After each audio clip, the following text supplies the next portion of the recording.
I was 51 years old and I just wasn't feeling young anymore. Both my parents had health problems in their early 60s and both developed adult onset diabetes. My mother suffered from heart disease and obesity as well in her 60s. I chalked it up to getting old, a simple fact of my genetic fate.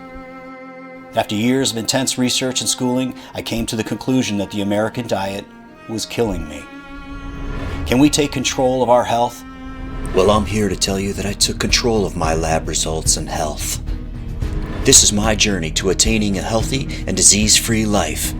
Join me while I talk with experts, discuss the science, identify what foods are good and what foods are bad, and create delicious, fast, whole plant-based meals in our kitchens. So what is the whole plant-based movement, and why is it making such a big impact on people's health? It's time to get on a plane and ask the experts. And once you can get patients to understand that they themselves created this disease by the foods that they were eating that destroyed the capacity of their endothelial cells to make nitric oxide, they are literally almost elated. I mean, I've seen patients almost with tears in their eyes, suddenly realizing that we are empowering them as the locus of control to halt and begin to reverse this disease. Well, this requires an encyclopedia answer, but yeah, I mean, what we see basically and have for some time is that the higher the consumption of meat in different countries, we see a positive relationship with the risk of cancer, heart disease, for example. That's a crude way of the kind of observation. According to the Global Burden of Disease Study, the largest study of risk factors for human disease in history, funded by the Bill and Melinda Gates Foundation, the number one cause of death in the United States is our diet. The number one cause of disability in our country is diet.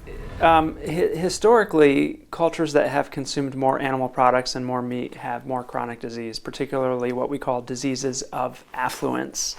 Those are kind of the diseases that are more common in rich countries. These are breast cancer, prostate cancer, heart disease, diabetes, weight problems. First off, I need to make a qualifying comment. I don't use the word vegetarian or vegan, really, to describe what I'm talking about. I use whole food, plant-based diets. So what is the difference between vegan and whole plant-based? What are the foods that every time they pass your lips, you injure the endothelial cells? They are any drop of oil, olive oil, corn oil, soybean oil, safflower oil, sunflower oil, coconut oil, palm oil, oil in a cracker, oil in a piece of bread, oil in a salad dressing. Oil injures endothelial cells, as does anything with a mother or face.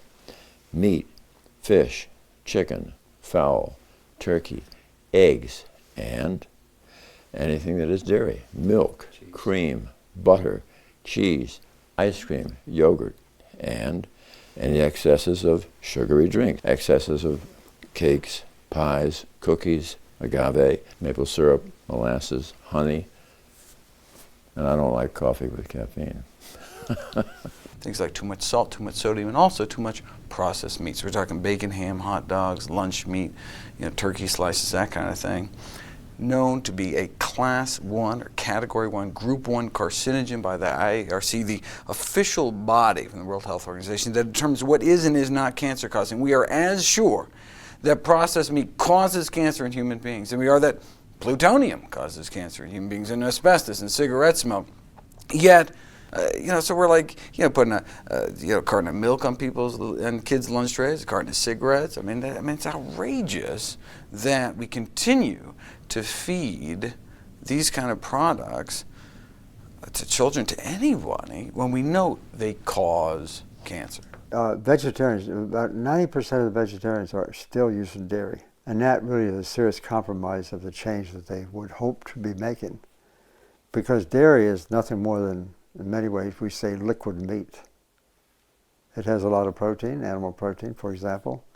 So when we look at vegetarians in general, we got to keep in mind that most of them, by far, haven't really improved their diet that much.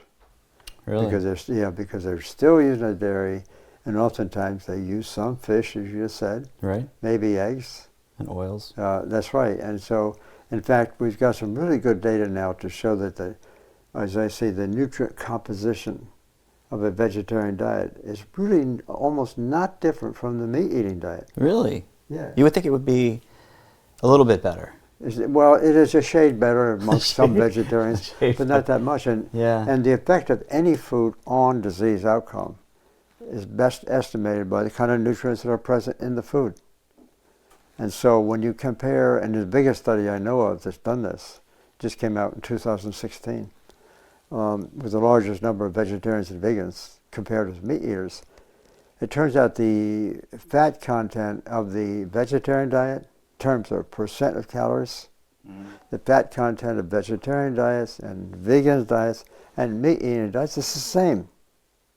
It's all just about 30% fat. You said vegan. Did you Yes, say? I said vegan too. Vegetarians, vegans, which don't use dairy, even for vegans, the average fat content is just exactly even for all three diets. Why would the vegan one be? Because the vegans, what they do, they turn around and dump a lot of added oil. The olive oil, Mediterranean. I say added oil. By that I mean they're using fried foods. It's often using oils from corn oil or some of the other kind of oils, plus olive oil maybe, and obviously in some cases. The more meat, the more of those types of diseases. And when you actually look at then animal experiments, you see that sometimes you can see animal protein, for example, which is a key part of meat, can actually progress heart disease, atherosclerosis, the buildup of plaque in the artery. There are other components of meat other than the protein that, saturated fat that's been linked to heart disease. So we know that more meat tends to come with more Western disease. I think we like people to have whole grains, W-H-O-L-E, whole grains for their cereal, bread, and pasta.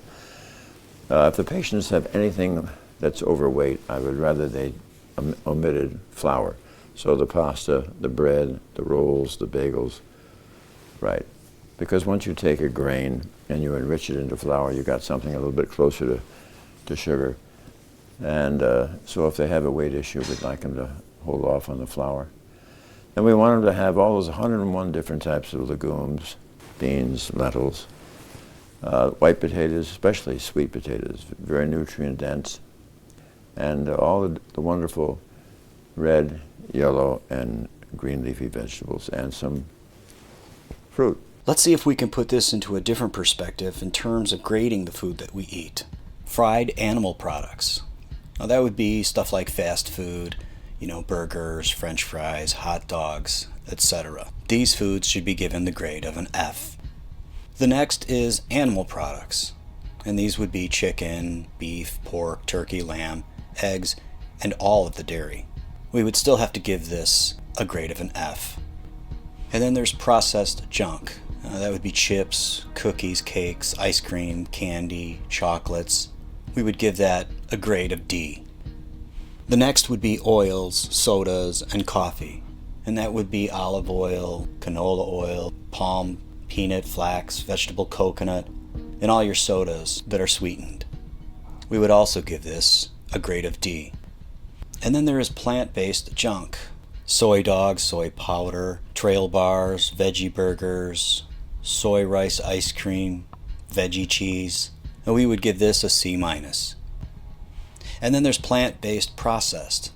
What do they mean by processed? They mean refined grains, white bread, oat milk, soy milk, rice milk, sorbet, no oil sauces and dressings.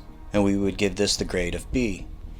And then, last but not least, whole plant foods. And those are grains, rice, quinoa, oats, wheat, berries, barley, root vegetables, all your greens, your kale, your collards, your chards, your legumes, all your beans. And we would give this an A+. So what do they mean by whole plant-based food? In front of me I have apple juice, applesauce, and an apple. Apple juice is mostly sugar and very processed. When consumed, our body is forced to deal with this surge of sugar in an almost state of shock. To put it simply, it's hard on our system.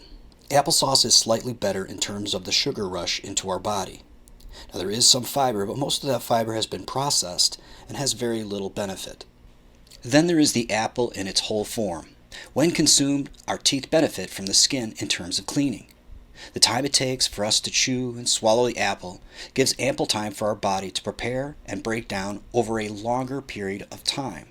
The sugar is released slowly as well, and our body has time to absorb all the nutrients much more efficiently. This is also a great example of what they mean by processing foods.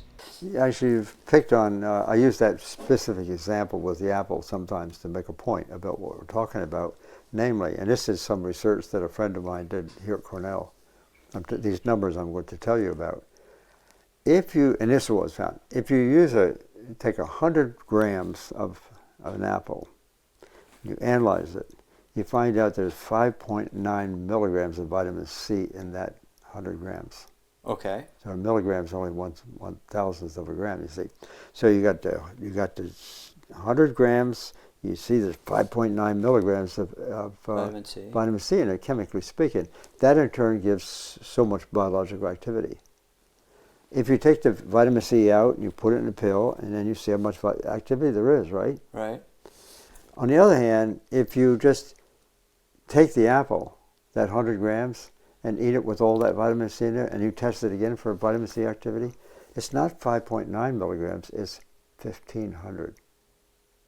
1,500. That's a huge increase over what you thought was there. Wow. And so, when you take the nutrient out and you put it in a pill, it's really quite misleading to even know how much is really there. Because in the apple, there's two things that make the vitamin C activity so much higher in a case like this.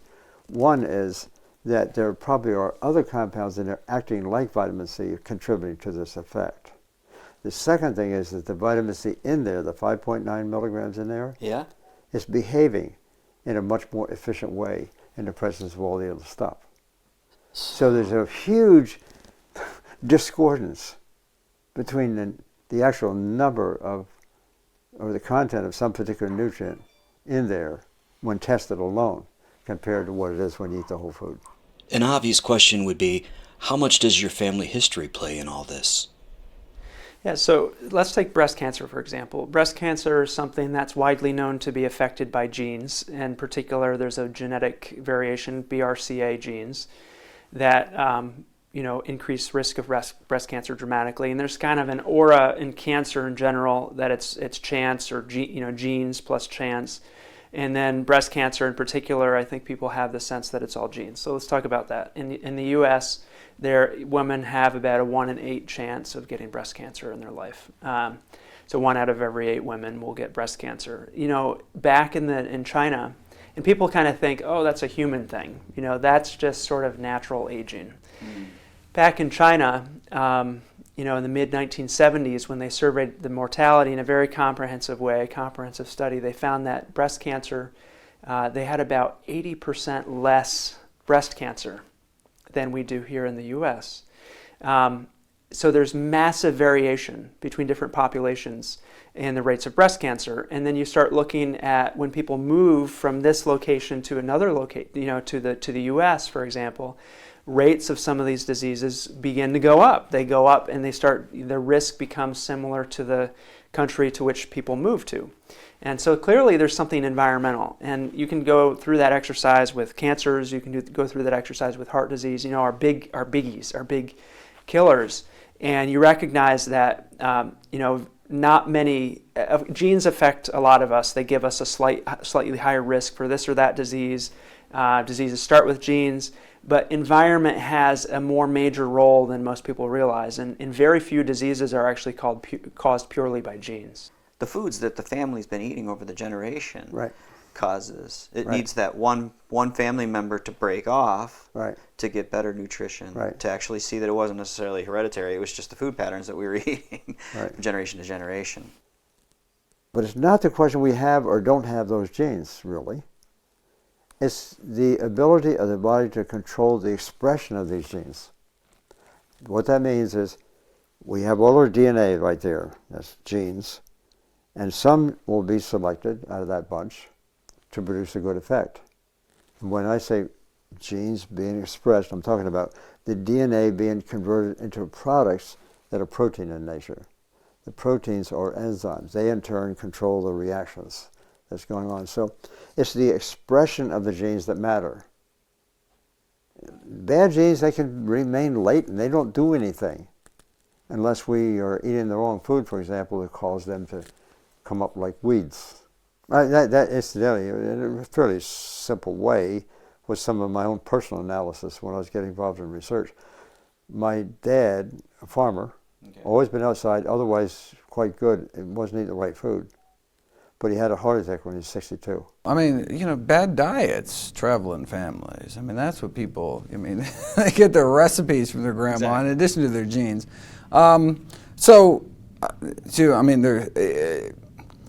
Genes can load the gun, but environment pulls the trigger. Meaning, you know, no matter what kind of, you know, bad cards we've been dealt, kind of bad genetic cards, we can kind of reshuffle the deck with diet, and we know that from migration studies, for example. So if you look at, you know, prostate cancer, breast cancer rates in Japan, for example, some of the lowest in the world.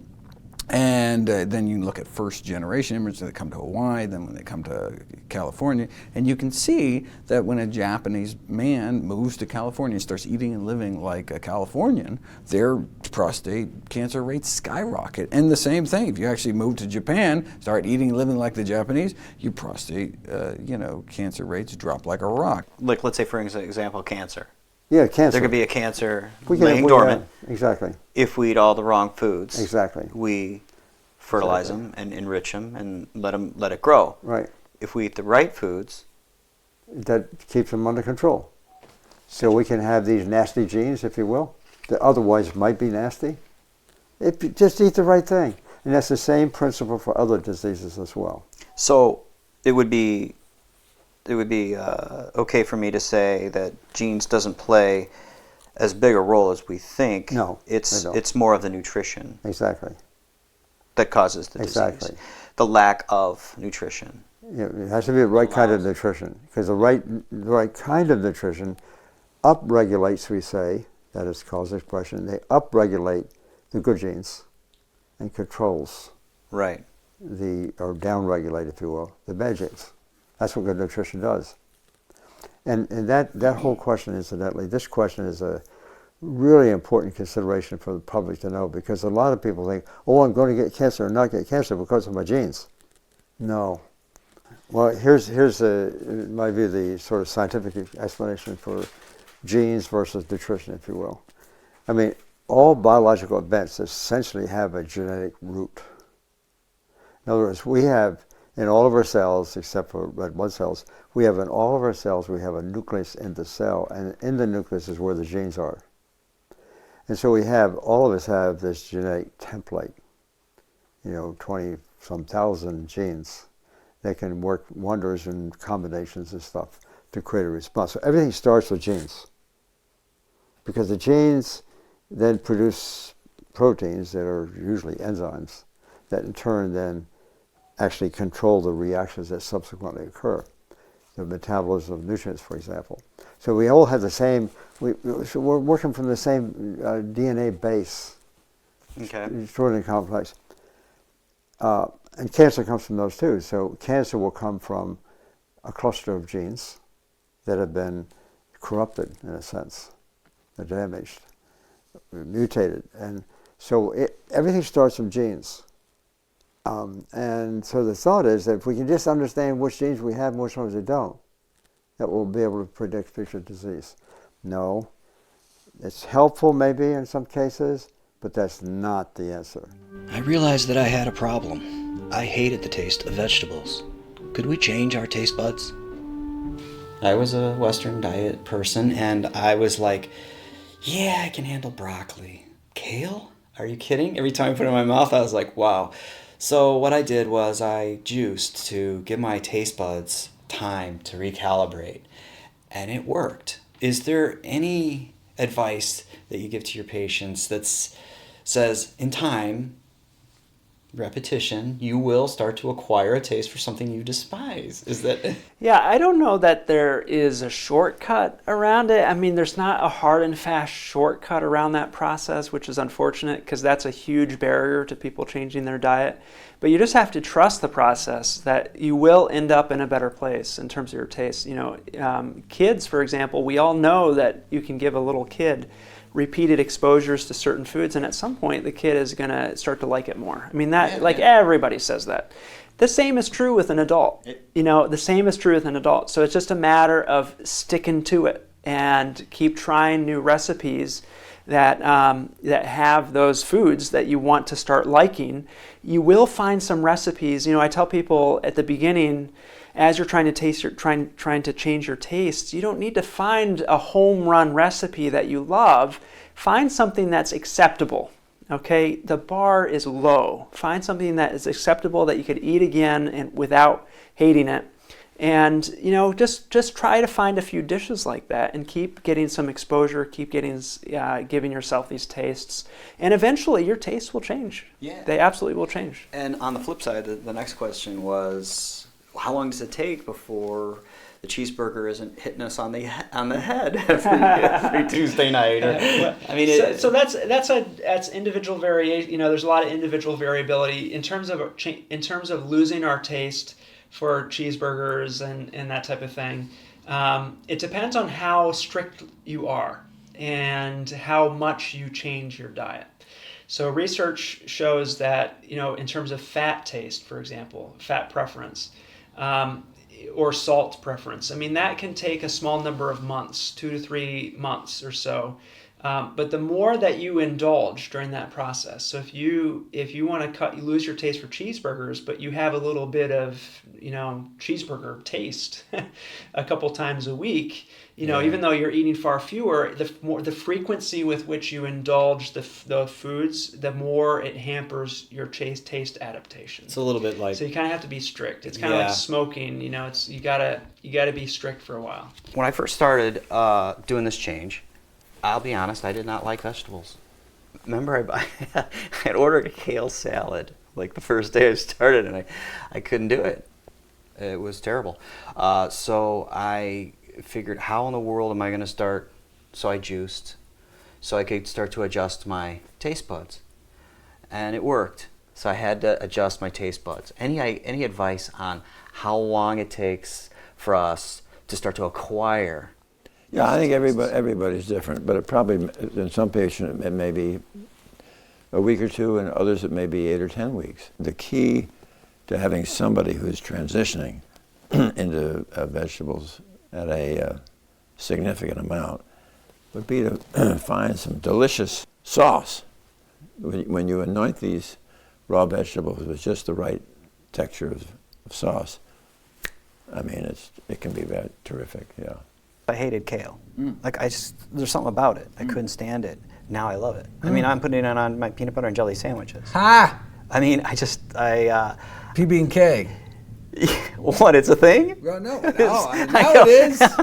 Well, there's a little bit of, just a little bit of sweetness, and it's just like, it's perfect. That's great. But anyway, because what I noticed was I just had to continue to eat it every single day for a period of time, and then all of a sudden, I started liking carrots. I started liking the taste of broccoli. I started liking is there some kind your of palate thing? How long changes. does it take? Absolutely. Yeah, it's amazing.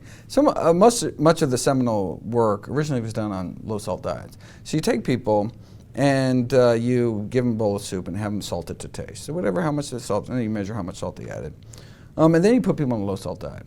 And when you do that, first few days, everything tastes like cardboard, right? Because our palate has been so hijacked by the processed food industry to get these hyper salty, hyper sweet, hyper oily, hyper fatty foods into our diet. But then you give them a few weeks, and you give them that same bowl of soup with the amount of salt they added before that they liked, and it's too salty. They actually prefer less salt in their soup. And the same thing happens when people switch like whole milk to skim milk. Sugar, it's even quicker. we have data that 7 days cutting out industrial sugars, table sugar, high fructose corn syrup, you can kind of reawaken your taste buds. I mean, the ripest peach in the world is going to taste sour after eating a bowl of Fruit Loops. I mean, because we've just so dulled our taste buds, right? But, so people come see me, eating like a, sweet potato with a little cinnamon on top. And they're like, oh, I could never eat that. But they don't realize, and so they think I'm like living some aesthetic monk lifestyle or something. Maybe you could do it, but they don't realize, no. It actually tastes good to me. It really tastes good to me. So then you get the best of both worlds. Wait a second. It tastes good and you get to live longer. I mean, that's what plant-based eating is all about. All right, now I think is a good time for us to get into the kitchen and start cooking. Well, maybe not with eggs, of course, but let's get started on some recipes that I've been working on. And then we'll come back to the experts as we go along.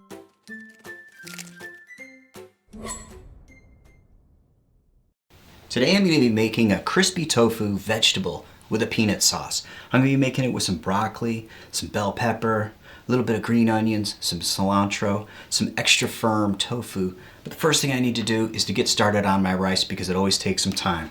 I'm going to be using some brown rice today. So I've got 1 cup of brown rice. And then I've got 2 cups of water. We'll give that a little bit of a stir. Okay. And we'll go ahead and get this going. Probably be about 45 minutes.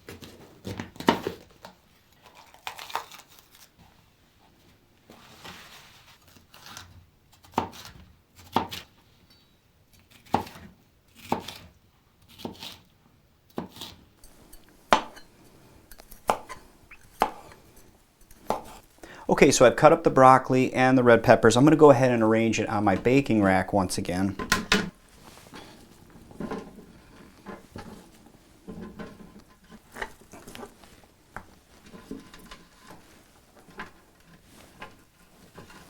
Okay, so I've been replacing the paper towel all along just to kind of dry out some of this tofu, but I'm going to go ahead and cut it up right now. So I like to cut it up into bite-sized pieces.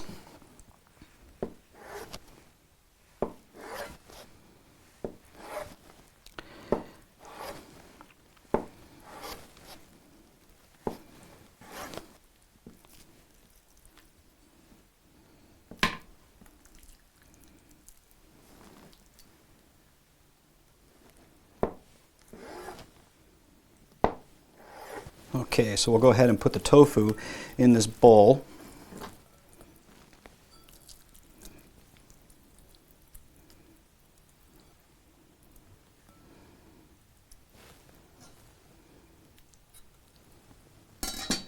All right, so I got a couple tablespoons of tamari sauce. I'm going to go ahead and just drizzle this over the tofu and then just kind of work them in. Try not to break them too much. Then I've got about 4 tablespoons of cornstarch. Go ahead and put that in there. And then we're just going to kind of lightly coat them and start arranging them on my baking rack.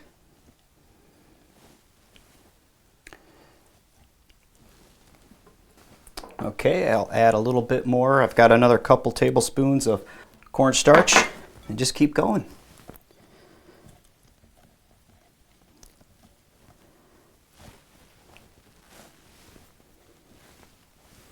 So I've coated my tofu with a little bit of cornstarch, and as you can see, the white is now absorbed into the tamari. So I preheated my oven at 400 degrees, so I'm going to go ahead and put it in there for about 25 minutes. Okay, so the veggies and the tofu are in the oven. I'm going to go ahead and cut up some of the garnish. So this is my cilantro. That should be about good. We'll go ahead and put this in a bowl. And then some green onions.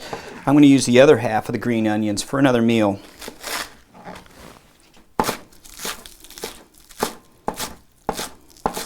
Okay, so now it's time to make my peanut sauce, and it's really quite simple.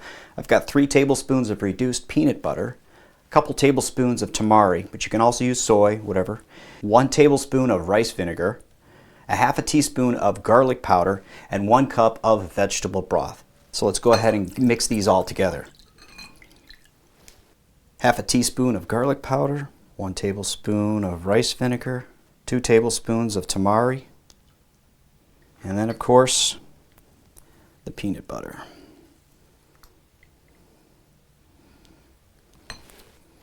You have to be a little patient, you just got to break down that peanut butter, but eventually it starts to turn into a nice peanut sauce. Okay, so I've got it partially mixed up a little bit. We'll go ahead and transfer it into a saucepan. And we'll put this on low. Let's just keep warming it up and stirring it. Okay, so the peanut butter is starting to break down, so I'm just going to go ahead and keep stirring it with the heat. Yeah, this is coming along real nice. Now, if you're short on time, you can always use a half a cup of broth instead of a full cup, but I like to use a little bit of that heat and just reduce it down. It just has a nice rich taste to it.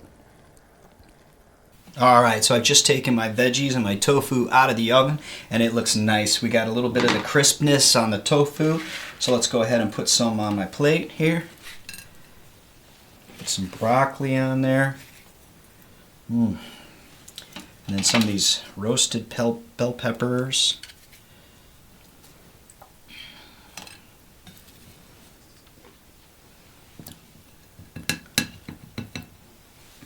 And of course we'll get some peanut sauce in there.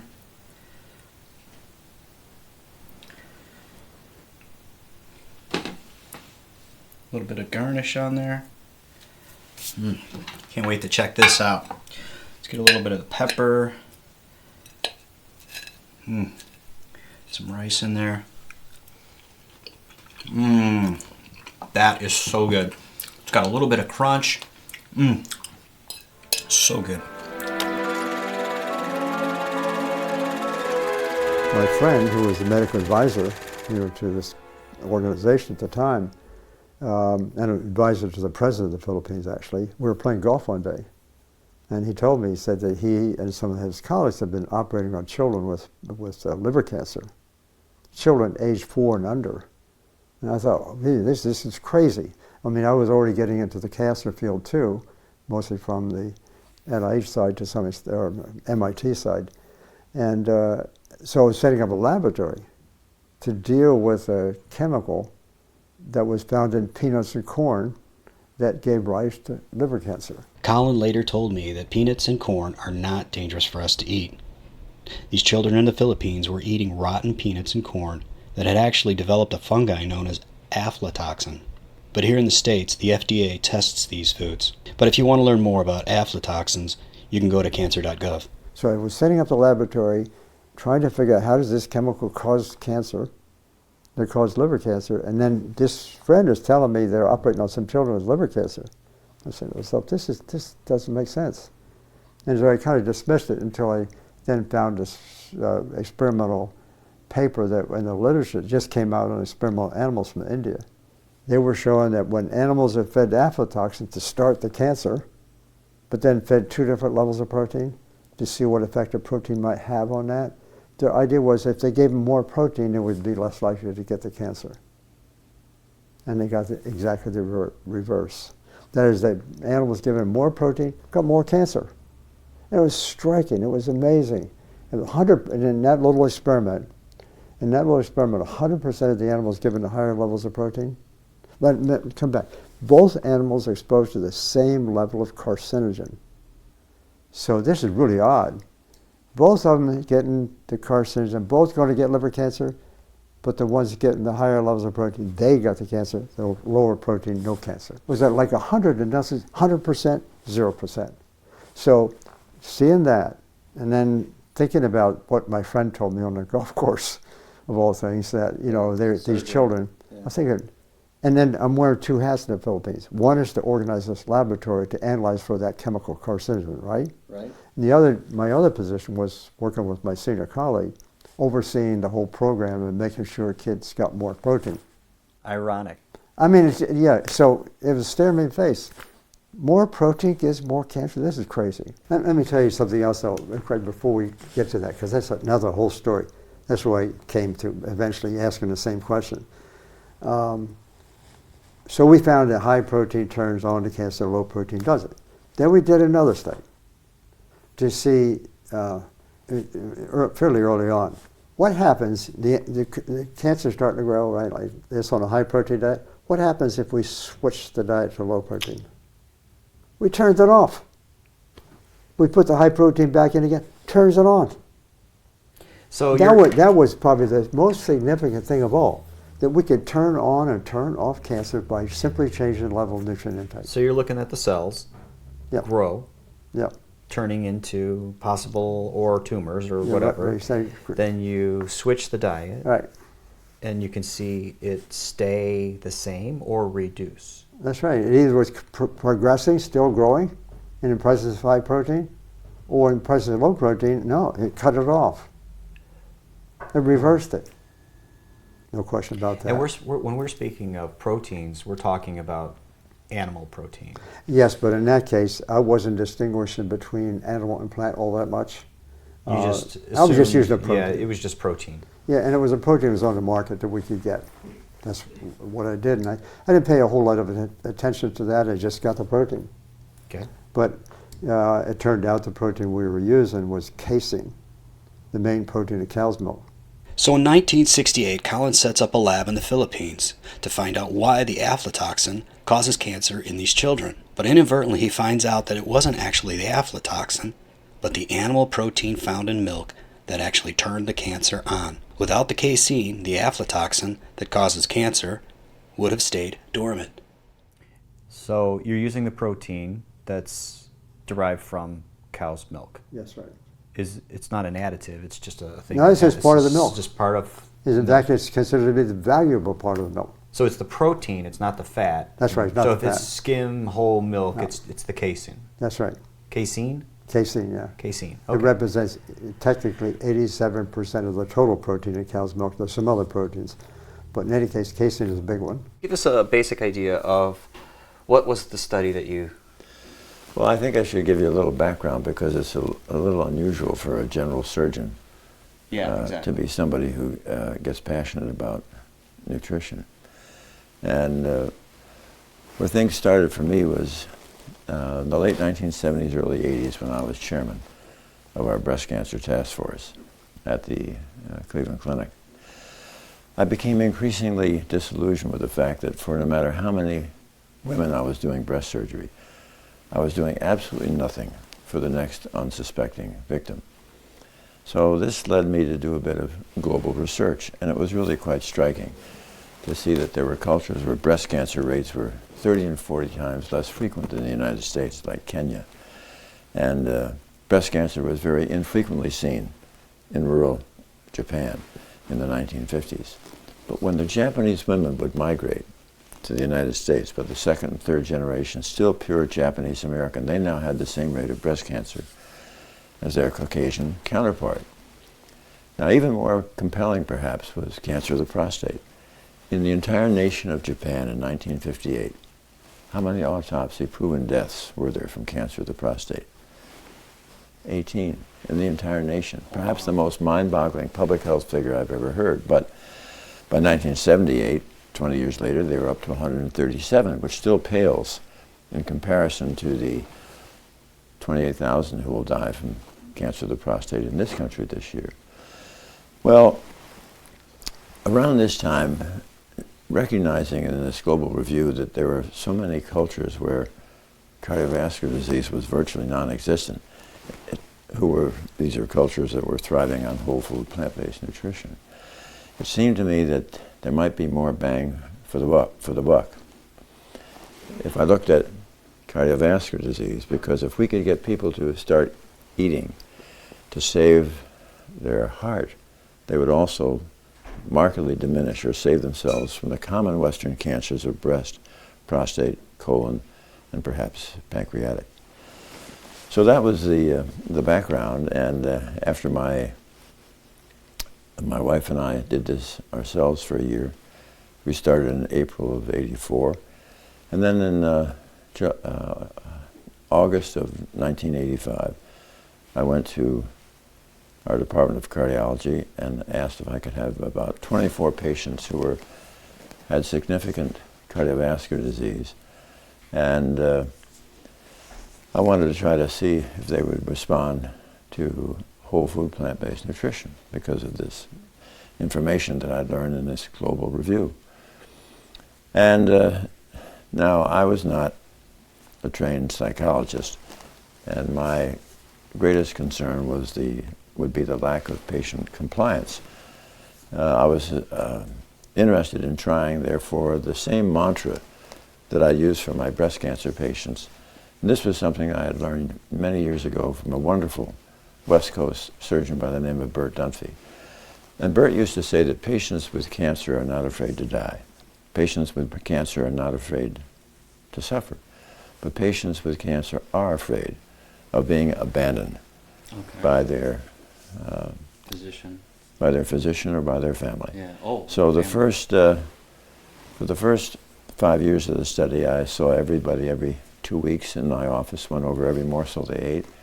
We checked their cholesterol, their blood pressure, and their weight. After the second 5 years, I got a little more courageous and stretched it out to once a month.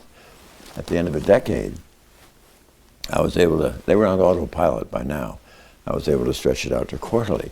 And then at the end of 12 years, which made it by then the longest study, I think, of its type ever in the medical literature, 12 years, we published it. And so the results.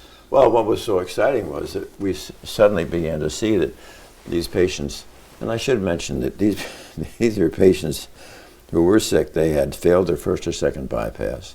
They had failed their first or second angioplasty. They were too sick for these procedures, or they had refused. 5 were told by their expert cardiologist they wouldn't live out the year.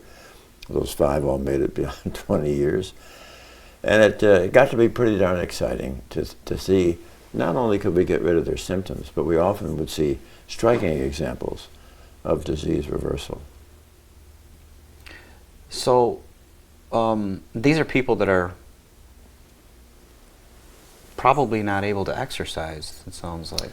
No, they can certainly walk. And walking is a wonderful exercise. So nutrition, and then you advise them to do some walking, or? Oh, sure. And they were able to slowly but surely start doing stairs and start doing running? Well, I'm not sure. I wasn't asking them to run. First of all, my goal was to get them to survive. Remember, there were a number that were told they wouldn't live out the year. This is by expert cardiologists. But as you begin to see them lose weight, their symptoms would begin to disappear. And then when we carefully studied them, they were reversing their disease. Pretty exciting stuff. The men and women that participated in Dr. Esselstyn's study all had very advanced coronary disease.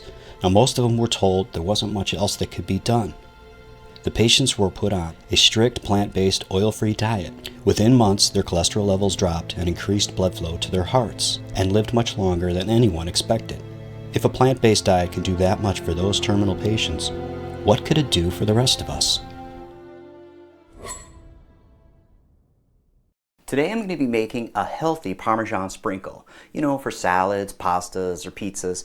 It uses 1 cup of raw cashews, 1 teaspoon of salt, a teaspoon of garlic powder, and 4 tablespoons of nutritional yeast. Now, I'm going to be using my hand processor, but you can go ahead and mince these cashews up by hand if you want. So let's go ahead and get started. So the first thing I add is the raw cashews.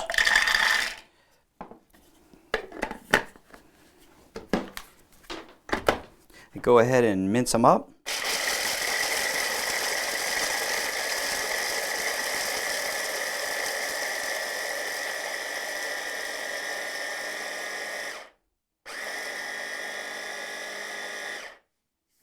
Okay, that's the consistency I like to see. It's kind of like granules. Okay, so the second thing I add is the nutritional yeast. We'll go ahead and put the salt in there and the garlic powder. And that's pretty much it. So let's go ahead and mix this up.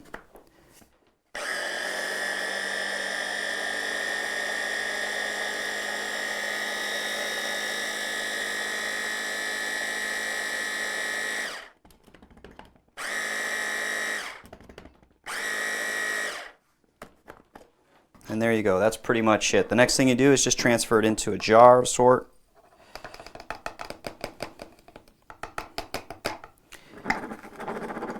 And there you go, Parmesan cheese. Very good. Now I can go ahead and put this in the refrigerator. It keeps for a pretty good long time. Lasagna has always been a favorite dish of mine, and when I came up with a delicious whole plant-based version of it, I was really excited. And today I'm going to be using some spinach, some zucchini, some fresh basil, some mushrooms, some chickpeas, some tofu. But first, let's get started on those noodles because they always take so much time. And then I can get started on some of the other stuff.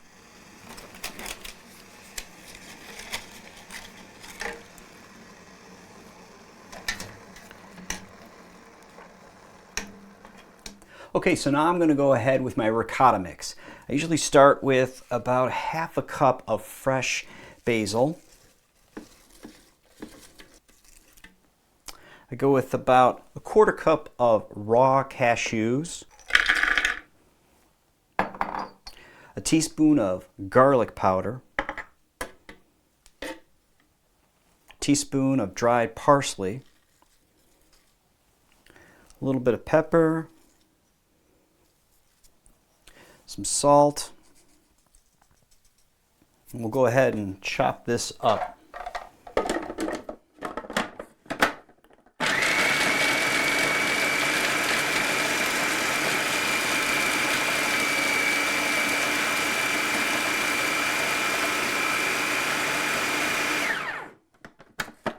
Okay, that's looking pretty good.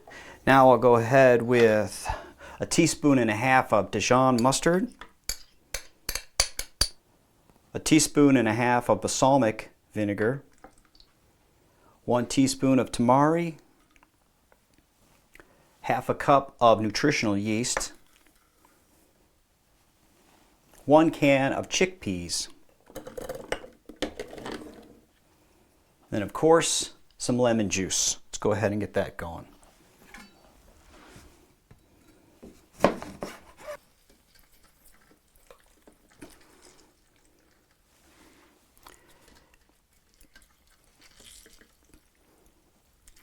Okay, a little bit of vegetable broth.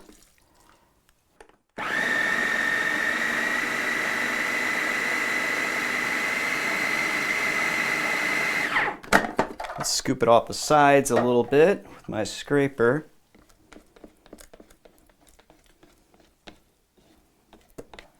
Mix it up again.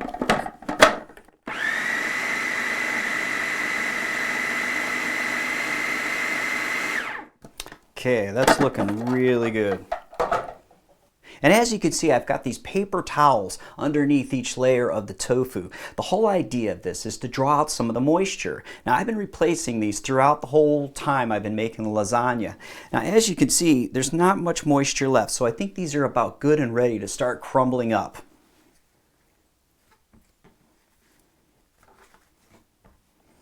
And I just use my hands and I just kind of break it up into little tiny pieces, similar to like ricotta cheese.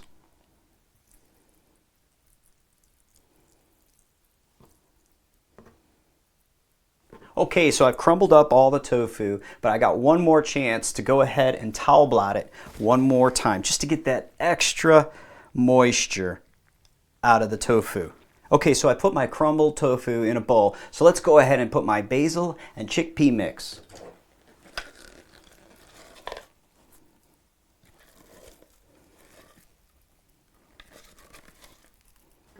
Let's mix this up.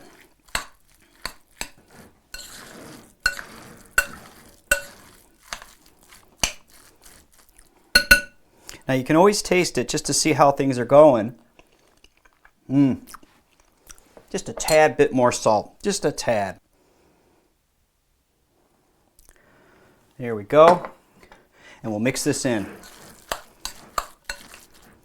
All right, this is mixed in pretty good. So now we're going to go ahead and start chopping up the rest of the vegetables and start sauteing them in my frying pan.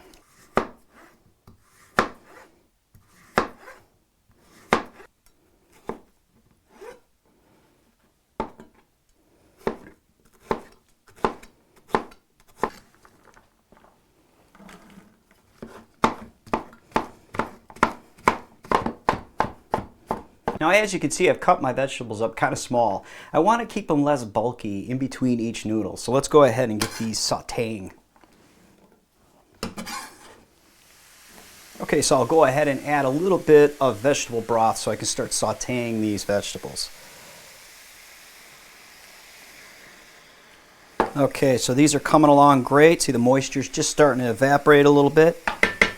This is totally optional. I like to put in just a little bit of salt and a little bit of pepper, but this is just for your own taste, whatever you like. These are coming along real good. Okay, I just preheated my oven at 350, so now it's time to go ahead and start assembling the lasagna. The first thing I usually like to do is to start with my marinara sauce at the bottom of the pan.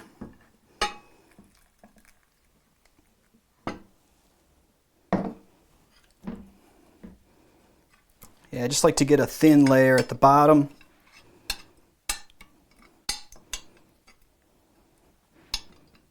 Maybe a little more.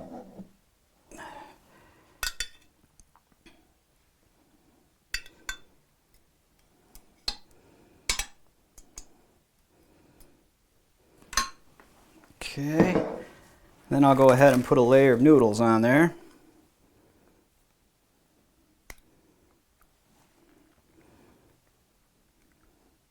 Kind of pat it down a little bit to make sure there's no air. Then I'll put my ricotta mix on there.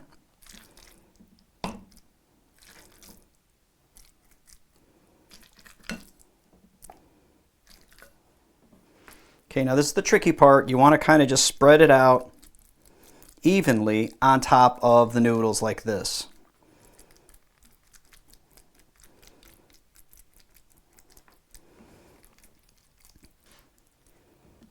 Okay, then I put a layer of spinach, just kind of lay them on there.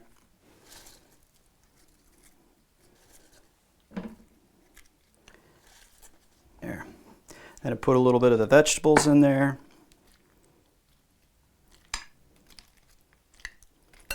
And just kind of distribute them evenly as best I can. Put a little bit more sauce in there.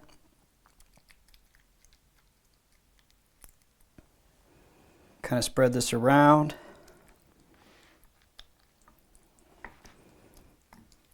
Another layer of noodles on top of this. Make sure you get out all the air. So I've pre-cut these noodles for this particular pan. I'm going to go ahead and put some more of my ricotta mix. Another layer of spinach. A little bit more vegetables. Okay, a little bit more sauce. I've got room for one more layer. Put that on there. A little more of my ricotta mix. And I want to kind of pat it down a little bit. Then I go ahead and finish it off with a layer of sauce. So as you can see, I'm not quite all the way up to the top. I don't want to trip it over into the oven and get all messy. So it's just short of the top. So go ahead and spread this around, nice and even. So I'm going to go ahead and put this in the oven. Oh, does that smell great. So I ended up leaving it in the oven for about 35 minutes, but again, that depends on where you live. And there you have it, lasagna. Now this is one of those meals that you might want to make on a Saturday or Sunday when you have a little bit more time. Maybe you have some special guests that are coming over, but I'm sure they're going to love it. Let's go ahead and check this out.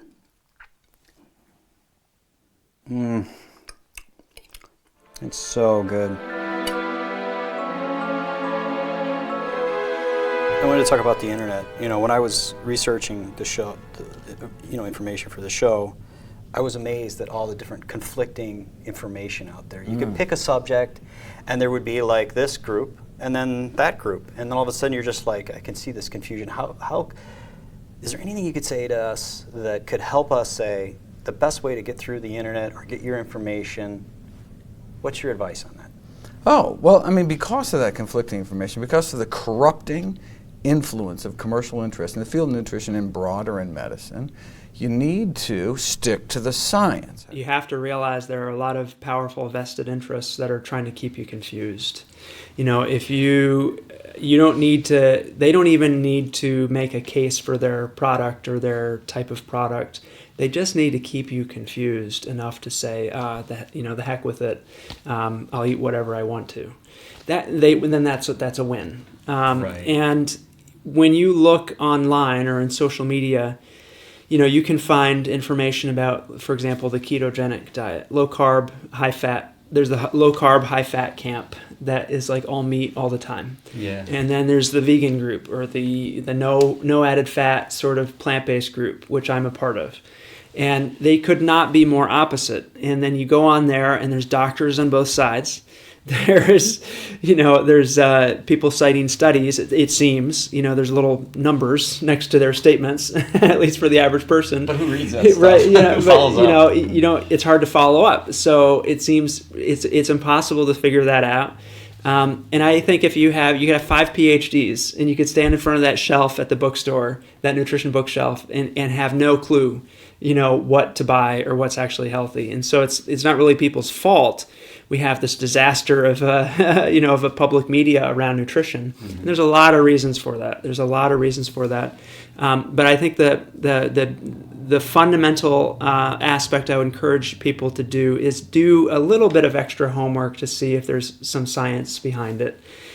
That can be hard to do, and I appreciate it can be very hard to do. But for example, with heart disease, there's only one diet that's been shown to reverse atherosclerosis, which has been shown to actually shrink blockages in the heart. There's only one diet and lifestyle that's been shown to do that. And so when you start looking at the second level of information behind the headlines, you see, okay, this is actually published in real journals, real scientific journals. It's not some tangential information. It's, So just pay attention to the science and who's doing the science. And go for the science. In other words, if you're going to take your instruction and your learning from the media, right, from television, from the internet, why not do this? Go to the peer-reviewed scientific literature. See, right now there have been a plethora of books that have come out, books where the author has ever taken responsibility for research and then done the book. I've written multiple papers on this subject that have been published in the peer-reviewed literature. That has to be we have to have the bar be high enough so that it is not hyper snake oil. This is only going to sell itself on absolutely rock-solid science.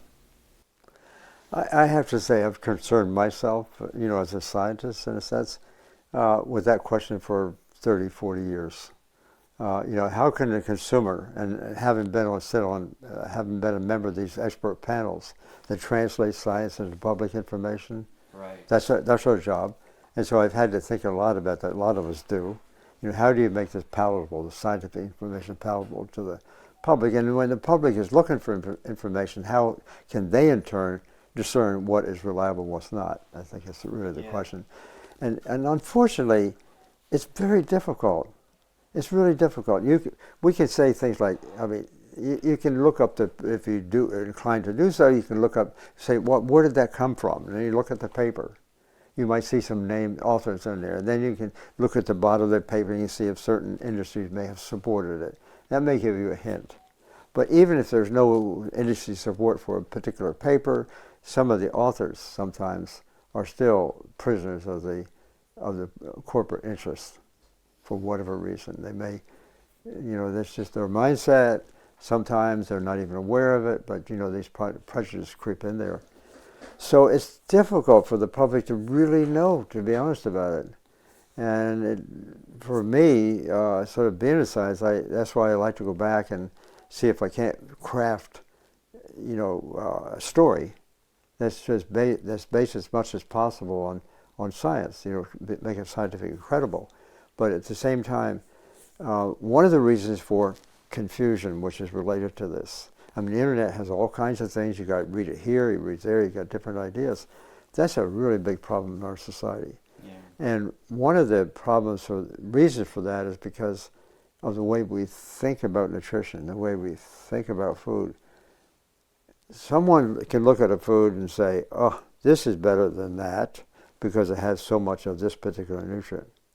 Or, you know, that this has more than that one, kind of thing. It's all focused on one thing. And that's what I call reductionism. And, you know, when we get into that business, and because foods have almost infinite variety of nutrients in them and other chemicals and stuff like that, everybody, it's like going to a circus. I mean, everybody can pick out their favorite thing. Oh, this has got more of this vitamin. Well, no, that's got this. It ends up being just an absolute zoo. Today I'm going to be making classic tomato soup. I'm going to be making it with 2 cups of vegetable broth. I've got a half a can of white beans. I've drained and rinsed those. I've got some basil, an onion, and a 28-ounce can of peeled whole tomatoes. So let's go ahead and get started on chopping up that onion.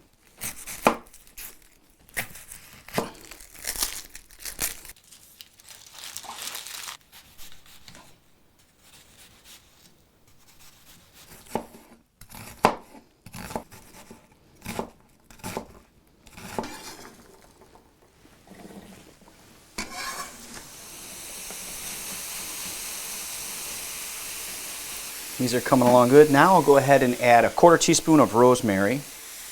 I got a little bit of salt and pepper. And we'll give these a little bit of a stir.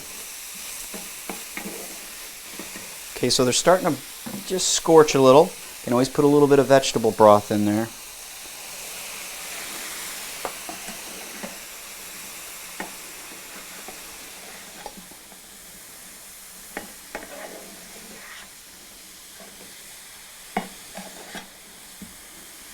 Okay, those are coming along nicely.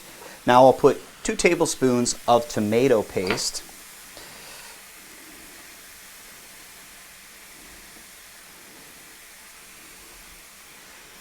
Go ahead and stir this in. Put a little bit more vegetable broth in there. At this point I'll lower the heat a little bit.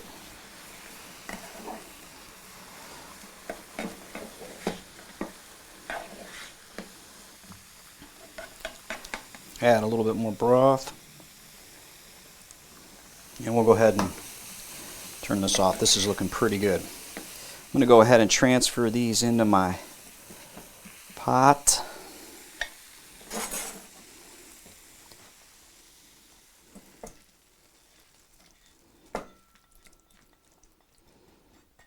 Okay. And then I am going to put 1 teaspoon of brown sugar. 1 teaspoon of brown sugar, 1 tablespoon of nutritional yeast. Got my 2 cups of vegetable broth. Go ahead and put that in there. Got my half a can of white beans. Put them in there. 28-ounce can of peeled tomatoes.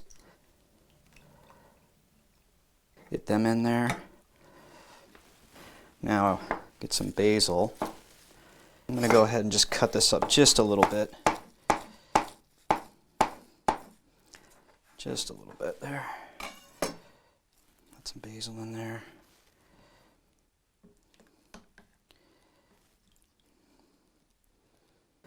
Okay, I'm going to put a lid on this, and we're going to let this simmer for about 30 minutes. Right now I'm going to go ahead and preheat my oven at 425. Okay, so I've preheated my oven at 425. I'm going to go ahead and start cutting up this bread for the topping.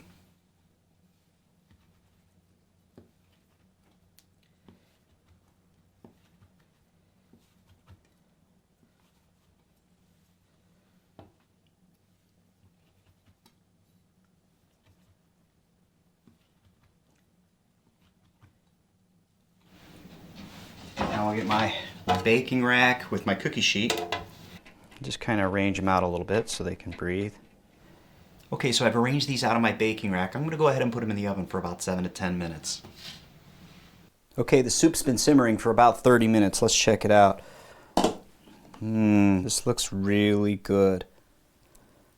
All right, now I'm going to go ahead and transfer it into my food processor. And I put a little tin foil over just so I can catch that hole. And just put it in there.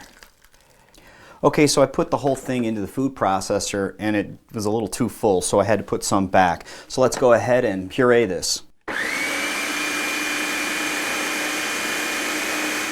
Okay, so I've pureed half of the batch. Let's go ahead and check it out. Remember the croutons that I made earlier? Put a couple of those in there.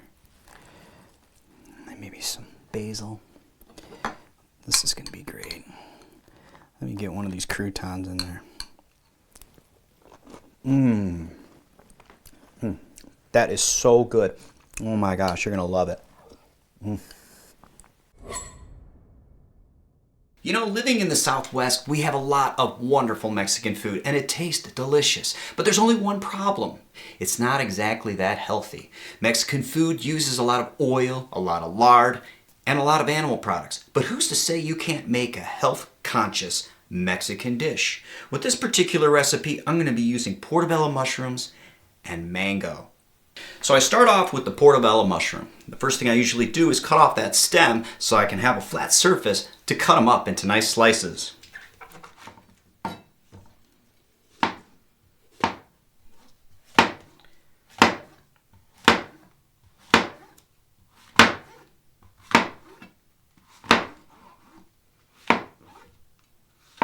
So the general rule is 1 mushroom per person, but as you can see, that's a lot. It all depends on actually how hungry your family really is.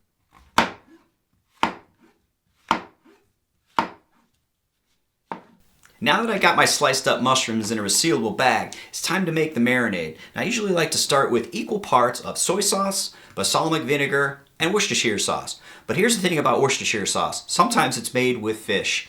So you might want to check your local grocery store just to make sure that they have a vegan version, which is one I found right here.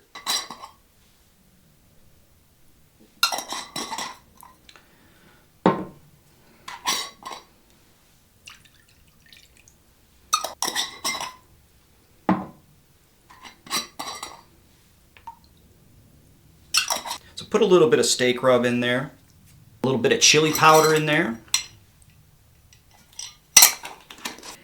and some cumin.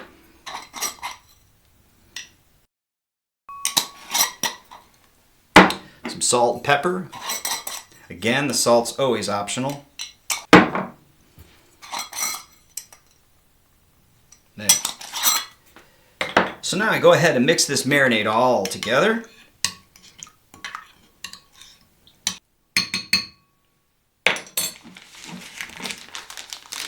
Open my bag and put the marinade inside. And I close up the bag and just kind of roll them around a little bit so they get to coat all the sides of the mushrooms. Now that I let that marinate for a while, let's go ahead and cut up all the rest of the vegetables.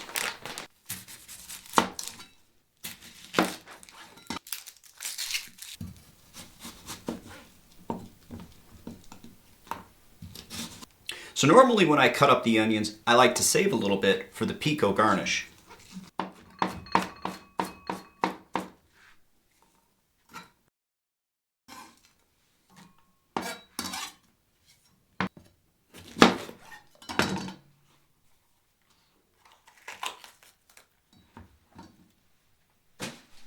Now normally I don't use both of the bell peppers for this particular recipe, but instead I'll save some of it for another meal.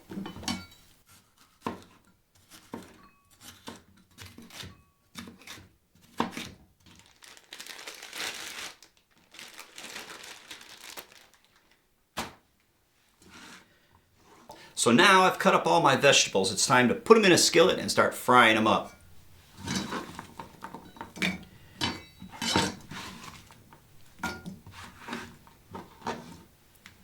Now usually what I do is I start with a little bit of vegetable broth that I've made before. Just a little bit. And then I get into my spices. Put my little bit of my steak rub in there. Sprinkle that in.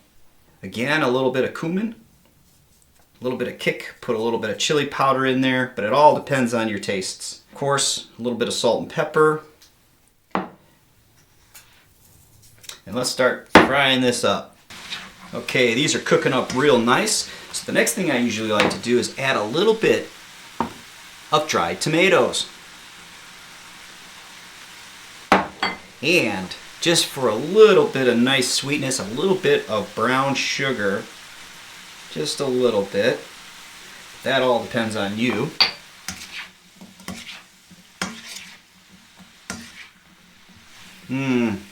It's already starting to smell great.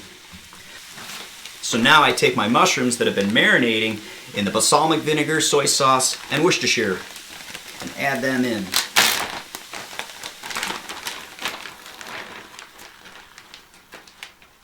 Oh, these are cooking up real nice. Now the trick is you don't want to have too much liquid down on the bottom of your pan. You want the onions and the green peppers to kind of caramelize a bit. So while these are cooking, let's go ahead and start cutting up my mango and my cilantro.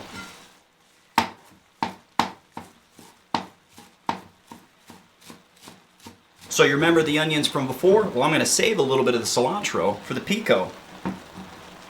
These are coming along just great. Now, as you can see, some of the liquid is starting to disappear down on the bottom, which gives it that nice caramel flavor. A little bit of that brown sugar and all those spices. It's going to be awesome. So now it's time to finish up the pico with some tomatoes.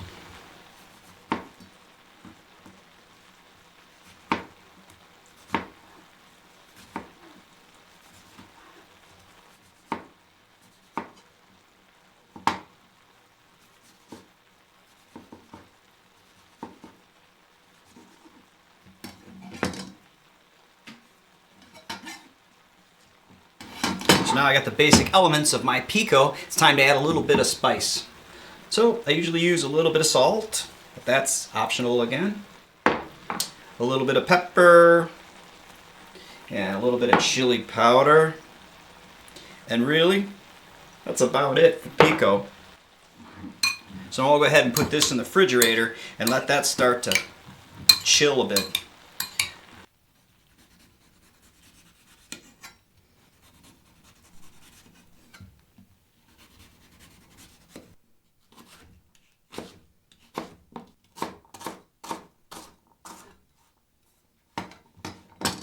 So now this is coming along just great, and as you can see, a lot of liquid is now missing from the pan, which is where you want it to be. So let's go ahead and put in the mango.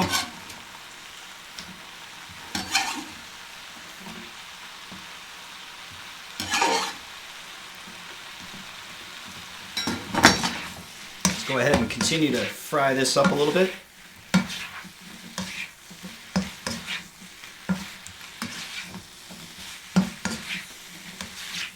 Now this particular mango wasn't exactly that ripe, so I'm going to go ahead and cook it for just a little bit longer. But normally, if it is a ripe mango, it doesn't need a lot of frying. So now this is pretty much ready to go and looking really good. I like to add a little bit of lime. Just go ahead and put a little bit of lime in there. This is going to be amazing. Now, I'll just add my finishing touch, which is a little bit of cilantro.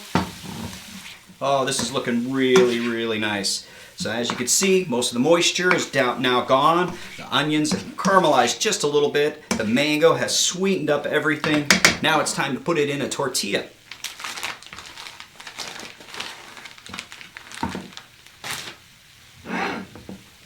It's going to be so awesome. So the trick is, with the tortillas, you don't want to put too much in there, otherwise you can't fold them up too good.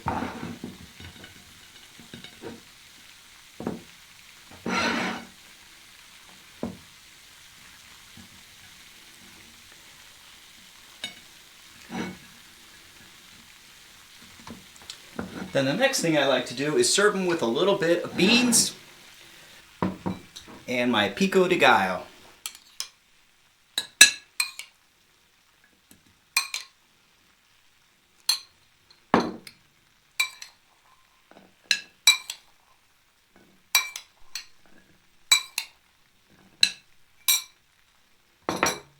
This is going to be good, I can tell.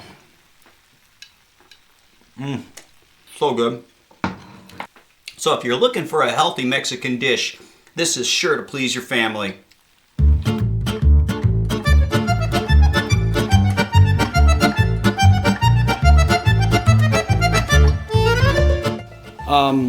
So I've been getting some, a little bit of resistance with some of my friends adapting this lifestyle. The Mediterranean diet is just the one that they seem to be happy with. And of course I read a lot of the studies on the Mediterranean.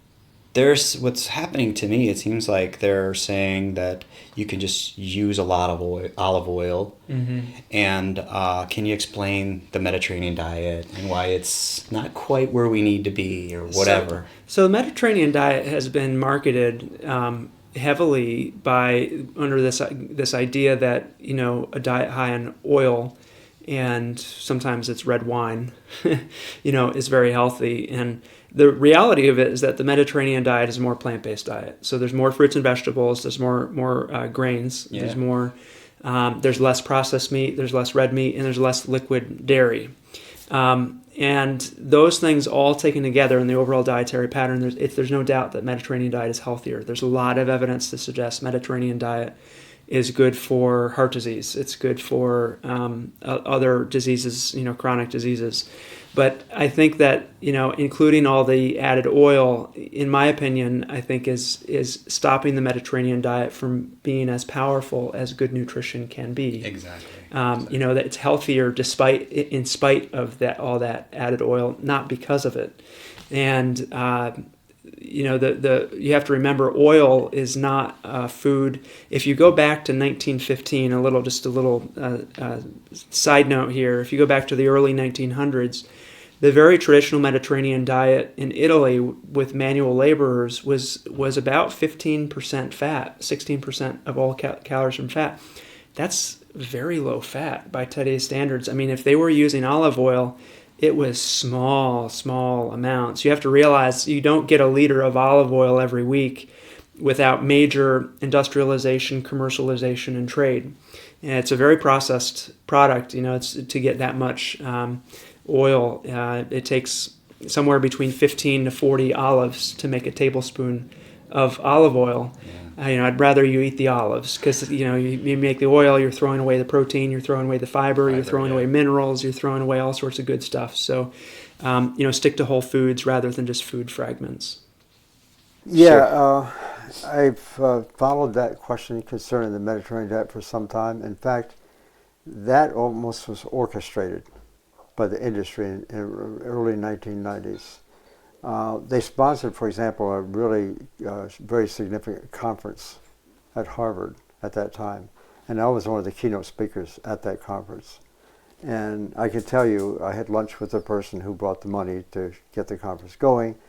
Graduate Cornell, she was representing the olive oil industry. That was a big push. It's always for the some olive oil kind industry of, into this country. And it was successful. Sure. Because once they got that going and it had the sort of the reputation is essentially of having this conference sort of back what they were doing. As I say, I was one of the keynote speakers. There were about 4 or 5 of us, and I actually at that conference. Here's my argument based on the data. The Mediterranean countries, Italy, Greece, Crete, the island of Crete, southern France, Spain. Those countries had been known for some time to have a little less breast cancer, a little less colon cancer, and a little less heart disease. That was pretty well established. Not a lot less, but it was significantly lower than, let's say, the UK, England, or United States. Those are the main countries being compared. And so we also had this impression, so the olive oil industry like to tell us, that they consume a lot more olive oil in those countries. And that's why they have lower rates of those diseases. Yeah. And so they made this rather superficial sort of conclusion, if you will. Oh, the reason they have less of those diseases is because they consume the olive oil. And they do consume more olive oil, but in those countries, they're consuming the fresh olive juice, I'd like to call it. It's really high in oil. And if you go back to the villages where they first were observing this phenomenon, it was mostly the raw juice and, you know, some oil prepared fresh, as it were. And so they see a bit of a decrease in these high rates of heart disease and cancer, come down a bit like this. In rural China, and that's one of the reasons I was there, was because in rural China we had evidence on heart disease too. And there in China, they really were consuming low oil. In the Mediterranean countries, the oil dropped a bit. Our level of fat consumption, oil consumption is fairly high in the West. Mediterranean countries down a little bit, and that helps to apparently reduce, so they thought, these diseases. In China, heart disease rates was almost nil. And there, they're consuming much less oil. So that's the story that emerged. In reality, though, in those Mediterranean countries, they're consuming more plants. Yeah, of course. And in China, they're consuming more plants. So, in fact, in China, they're consuming even more plants than they might in the Mediterranean countries. But the Mediterranean countries, actually, it was the plants that they were consuming that was decreasing the heart disease rates. It wasn't the oil all that much. As I say, it may have contributed a little bit. And in fact, the man who actually, the scientist who actually was the first to make quite a lot of news about this whole question concerning the Mediterranean diet his name was Ancel Keys. Ancel Keys was sitting in the front row when I was lecturing. I heard Ancel Keys speak at Cornell when I was a graduate student. Later, Ancel Keys, I think he was about 95 at the time.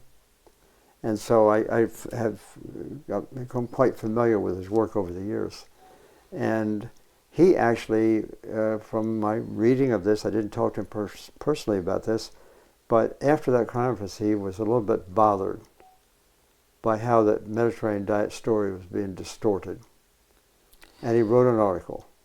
And he said what he saw in the Mediterranean countries at that time was the fact they were a lot of them were tended to be close to being vegetarians. That's really what had a lot to do with the lower rates of disease. Right. And so the Mediterranean diet in this country, there's been more studies. There was one recently, it's a big study, well organized, published out of Spain, a number of different investigators, and they saw the same thing. When there was a group that consumed more nuts also of interest, and they consumed more olive oil. That was almost designed that way, and then they followed to see what effect it had on heart disease, for example. And sure enough, people consume the Mediterranean diet, more vegetables and stuff like that. They had what I just said before, just down a little bit. Actually, most of those disease rates, they weren't even statistically significantly lower. Wow. There was a couple. So the industry's had their day. It's been a field day. And so everybody in this country is talking about Mediterranean diet is really great. Well, yes, sort of, going in that direction. More fruits and vegetables and so forth like that. But that's right. This whole food plant-based diet is not the Mediterranean diet, I must tell you. Well, I know. It's the interesting thing is the Mediterranean diet just became, that means for us we're going to get better omega 3. So we drink. I say drink. We guzzle this olive oil because we're getting all this. It's just That's that would be a bizarre thing to do. I mean, it's saturated. And unhealthy.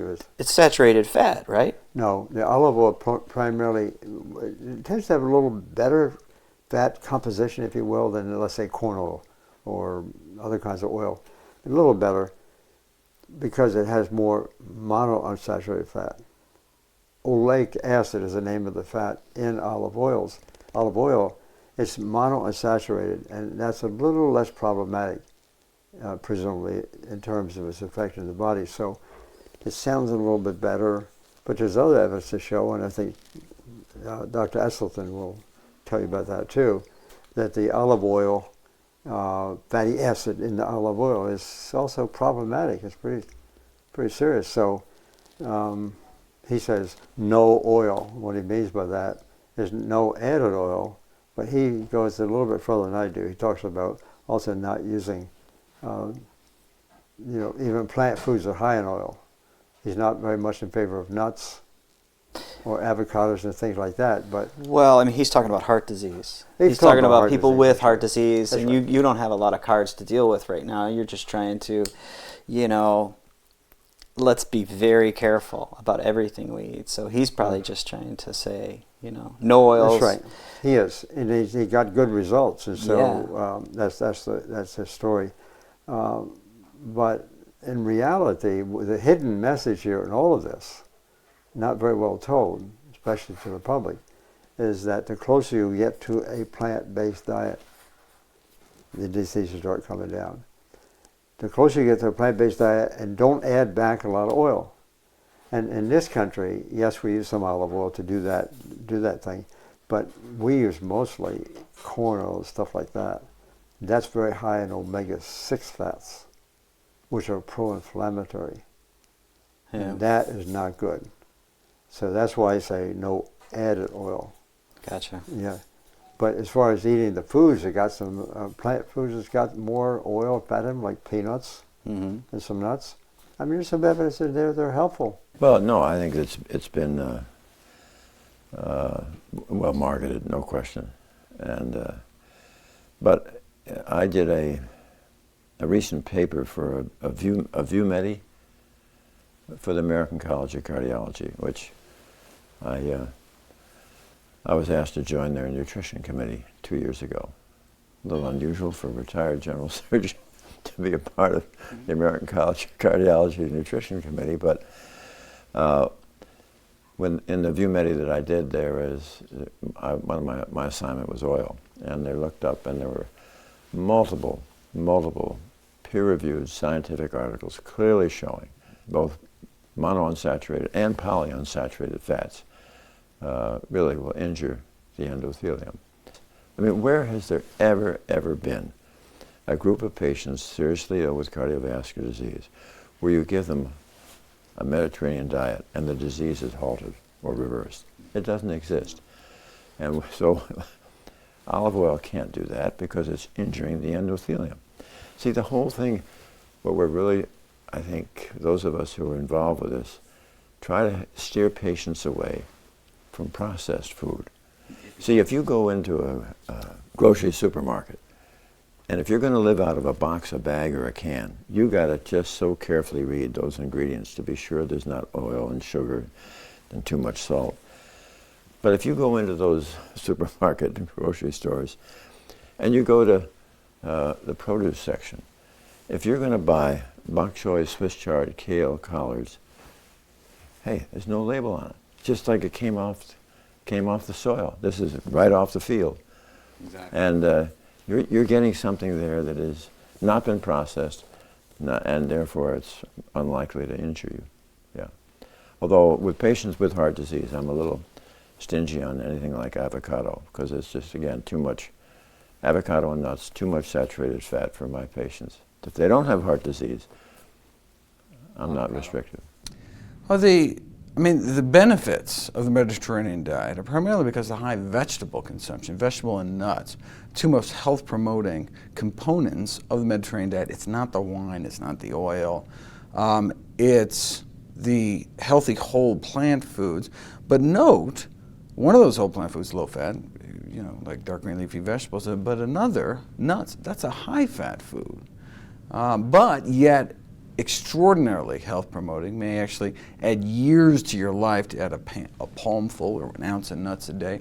In fact, there was a randomized controlled trial, the PREDIMED study, thousands of people randomized into multiple groups, and one group got sent a package of nuts in the mail every week for a period of years, and the other half didn't, and those that received the nuts, encouraged to eat nuts, had half the stroke rate than those that didn't. So not eating nuts may double your risk of having a stroke. So high fat, low fat, as long as we're talking about whole plant foods, not oil, that's processed. Oil's like the table sugar of the fat kingdom. Right? I mean, so you think of carbohydrates, so you take like a sugar beet, right? Healthy food. You remove all the nutrition, you're left with sugar. That's the primary source of table sugar in this country, right? Same thing, you take something like a walnut, super healthy, remove all the nutrition, almost all the nutrition, you're left with walnut oil, all right? It's a little vitamin E, some fat-soluble nutrients, but all the fiber has been removed, all the healthy plant protein. And so I encourage high-fat, low-fat. The important thing is to get your nutrition from whole plant foods. So eating the whole walnut. Eating the whole walnut. In fact, Not walnuts are probably the processing it. healthiest nut. Yeah, absolutely. Today I'm going to be making black bean burgers. I'm going to be using an onion, some green pepper, some garlic, and the black beans, of course. I'm going to be using a food processor today, but you can go ahead and mince up your vegetables by hand. But the first thing I like to do is to get my oven preheated at 350. So let's go ahead and get started. Now I'm only going to be using half of the onion for the bean mix. The other half I'm going to use for the garnish. As for the green pepper, I'm only going to use half of the green pepper as well. And the other half I'll just use it for another meal.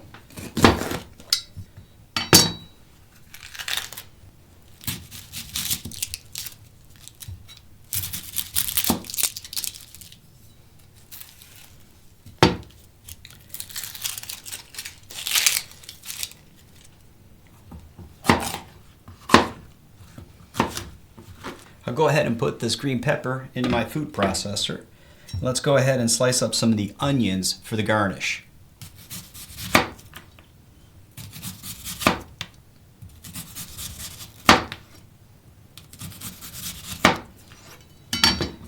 Okay, we'll go ahead and save these for later for the garnish. Go ahead and put my half an onion. Cut up my garlic cloves, have the halves. Okay, so now I'm going to go ahead and add 2 baby carrots. Might as well cut these up a little bit. A teaspoon and a half of cumin, a teaspoon and a half of chili powder. Now, a teaspoon and a half of steak rub. That's usually found in the barbecuing aisles of your store. So a teaspoon and a half of steak rub. A tablespoon of Dijon mustard. A teaspoon or a tablespoon, it's all up to you, of sriracha. I like to put in just a little bit of salt. And of course, some pepper, a tablespoon of cornstarch. And we'll go ahead and give this a stir.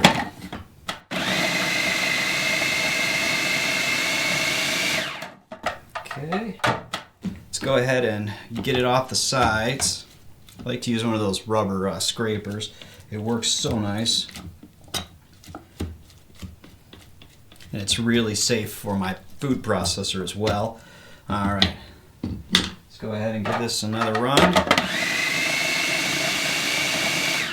All right, now let's go ahead and get started on our beans.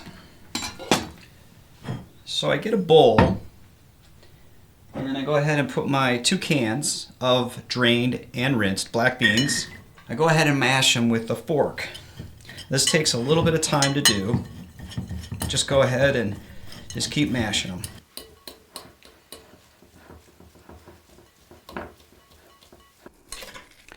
All right, so my beans are mashed up pretty good. The next thing I usually like to do is to tear up little pieces of whole wheat bread.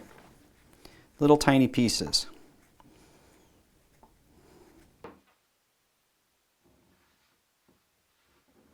Okay, so now I'm going to go ahead and add all my vegetables and spices into the mashed beans.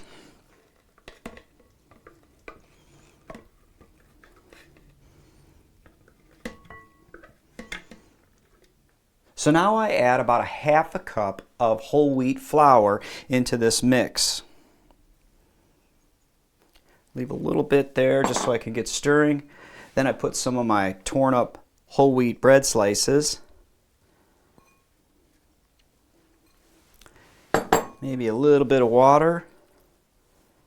And start giving this a stir.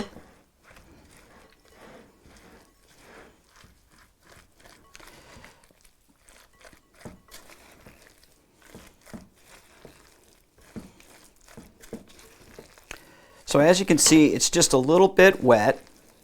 So I can go ahead and add a little bit more of my whole wheat flour.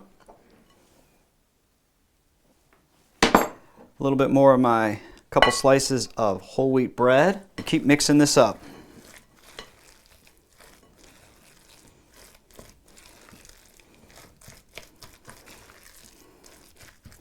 So I'm going to go ahead and add the full, this is a half a cup of flour I put in here now. Half a cup of whole wheat flour. And maybe a tablespoon of water. All right, that's looking pretty darn good, and I can tell that I can already start to mold these into balls. So I go ahead and make them into patties.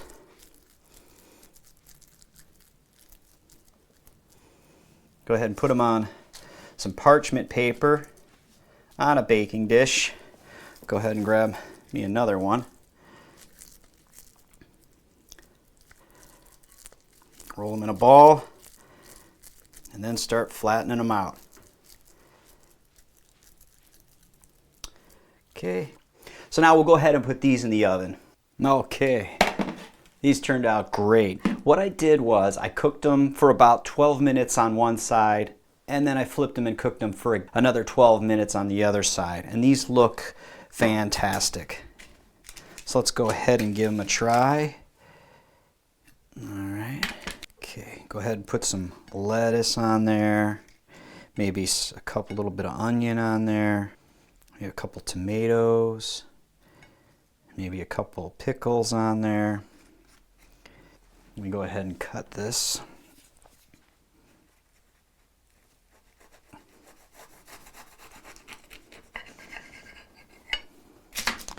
And as you can see, that's looking pretty darn good. I can't wait to check it out. Oh my goodness, this is gonna be good. So good. And so good for you. Your family's gonna love this. Today I'm gonna be making a broccoli salad. It's sweet, it's creamy, it's crunchy. I'm gonna be making it with a purple onion, some broccoli of course, some dried cranberries, maybe some raisins, some purple cabbage, and some mandarin oranges. But first, let's go ahead and get started cutting up these vegetables.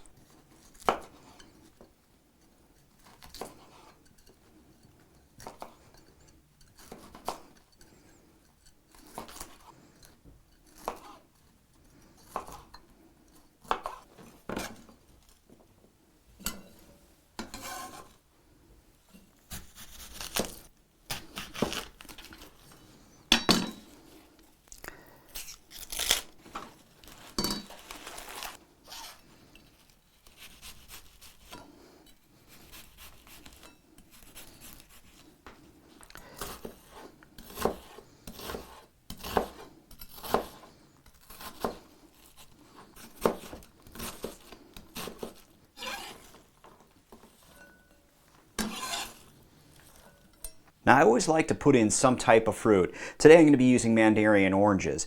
You could use apples or grapes, whatever you have in your pantry. So I'm going to go ahead and cut these up because they're just a little too big for a bite size.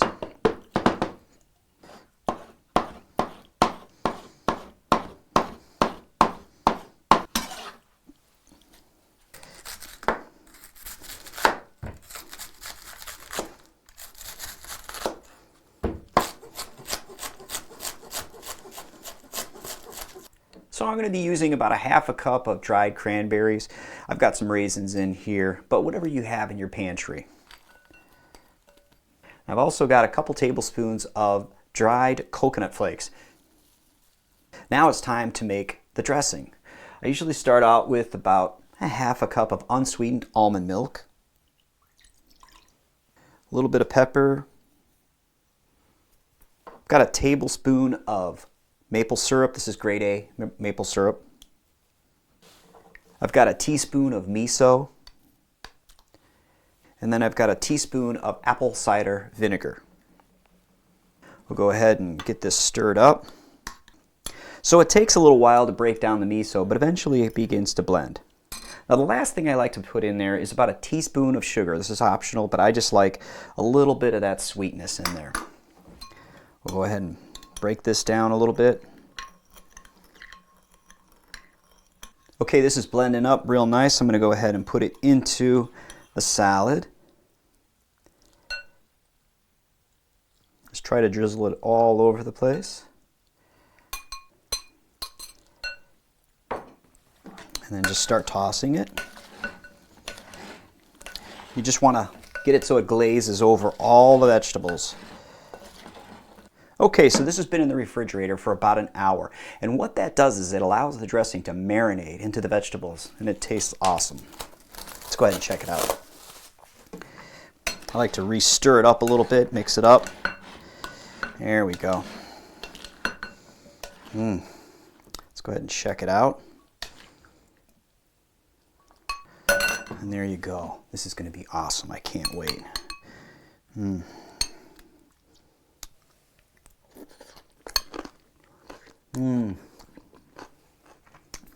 That is so good. You're going to love this one. Today I'm going to be making a simple but delicious sandwich spread. It uses a 15-ounce can of chickpeas. I've drained and rinsed those.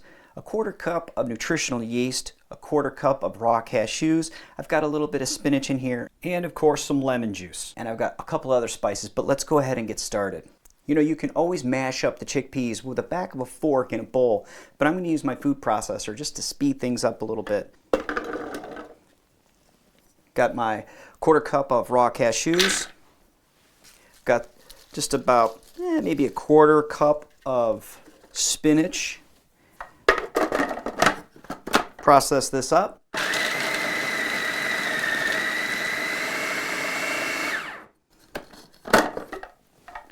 Okay, we'll get it off the sides a little bit. Okay, so as you can see, it's a little bit pasty, so I want to kind of get it a little bit wetter. So I can always add just a little bit of water. Just a little bit. See how that is, and we'll give it another run here.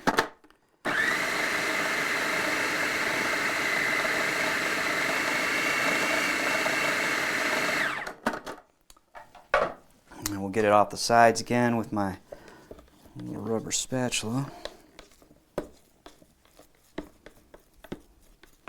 Okay, I'll put a little bit more water in there. So that was about, this is about a 1/4 cup.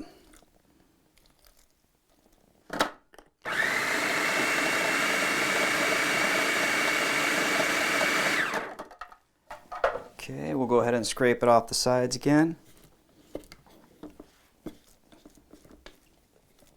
Okay, it's now starting to get really nice. That's about the consistency we like. So now I put in 1.5 teaspoons of apple cider vinegar. I got a teaspoon of tamari, a teaspoon of garlic powder. I like to put in about 1/2 pickle, 1/2 dill pickle. I got a 1/4 cup of nutritional yeast. Then I like to put in just a little pinch of dill, a little bit of salt, a little bit of pepper. To cut up a lemon, I like some lemon juice in there. Okay. Lemon juice.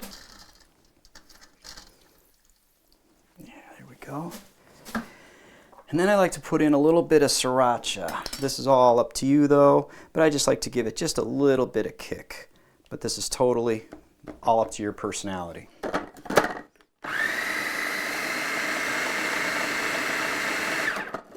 Go ahead and get it off the sides again.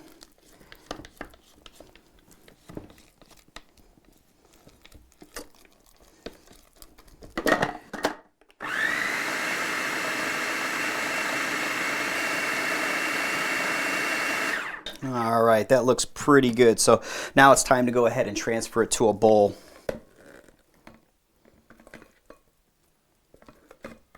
All right, that looks really good. So let's go ahead and make a sandwich. Okay, I've got a couple slices of whole wheat bread. I've got a couple slices of cucumber, some kale, and some tomatoes. So let's go ahead and check out this new spread we made.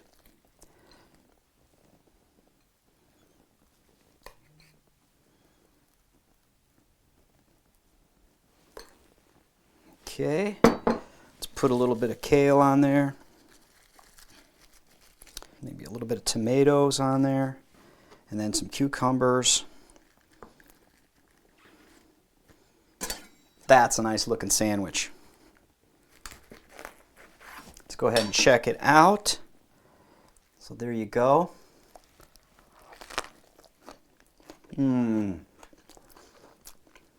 Very nice, very nice. I love the way the spread works with all the vegetables. It's a very, very good sandwich, and it's extremely healthy for you. You're gonna love it.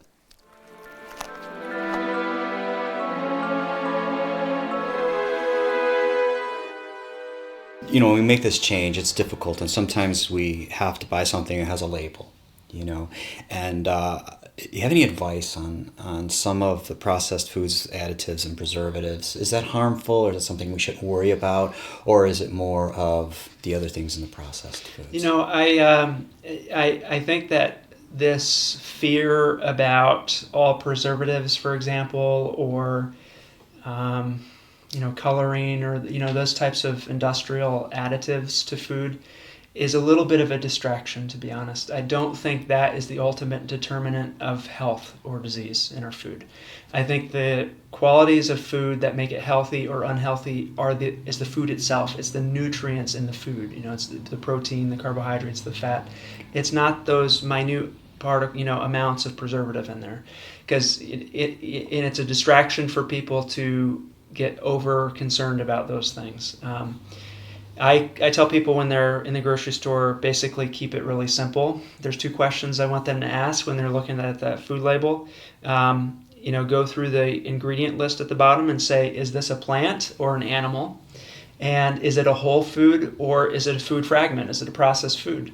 And if you have mostly whole foods that are plants, you're good. And if you don't, you know, you put it back. And that's, you don't forget the numbers, forget everything else, you know, keep it kind of simple, and you can kind of ignore the preservatives. I've had a number of patients, for example, who, you know, they think they're doing really, really well by getting all these sort of foods that are labeled as super natural, super organic, you know, that it has the aura of these health companies. And the second ingredient is sunflower oil. And it's a very high fat food, and you know, they're trying to lose weight, or they're trying to do XYZ, and there's no preservatives in this sort of health thing, quote unquote health package, but you know, it's not healthy nutrition.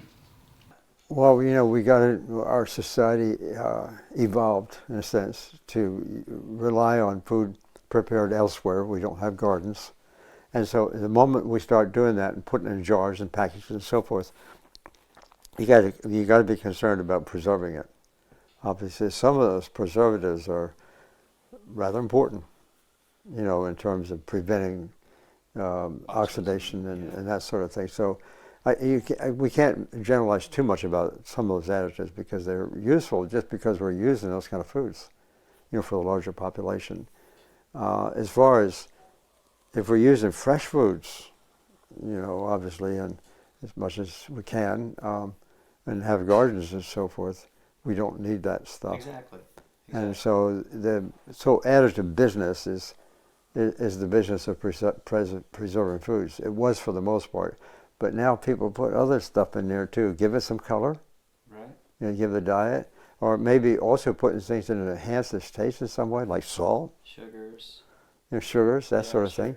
They're playing to our addictions. Why are you eating food that needs preservatives, right? I mean, this is just to make, you know, processed foods shelf stable, to make more profit off of them. It's good for shelf life, not good for human life. I mean, the best food has no label at all, no ingredients list. We're talking about the produce aisle. Fresh fruits and vegetables, yes, they go bad, but that's because they're fresh. Right. And there's not a lot of money to be made, but those are the healthiest foods, the ones that don't need. So instead of, is this preservative-based sodium benzoate better than, you know, the best foods don't have nor need preservatives.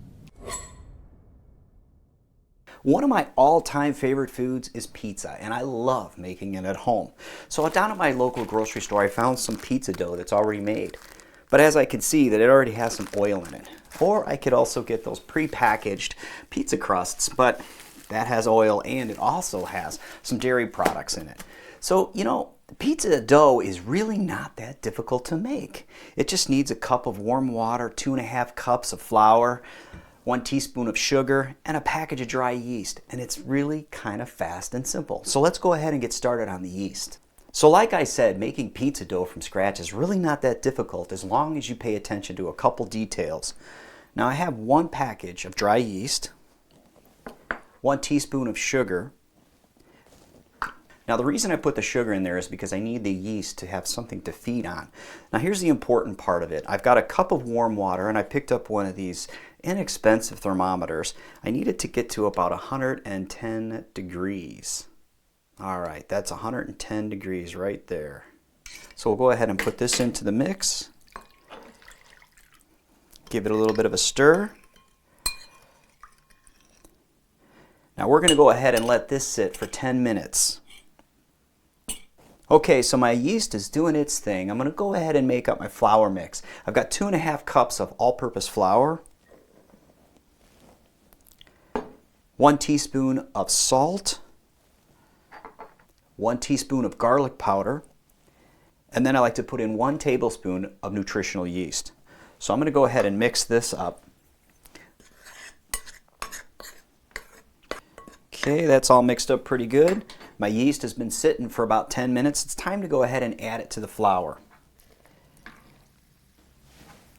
We'll just go ahead and stir this in.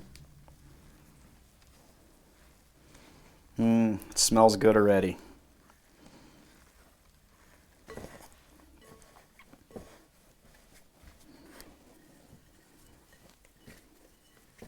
Okay, so this is looking really good, so I'm just going to go ahead and let this sit for about 5 minutes. Okay, I've got parchment paper on top of a cookie sheet, and then I just sprinkled a little bit of flour. This dough has been sitting for about 5 minutes, so let's go ahead and start rolling it out. I like to get a little bit of flour on top of it just to kind of mist it down a little bit. Now you can do this by hand, but I'm going to go ahead and just kind of roll it out with a rolling pin. I like to start in the middle and just kind of work my way out and just keep working it.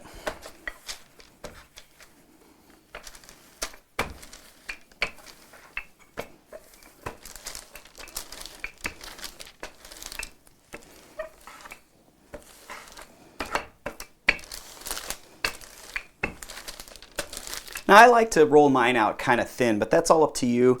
So you can see I've got it about, maybe 1/4 inch, maybe, somewhere in there. But I like it kind of thin, but that's completely up to you. The next thing I like to do is sometimes when I cook this in the oven, I get a little bit of bubbling, and I kind of want to keep that to a minimum. So I'll just go ahead and put a couple fork marks in there.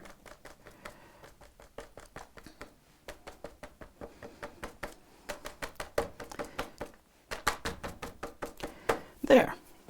Now I usually like to pre-cook my crust just a little bit, so I put them in the oven at about 475 for about 5 minutes. Now pizza sauce is actually kind of simple to make. I'm going to use 1 15-ounce can of tomato sauce, 1 6-ounce can of tomato paste. I got a tablespoon of oregano, a teaspoon of paprika, and a teaspoon of garlic powder. So I'm going to go ahead and mix these together.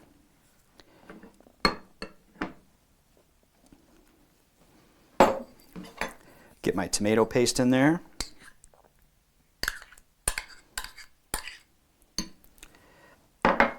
My oregano, paprika, and my onion powder. And we'll go ahead and mix this together.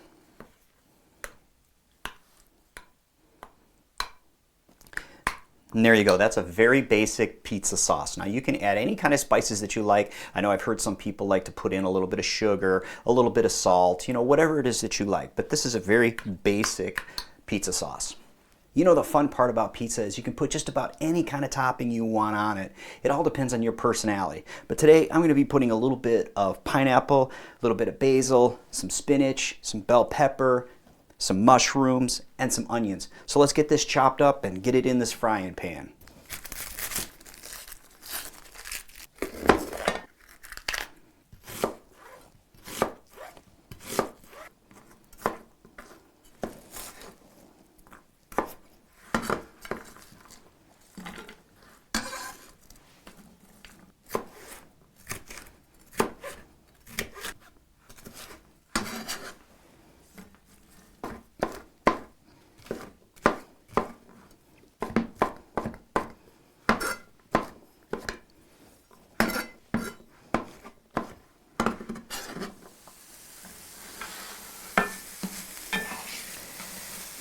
Okay, these are coming along pretty good. Now I personally like to put just a little bit of water in there, just so they have a little bit of a sautéing to them.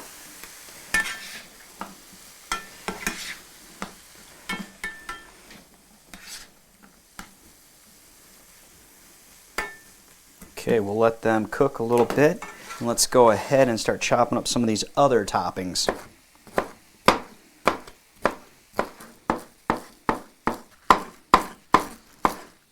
Okay, so I had my pizza crust in the oven at 475 for about 10 minutes. I tend to like a little bit more of a crispier crust, but you know, it's totally up to you. But let's go ahead and start putting the toppings on.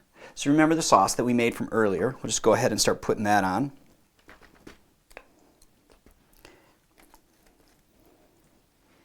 And I like to use the back of a spoon because it just seems to smooth it out pretty good.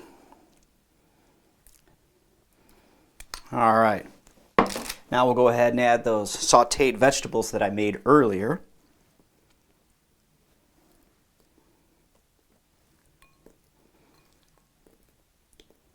Just kind of arrange them out a little bit evenly so it's all distributed. Okay, then I'll put a little bit of my basil.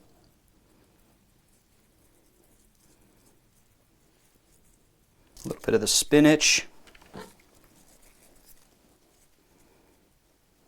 And then a little bit of my pineapple. Again, this is totally optional. It's just about your personality, what you like.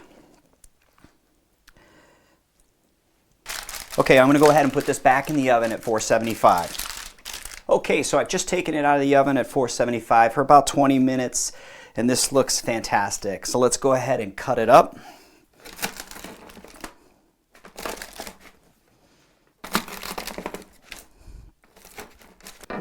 And let's give it a try. Remember the Parmesan cheese that I made earlier? Let's put a little bit of that on there. It's going to be great. And I like a little bit of pepper, but that's totally up to you. Okay, let's go ahead and give it a try. That's so good. Your family's going to love this. Today I'm going to be making vegetable barley soup in the slow cooker. I'm going to be using some carrots, some zucchini, some celery, some great white beans, diced tomatoes, an onion, and of course some barley. But let's first go ahead and get started on chopping up these vegetables.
Okay, now it's time to put in the rest of the ingredients.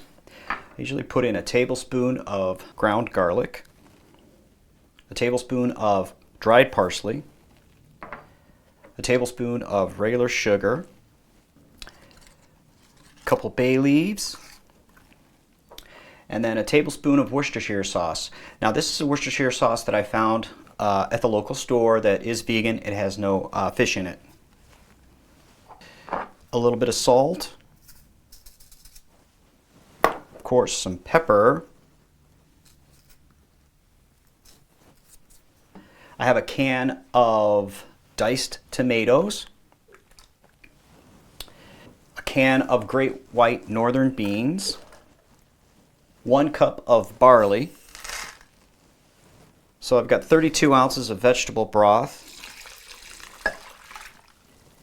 and another 32 ounces of vegetable broth. And that's pretty much it. We'll go ahead and give it a stir.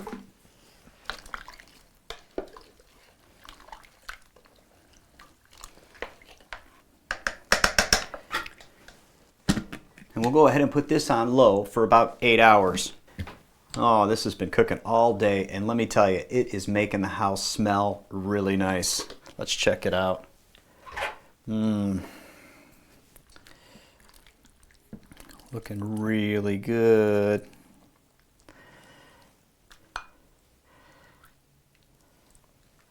Ah, that looks fantastic.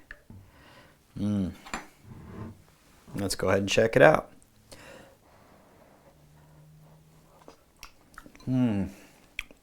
Very good. I love the tomatoes in there. So good. Your family's gonna love it. Today I'm going to be making hummus from scratch. Now you're probably going to ask, why would you make hummus from scratch when you can just go to the grocery store and buy it? Well, the thing is about the hummus at the grocery store has a lot of olive oil in it, and we all know edible oils are not exactly that great for us. Now my version lasts a little bit under a week in the refrigerator, but the stuff you buy in the grocery store can last a lot longer, so that makes me think that there's probably a lot of additives and preservatives in it. Now today I'm going to be making it with a 15-ounce can of chickpeas that I've drained and rinsed. I've got a couple cloves of garlic, a little bit of lemon, and of course some vegetable broth. So let's go ahead and get started. First thing I do is put my chickpeas in my food processor and then get started on mincing up my garlic.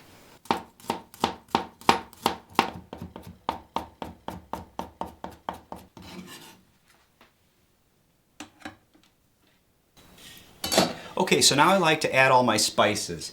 I usually like to go with a teaspoon of Dijon mustard. I like to put a half a teaspoon of tamari. It's totally optional, but I like a little bit of that tamari in there. A little bit of salt and pepper. I like to put in a little bit of flaxseed whenever I can. Put a little bit of ground flaxseed. It's like a teaspoon. Then I like to put in a tablespoon of tomato paste. This is totally optional. I just like that taste, just a little bit of that tomato, a little bit of that garlic in there. Okay, go ahead and cut up a lemon. Let's get my lemon juice in there. Okay, squeeze one half, and of course the other half.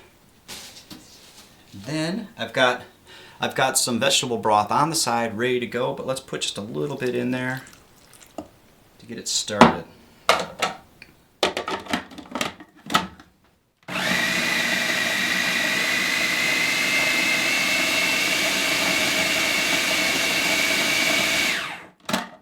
Okay, as you can see, it's a little dry, so I go ahead and put in a little bit more vegetable broth.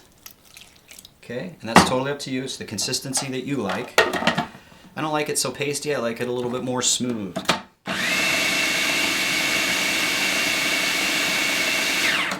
Let's get it off the sides.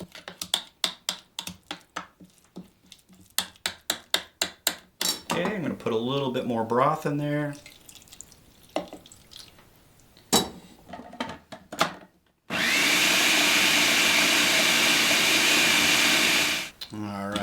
This is looking really good now. Go ahead and put this on a bowl.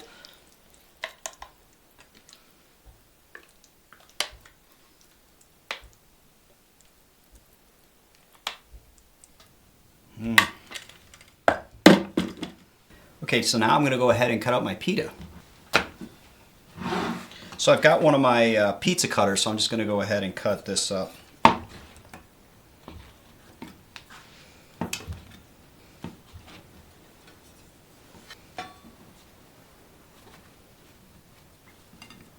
And there you go. This is gonna be great. I can't wait. That's why I love all those spices in there. It's so good. But it's homemade. I know what's in it. That's the fun part about it. You're gonna enjoy this. Today I'm going to be making Mexican tomato, beans, and rice. It's going to have some garlic, some jalapeno, lime, orange, some onion, some cilantro, fire roasted tomatoes, some lettuce, and of course 3 cans of black beans. But first, let's go ahead and get started on our rice. Okay, so first let's go ahead and start mincing up the onion, the jalapeno, and the garlic.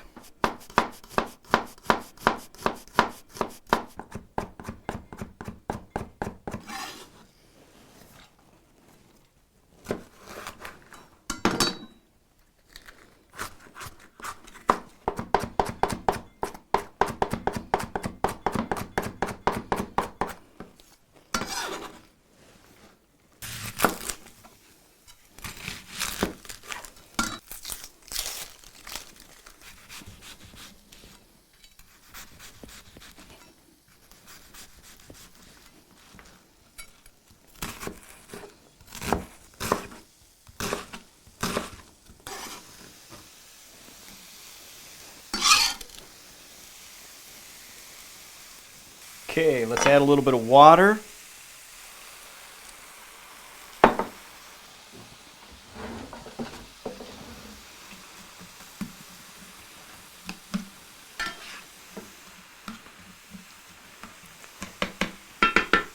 Okay, so I like to put a couple tablespoons of cumin, 1 tablespoon of chili powder,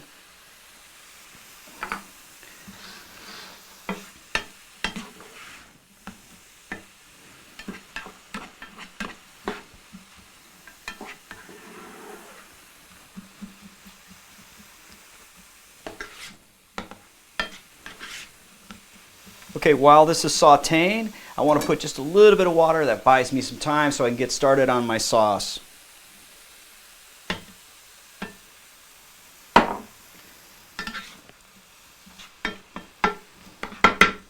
Okay, so now I'm going to go ahead on my butter sauce.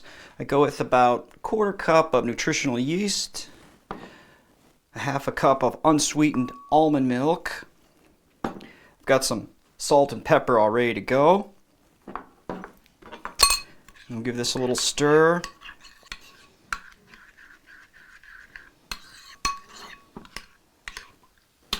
Okay, that's looking pretty good. We'll save this for later.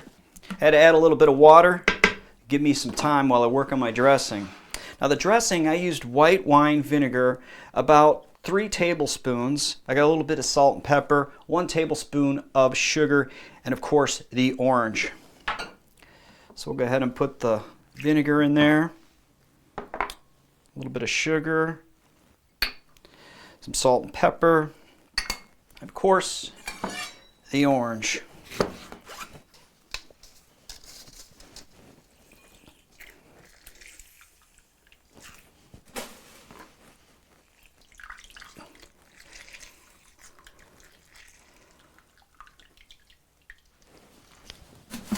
All right, and that's pretty much it with the dressing. It's a nice sweet, but yet sour, kind of tangy.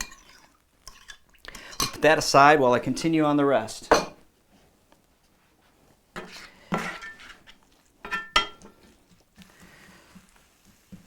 Okay, now let's go ahead and add our fire roasted can of tomatoes. And of course, our 3 cans of black beans. Start warming all this up. Remember, if it gets a little too dry, go ahead and put a little bit of water in. Okay, so now that that's simmering, let's go ahead and cut up a little bit of lime.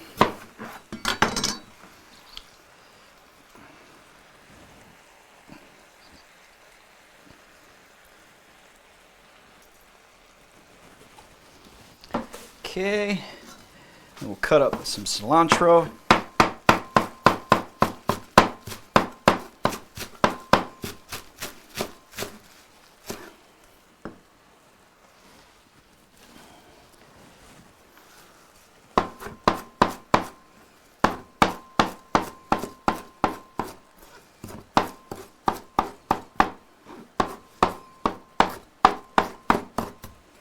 Okay, put a little bit of cilantro in there.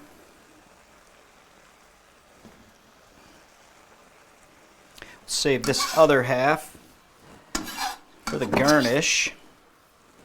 And let's go ahead and chop up some lettuce.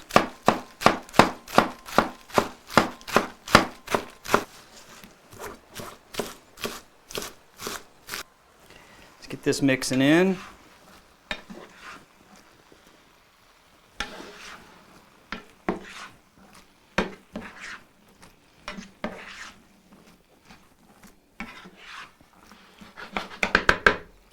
All right, that's looking pretty good. Let's go ahead and check on our rice. Okay, so I've warmed up my butter sauce that I made earlier, so it's nice and warm. So I'm just going to drizzle a little bit of the butter sauce on my rice. And I'm going to go ahead and get some beans, tomatoes.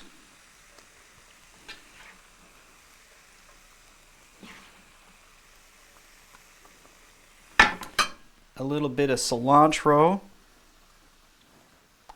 I like a little bit of lettuce on there. And then my dressing.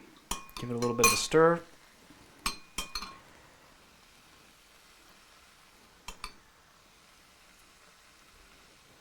And put a little bit even on the lettuce.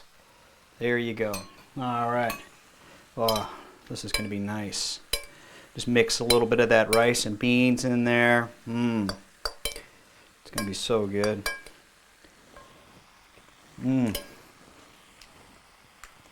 So good. The dressing is awesome. But this is rice and beans, a little bit of tomato. It's so good. Our daughter's in her 3rd year of medical school, and I asked her, you know, what's a typical, what kind of nutrition course did she take? And she said they had us do 20 hours of nutrition to become an MD. Any thoughts on that? So several surveys have shown that about 20 hours in 4 years of medical school is average of nutrition training. So she actually is not doing badly by the super terrible metric across the system. Doctors are not trained in nutrition at all, and it's if they do get nutrition training, it's not likely related to disease. To be honest, it's mostly biochemistry. You know, it's probably related to the Krebs cycle or protein metabolism or this type of stuff you remember for the test, and then you forget the biochemical steps and blah blah blah. And it's a shame because most doctors will admit that nutrition and lifestyle has a major role on most of the diseases they treat. And yet there's no training, and the reason is because it's not really considered real medicine.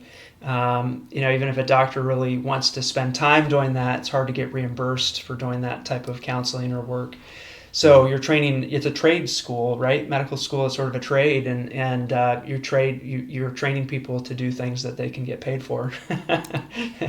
So I mean that's an oversimplification, but what we consider to be real medicine tends to be drugs and surgery, which is unfortunate because lifestyle is really at the base of so many of our common diseases. Yeah, it's unfortunate because we go to a doctor, let's say, and we have no one else to really ask. You know, is my diet causing some of these things? And, I would ask those questions, even though I really knew what I was talking about, just to see. And I was really surprised at the mixed elements that they said to introduce, like fish oils and, stuff like that. Triglycerides are a little high, get some fish oil, that'll fix it. Physicians suffer severe nutrition deficiency in education. And most doctors are just never taught about the power that healthy dietary choices can have. And so they graduate without this powerful tool in their medical toolbox. Of course, there's other kind of institutional constraints, time, reimbursement. Many doctors just simply aren't paid for educating people about making healthier choices. Of course, big pharma, the drug companies play a role in transforming medical education and practice. But most doctors just were never taught. So the average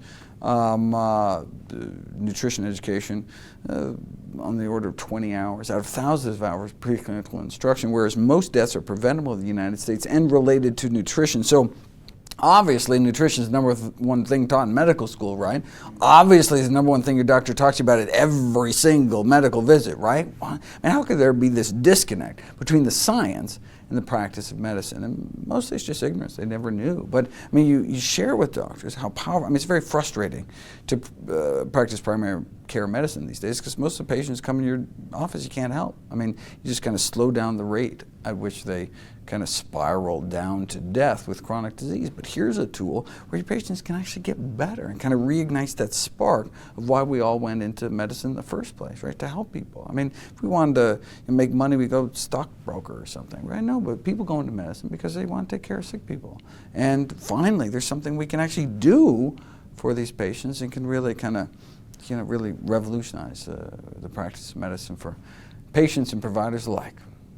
Doctors don't know nutrition. I've spoken to a lot of medical schools, at least 150 or maybe close to 200 now, all over the place. And so the message I bring to them, and I'm gratified that they're taking that kind of interest, that I'm even invited to come and speak about this, because I'm quite, as I did just yesterday morning, I would say, your whole profession is focused on the wrong thing. I mean, I said, and furthermore, you're not trained, so you don't really have the knowledge to be able to judge what I'm talking about, kind of thing. I mean, it's a tough message, but I mean, I do it obviously politely, and I totally understand, because these are people just like me and everybody else. They want to, in fact, are better. They're serving the public, but they didn't know that the best solution, for health, is the one area of medical science they don't hear about. Even the nutrition that is taught, and I would argue at ASU, the nutrition that your daughter may have had is largely biochemical in nature, because they take the biochemical discussion and they call that nutritional discussion. And it's not really quite fair. It's good to have the biochemistry background, as I said before, because she'll be in a better position to be able to look at the information in a more informed way than some of her colleagues by doing that. But well, I mean, she knows a lot about the science of how the body works, how that medication works, and everything like that. She understands all that, but it's just interesting when we go out to dinner.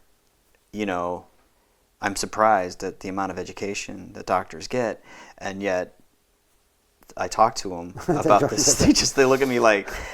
That's right. It's part of the problem. Today I'm going to be making barbecue bean wraps. I'm going to be making it with rainbow chard, a half a sweet onion, some bell pepper, and some pinto beans. But first, let's go ahead and get started with the sauce. Now, it took me a while to find some barbecue sauce at my local grocery store that doesn't have any oil in it. So this is 1 cup of barbecue sauce, 1 teaspoon of balsamic vinegar, 1 teaspoon of Dijon mustard, 1 tablespoon of brown sugar. Now this is optional, but I like a little bit of sweetness in there. Okay, we'll give this a bit of a stir. Okay, and now I've got 3 cans of pinto beans. I've drained and rinsed them already. Go ahead and put those in there. And we'll give this a nice gentle stir. Get this barbecue sauce all mixed around the beans. All right, that's looking pretty good. Now let's go ahead and get started on chopping up some of these vegetables.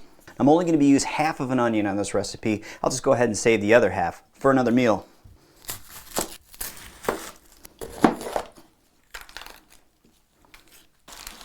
So I like to dice these up pretty small.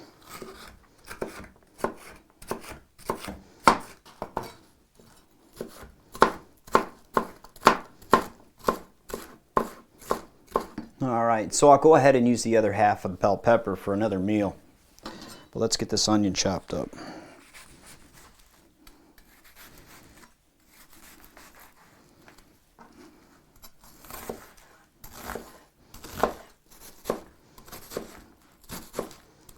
Then we'll go ahead and put this in with the beans. So we'll go ahead and mix this in.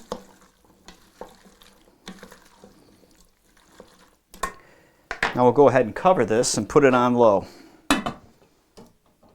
Okay, so now it's time to go ahead and cut the chard into wrap pieces.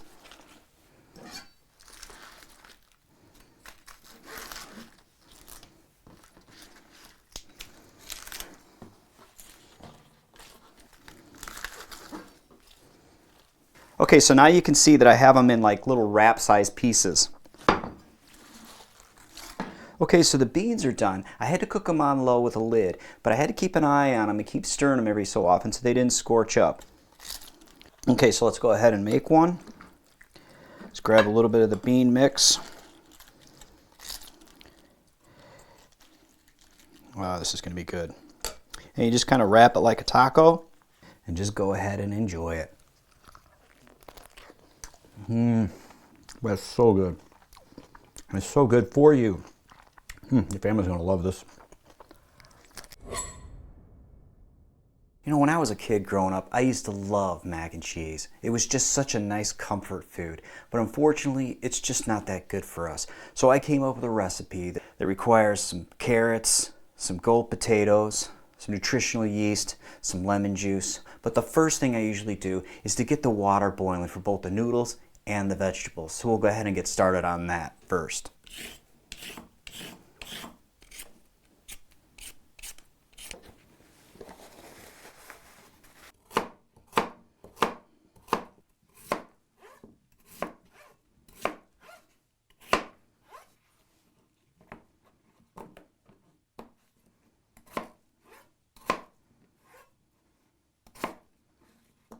Okay, so the waters are boiling. Let's go ahead and put the vegetables into the boiling water.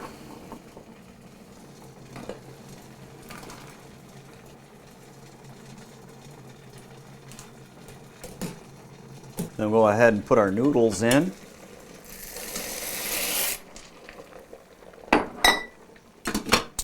So this has been about 20 minutes.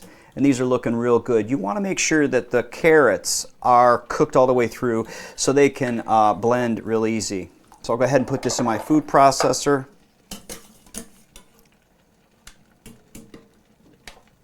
There you go.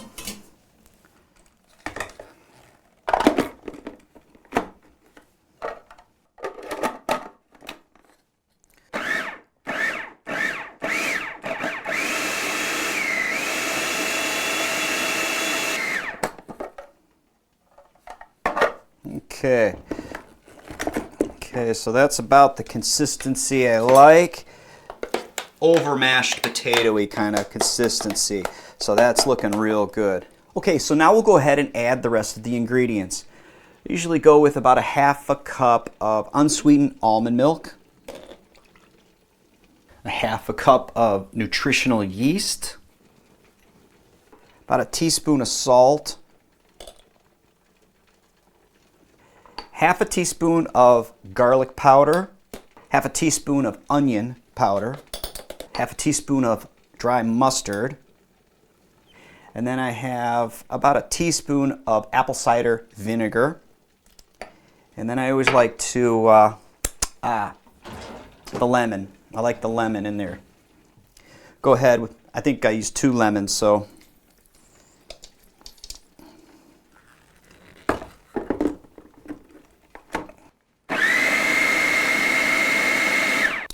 Yeah, this is looking really good. So yeah, that's the consistency that I like. Just, it's kind of creamy. It's really nice and creamy. Look at that, that's great. I don't want it too thin, because you want to have it so it's more like a cheese. I'm gonna go ahead and pulse this just a little bit more. Okay, so the noodles are all done. Let's go ahead and get them out and drain them. See, that's why I like the sauce just a little bit thicker, because as you can see, there's going to be a little bit of moisture on these noodles. Go ahead and put these noodles in a bowl.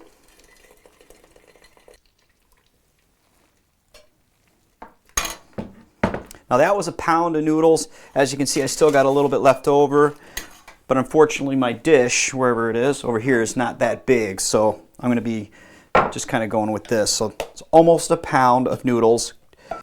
This is the extreme health version of mac and cheese. It doesn't require any cashews, and of course you understand that cashews are very high in fat. Now if you want to make this version taste a little bit more like traditional mac and cheese, then go ahead and add some more nutritional yeast and more salt.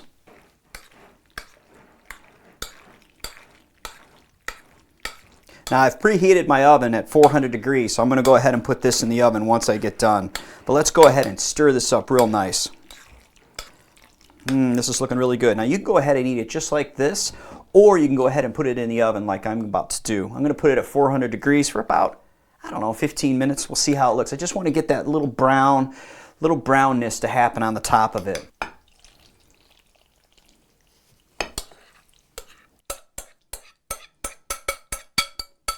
Go ahead and smooth this out a little bit.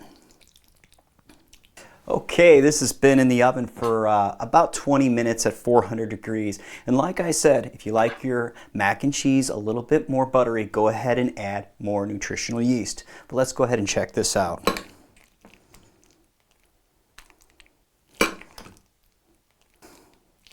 This is going to be good. So good. You know, Italian food is a favorite at my house, but sometimes it can be a little daunting trying to figure out what the pasta at the grocery store is made of. Is it made with oil? Does it have eggs in it? And what kind of flour is it they're using? But don't forget, gnocchi is a great alternative to an Italian dish and even some salads. And it's relatively easy to make, and a lot of times you can make it with the stuff that you have in your pantry, provided you have a couple potatoes. Now today I'm going to be making my gnocchi with whole wheat flour, and the reason why I'm doing that is because I want a little bit of that fiber in the meal. The only thing is with whole wheat, it does give it a little bit more of a chewy texture, and that might not be so cool with your family, but you can go ahead and use whatever flour you want. The first thing I usually like to do is to get this water boiling so I can get my potatoes cooking.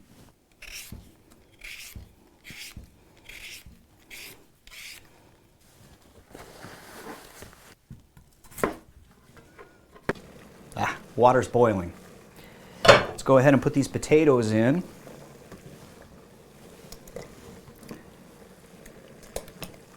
Now this should take about 15 minutes, give or take a few, but I mean it all depends on if it's tender or not, and I usually like to just test it with a fork just to see if it's just right. Okay, so while my potatoes are boiling, I'm going to go ahead and get my sauce started. This is a basil marinara sauce that I made a couple weeks ago. I put it in some of these glass jars, and I actually put it in the freezer as long as I have some space in the glass for it to expand. The thing I like about the glass jar, if it's frozen and I'm in a bind and I've got no time, I can always set this in some boiling water just to get that defrost process going before I go ahead and start warming it up for sauce. But you can always get these plastic commercial containers that they sell like on Amazon or something like that, and the thing that's nice about them is the lid is really secure, and as you can see they have that perforated edge and they work really nice. But the only problem is once this is frozen, I don't think I would stick this in boiling water to defrost them, because I'm not really sure what kind of chemicals come off of plastic, so I don't even go there. So the choice is yours. So let's go ahead and get my sauce warmed up a bit.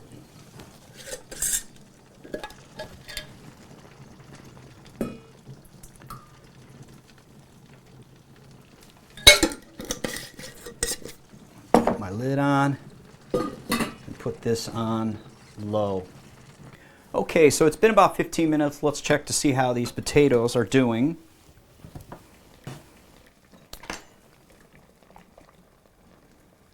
Okay, let's check this out. So as you can see, it's still a little bit hard, so I'm going to go ahead and put these in for just a little bit longer. Okay, so the potatoes are done now. Let's go ahead and get them out of there.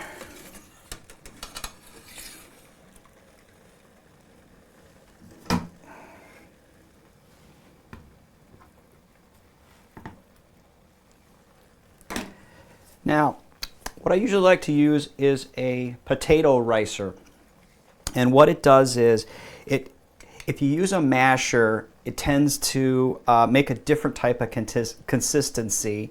But as you can see, the ricer has a different, small holes. This other one has different dies. But, as you can see, this is the size that I like to do. So it's pretty simple to operate. All you do is put your potatoes down in there and then go ahead and just rice them out.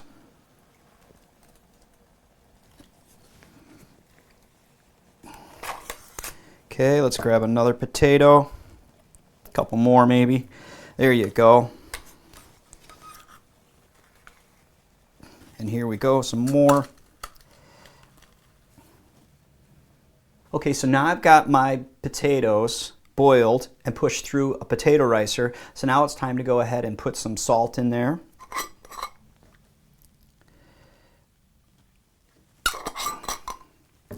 And then the wheat flour, or whatever flour. Now here's the thing about gnocchi. It's basically 2 parts potato to 1 part flour, but it all depends on how wet everything is, but you want to turn it into that gnocchi dough.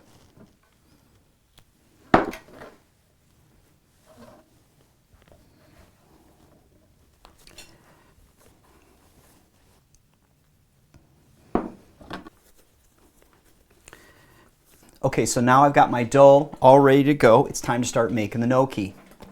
Now, as you can see, it's got that consistency that's not exactly sticky, but it's just enough where I can mold it up into a roll and start cutting it up. So the first thing I usually like to do is to just divide it up into quarters. Then I'll go ahead and make a roll.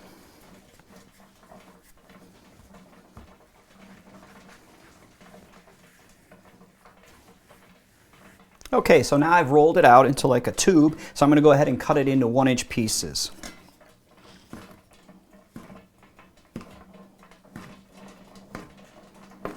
Okay, so to make your gnocchi a little bit more authentic, you can always put a little bit of design with the back of your fork. And the way you do that is you just kind of press with your fingers and roll it so it gives it that perforated design. Now, you can either go ahead and freeze these for another time, and the way you do that is I would put these on a cookie dish or something like that so they can be separated, put them in the freezer, and then when they're frozen, go ahead and put them in a reclosable bag. But for now, I'm going to go ahead and we're going to eat these. So now my water is boiling, so I'm going to go ahead and scoop these up and start putting them in.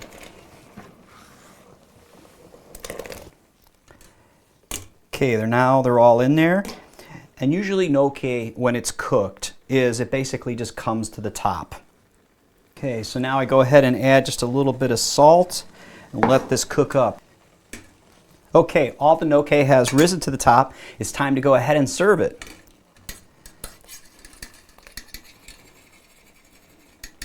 I like to get off all that moisture.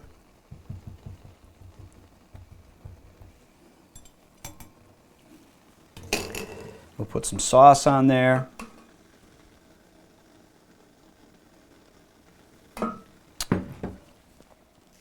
Maybe a little bit of basil. And as you can see, that looks amazing. This is going to be good. You can tell.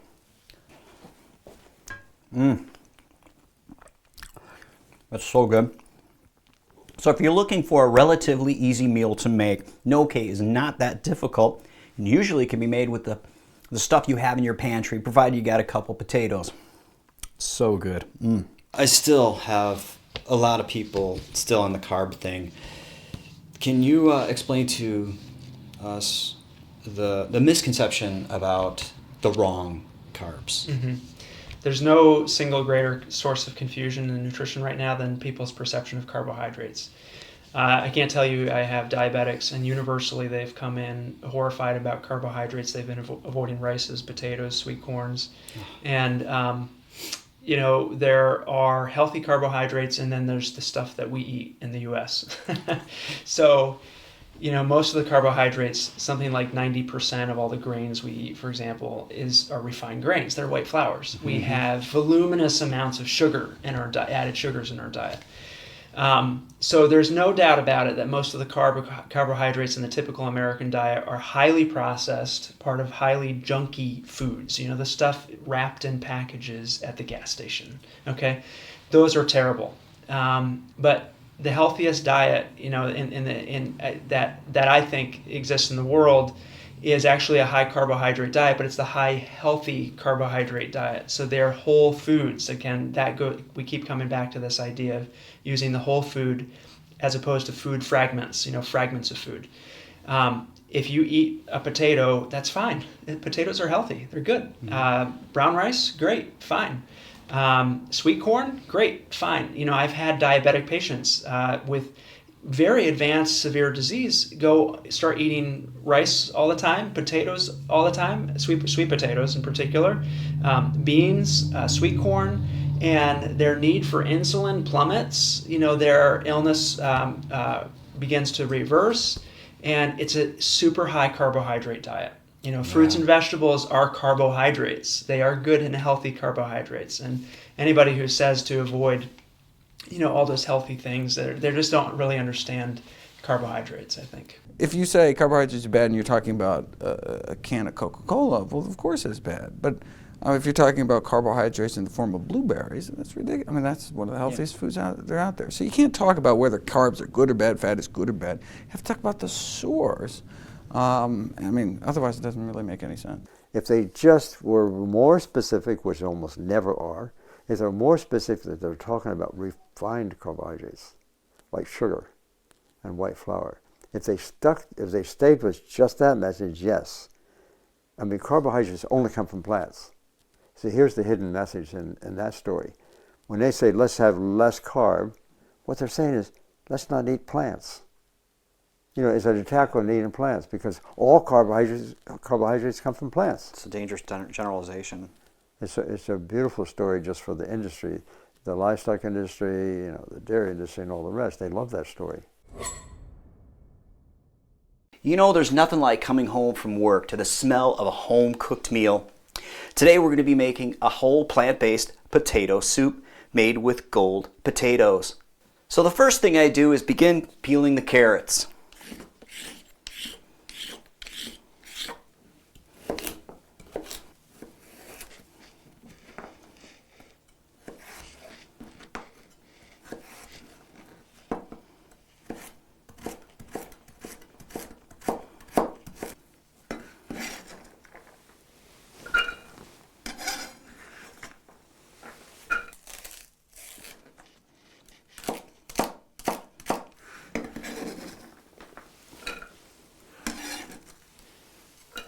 And I usually like to go with a sweet onion.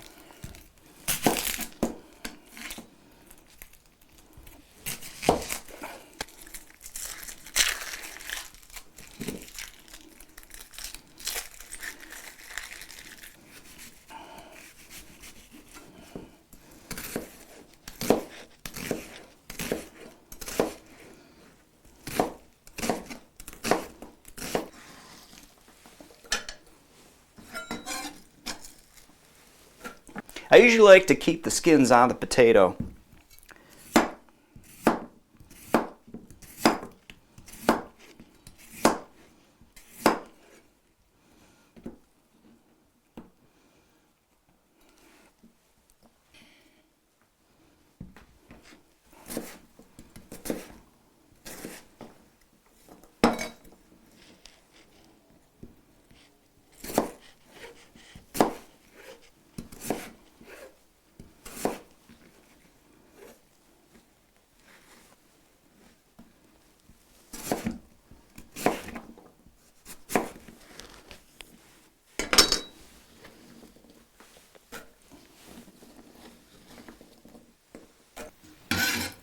So that's 6 gold potatoes. Now let's go ahead and add the rest of the ingredients and spices. I usually go ahead and start with the vegetable broth. Maybe a cup of unsweetened almond milk. Of course, some water. I like a little bit of garlic powder. Just a little bit of dill. Of course, bay leaf. I like a little bit of basil in there too, just a little bit of basil. And of course some pepper, some salt. Now the thing is with potato soup, it kind of needs some salt, but again, that's optional. The nutritional yeast, I usually like to go with about a half a cup, maybe a little bit more.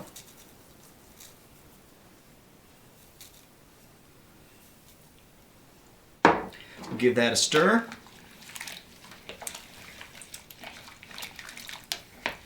Well, there you go. This is looking pretty good. So we'll go ahead and put this on low for about 8 hours. You know, the really cool thing about a slow cooker is that you can cut up all your vegetables before you go to work or the night before.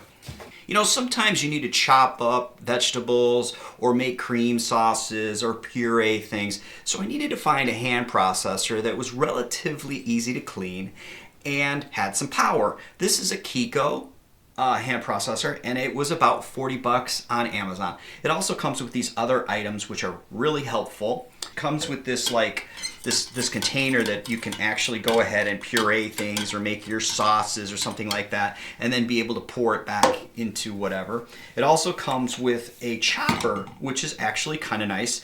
It's pretty simple to use. It's just, you know, you just go ahead and pulse the vegetables in this container. As you can see, it's relatively easy to clean. This comes off. Be careful about the blades. They're pretty sharp. It's relatively easy to clean and get out because it doesn't have quite a bit of stuff in there like your conventional blenders. It's really fast, it's really simple, and that's the whole thing with me in the kitchen. I like things to be easy to clean, easy to put away, and get going.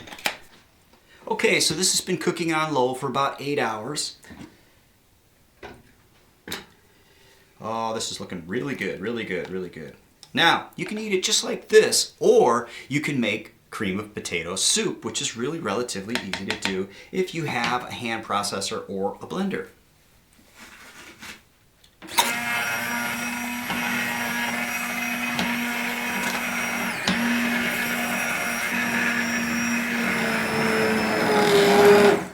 Now, some people like it where it has a little bit of chunk still in there.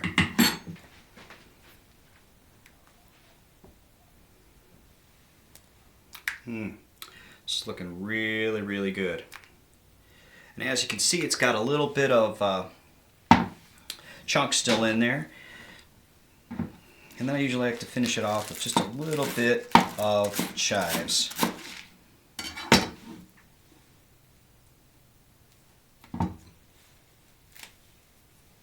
And there you have it. Cream of potato soup. Now see, the thing is about this particular recipe, it's fairly easy to just chop up a bunch of vegetables, put them in a slow cooker, and go about your day and come home to a nice, warm, comfort food ready to go. So let's go ahead and check it out.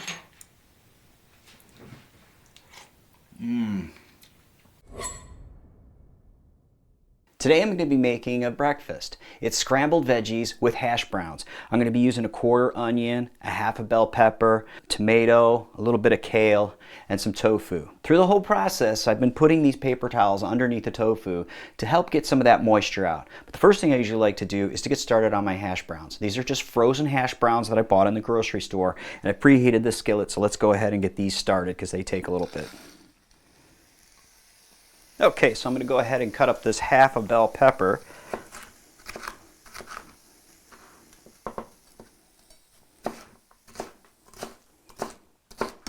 Go ahead and put this in my other skillet. Okay, now I got a quarter onion. I'll go ahead and dice this up.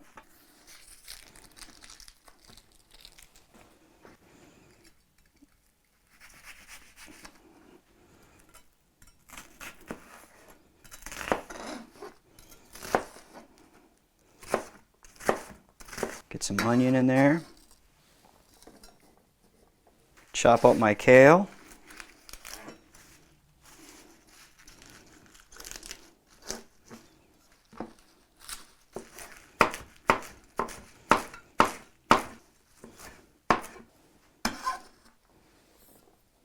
And usually what I like to do is I like to get some of the seeds out of the tomato. So we'll go ahead and do that. And what I do is I just kind of take my knife, my little knife, and just kind of scoop it out. Just kind of cut it a little bit, and then just kind of pull some of those seeds out.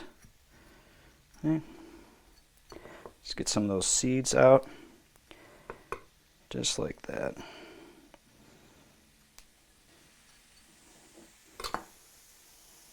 Those are looking pretty good. Okay. Go ahead and dice these up.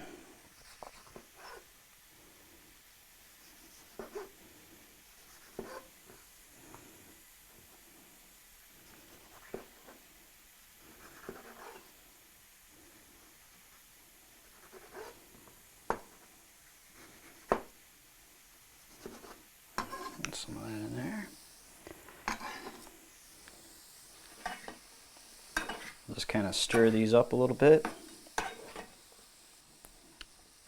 All right, let's check on our hash browns. I didn't use any oil, so these are looking really good.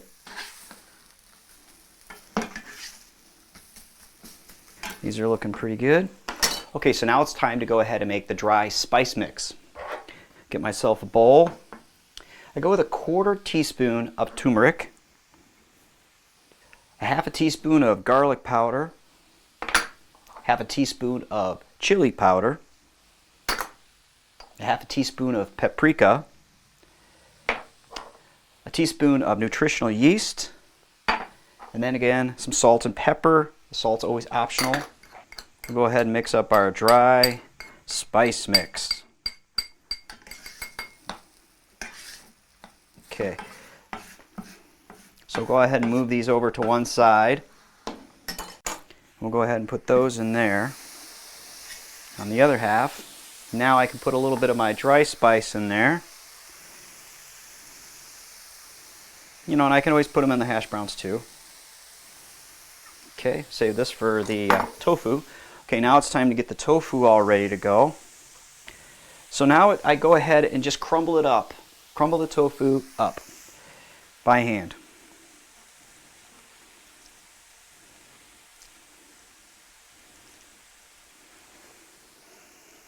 Now I go ahead and towel blot it some more. Try to get some of that moisture out. Towel blot it again. I mean, that's the whole idea, is to get this moisture out.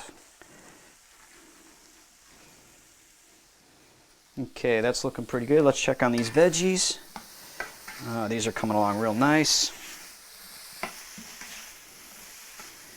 Yeah, these are coming along real nice. Now you can always add a little bit of water if you want to, but I kind of like to keep it dry. You know, just kind of stir fry them up a little bit.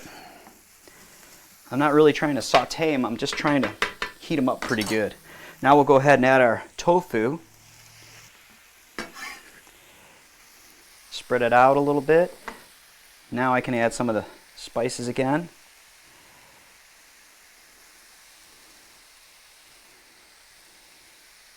Okay, and we'll give this a stir.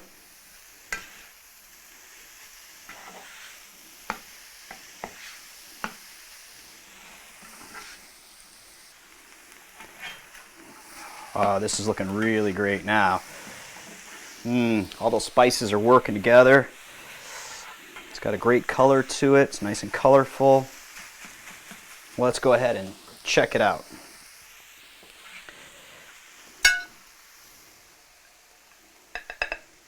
Let's get some hash browns in there. There you go. I'm sure this is going to be amazing and a very simple breakfast. Let's go ahead and check it out. Get a little bit of potato in there. Oh, this is going to be so good. Oh, man. This is so good. Nice, wonderful breakfast. Your family's going to love it. Can we actually clean our arteries? I read about nitric oxide as we get older not being there as much for us. Oh.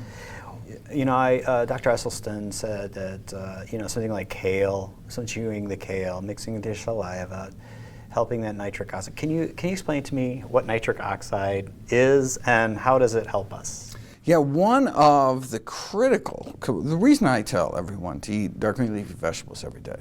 This is one of my daily dozen. I have a kind of a daily dozen recommendations. All things I try to encourage people to fit into their daily diet. So berries every day, the healthiest fruits, greens every day, the healthiest vegetables, a tablespoon of ground flax seeds, 1/4 teaspoon of turmeric, you know, on down the list, how much to drink, how much to exercise, etc.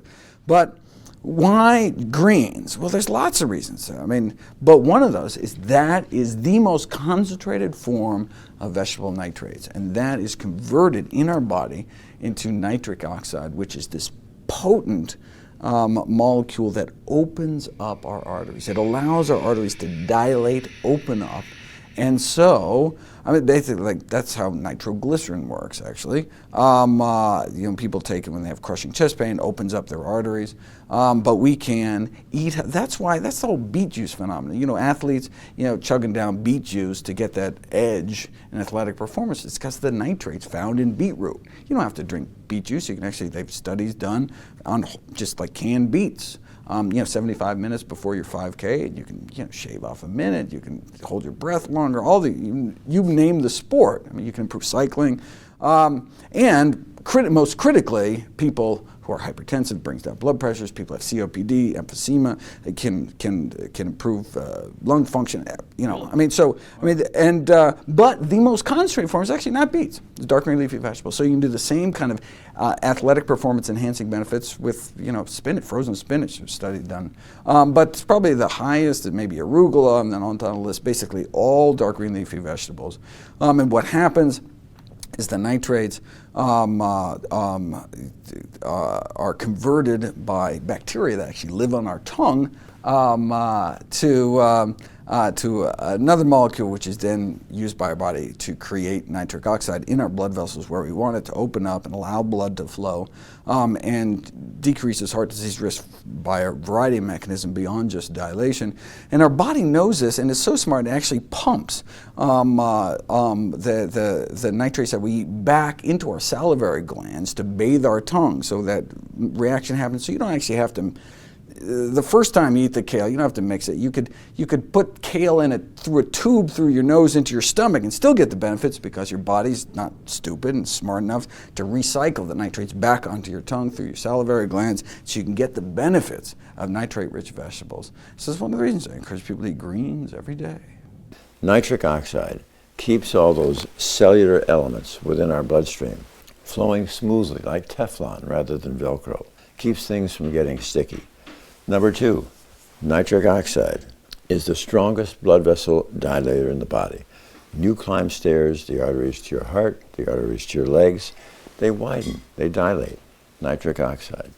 Number 3, nitric oxide will protect the wall of the artery from becoming thickened, stiff, or inflamed.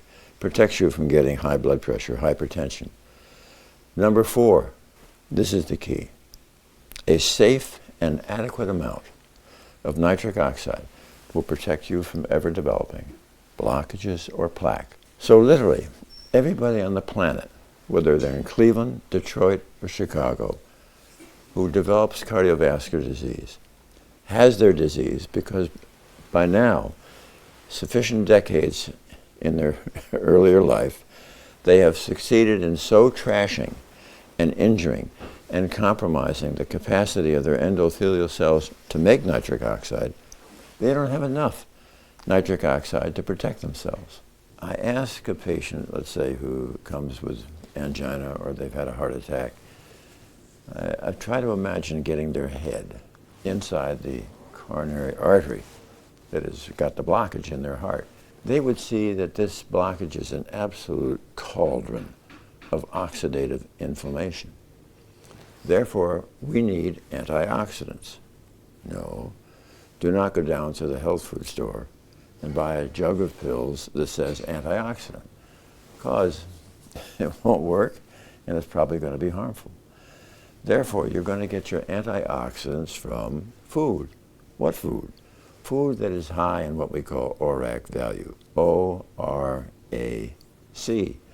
Oxygen radical absorptive capacity. So if you're having raspberries, blueberries, strawberries, and blackberries on your oat cereal in the morning, terrific. But nothing can trump the antioxidant value of green leafy vegetables. When I first started on a whole plant-based diet, I was not really a big fan of kale. I don't know, it was a personal thing, or it just tasted bitter to me. But it wasn't until I started experimenting with different types of vinegars, some spices, and maybe some sweetness from some fruit that I actually started to enjoy the taste of it. But see, that's the thing with this diet. It takes time for you to recalibrate and readjust yourself to actually start to acquire a taste for plants. So today I'm going to be making a sweet and sour kale salad. So let's go ahead and get started on cutting up these vegetables.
Okay, so now I'm going to add some beans. I have some white beans here. I've rinsed and drained these, but you can use any type of bean that you have in your pantry.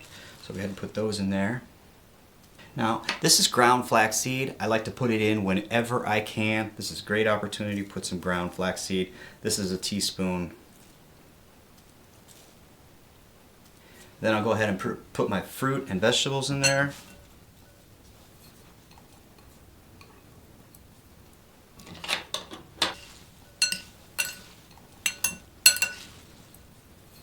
Now I'll put a little bit of my tangy dressing, give it a little bit of a shake.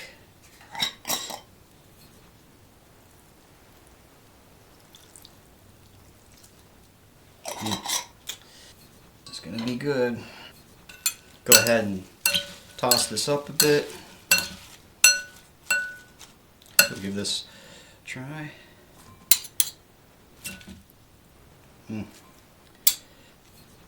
So that looks fantastic. Let's give it a try.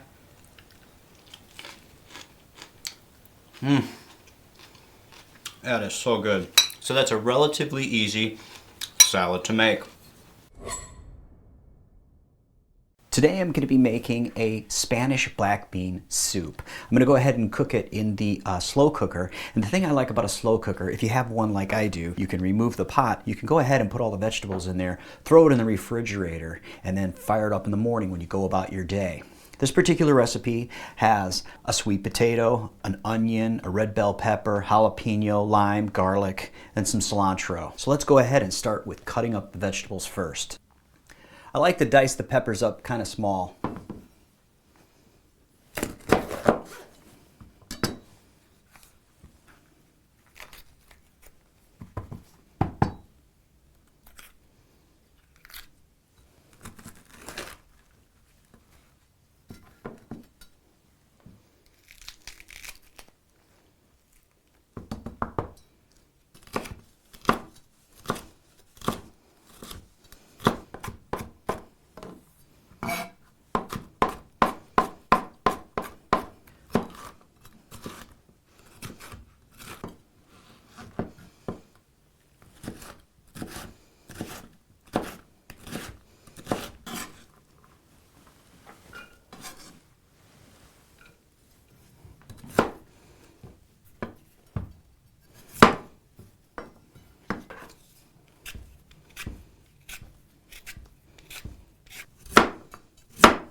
Now I saved the other half of the cilantro for the garnish on top.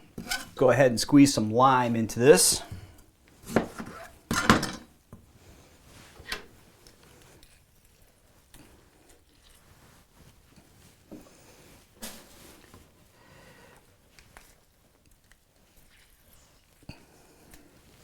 Okay, so now it's time to go ahead and add the rest of this stuff. I've got a can of fire roasted tomatoes. My 3 cans of black beans, I rinse them and, of course, drain them. Put them in there. I've got a little bit of frozen corn, about a half a cup. Okay, now I add a little bit of salt. It's optional always. 2 teaspoons of cumin. 1 teaspoon of chili powder. And then, of course, 32 ounces of vegetable broth.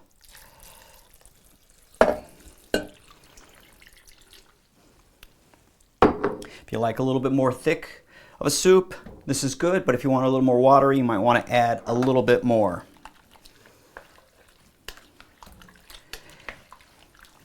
Stir this up.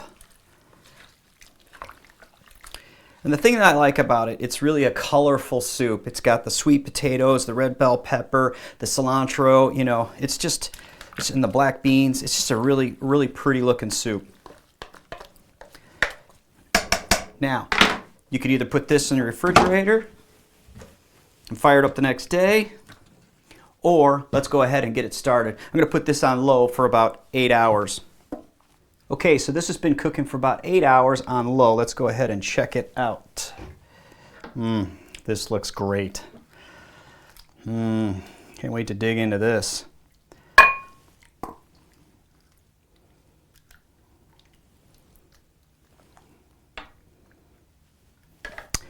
Put a little bit of that cilantro that we cut up earlier.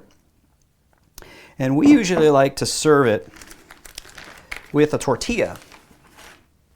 Go ahead and fold that up. Now let's check it out. Oh, it smells awesome. This tastes great. I'm sure your family's gonna dig this one. There's a lot of vegan recipes that call for nuts. Well, let's see what the experts say about this. Let's say we're not in that range of heart disease. You know, plant-based diet. I like my walnuts. I like my almonds. And is there a point where you go, "Whoa, Craig, watch it"? Yeah. So my stance on them is that nuts are sort of maybe foods. Nuts, avocados, the other high-fat plants, and that's because a lot of people are working on weight loss, and you know, clinically, there's something very unique about people doing a low-fat whole food plant-based diet. You know, I'm asking them to give up their added fats. I'm asking them to give up their fatty cheeses and their fatty meats. And they still want that kind of creamy heaviness to some of their food. They've got to change their taste, but they're not there yet.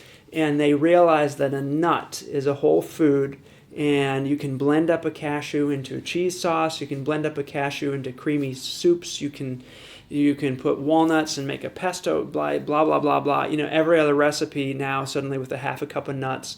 Guess what? They're not going to lose weight. You know, they're not going to get the maximal health benefit. And that can be a big problem. So I think for people looking for maximal weight loss and people who have that type of goal, I say no nuts. You know, change your tastes. Okay. Get rid of the fatty creaminess. But there's a lot of research on the flip side. There's certainly a lot of research associating nut intake with improved health outcomes. So I think if you go through a period where you adapt your taste, you get to the healthy weight, you reach or you're at your healthy weight goal, go ahead and add nuts back in your diet, and that's my take on it. And include them in your diet. I think they can be very healthy, but do it moderately. You know, do it sparingly. There've been a lot of things written recently about nuts, many of which have been supported by the nut companies themselves. And nuts are loaded with saturated fat. I suppose there's probably not a problem if somebody were to eat 3 walnut halves a day, okay? Okay. But if Dr. Esselstyn ever says that you could have 2 or 3 walnut halves, that's not what people would remember. Esselstyn said nuts are okay. Nuts are highly addicting. If I ever said that, there'll be nuts in the glove compartment. They'll be in the kitchen, the bathroom, the bedroom, the hallway, the workbench. And that's a lot of saturated fat. And I'm very competitive for my patients. I want them to do well. And how many people do you know who will eat 1 nut? But I have seen a study, it's called PREDIMED, done in Spain. They gave 3 different types of diets: Mediterranean diet with oil, Mediterranean diet with nuts, and then the diet they called low fat, which was 39, and later 37%. To qualify for the study, all the participants had to have no evidence of cardiovascular disease. At the end of 5 years, every single one of those categories, there were scores of patients who had heart attacks, strokes, and death. Higher number of strokes in the group on the low-fat diet. But in that group with the nuts. Here you start with patients, no demonstrating cardiovascular disease, and scores of them develop, while eating nuts, develop these cardiac events. So I have my reservations about wanting people to eat all that saturated fat. I see a lot of vegan recipes that they just automatically go to coconut oils, you know, stuff like that. Yeah. It's coconut, like white, lardy looking thing. Yeah, bad. It's good, bad. Yeah, no, coconut oil is bad. So coconut oil is one of the rare plant sources of saturated fat. So most saturated fat comes from, you know, meat and dairy. But palm kernel oil, palm oil, cocoa butter, these tropical oils, and coconut oil will raise your LDL cholesterol as bad as lard, as bad as beef tallow. Not as bad as butter, but yeah, it's bad. I mean, so it raises your LDL, your bad cholesterol, which is a primary risk factor for #1 killer of men and women. You don't want to be adding coconut oil to your daily diet. We have this addiction to fat or oil, fat and oil. Yeah. We have an addiction that's been part of our system for generations almost. So vegetarians are limited because, as I say, 90% are still using dairy. That's a serious compromise. And vegans not using dairy.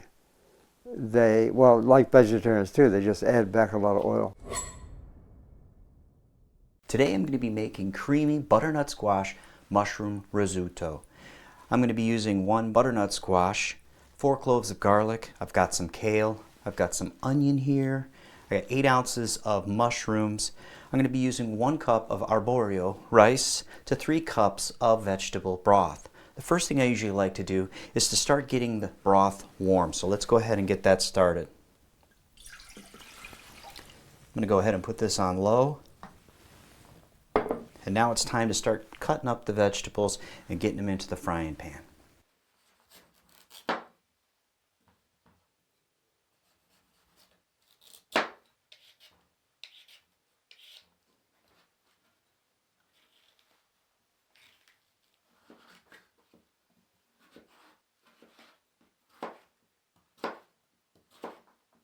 There, so I've cut this up. I'm going to go ahead and save the other half of the butternut squash for another meal.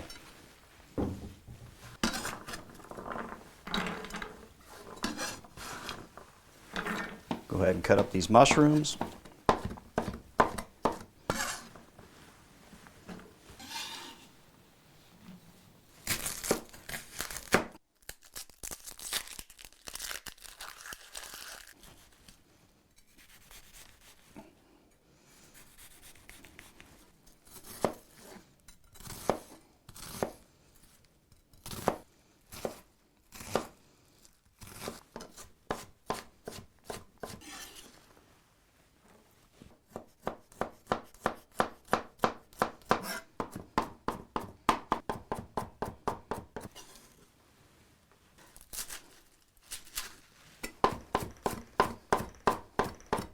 Okay, I'm going to go ahead and save this kale for just a little bit later. We'll get these vegetables frying up a bit.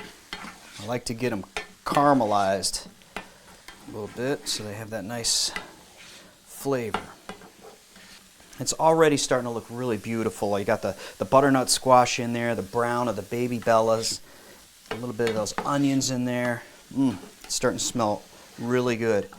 Now I always have a little bit of vegetable broth on hand, so if I need to put just a little bit of moisture in there, I can. Now I like to put in a little bit of pepper, a little bit of salt. Okay, these are coming along real nice, but every so often I add a little bit more of my vegetable broth.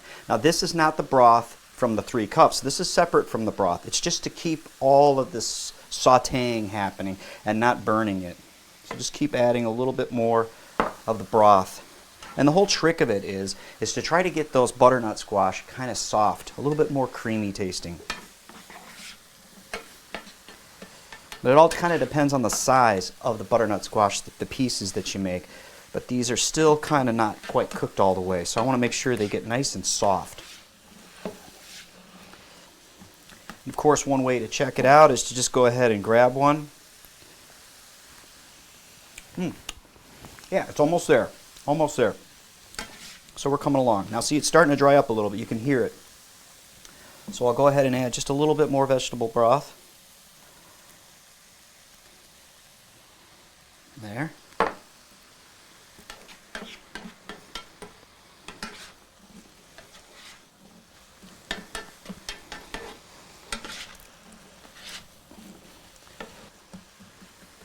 I can smell the garlic, the onions, those mushrooms. Oh, and the butternut squash. It's coming along real good.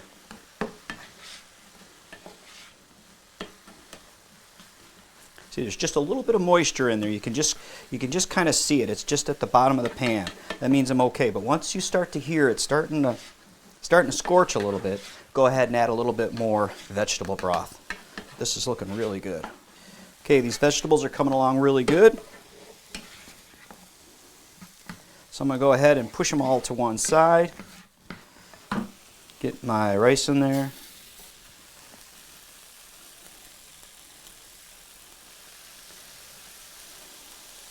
Let's put a little bit of the broth in there.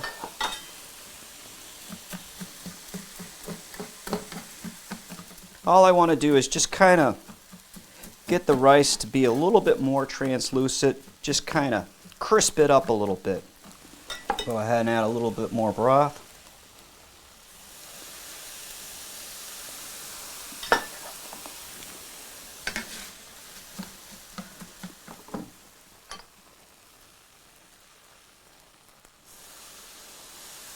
I'm adding just a little bit of the broth in there just to kind of get the rice to sizzle a little bit. Okay, I'm going to put a teaspoon of thyme. Go over everything. Then I've got a half a teaspoon of white wine vinegar. Just kind of put that all around. Just a little bit of salt in the rice. A little bit of the pepper. Get a little bit more broth. So yeah, it does take a little bit of time. Okay, these are looking real good. I usually like to go 1 cup at a time. Again, this is pretty hot broth. I go one cup at a time.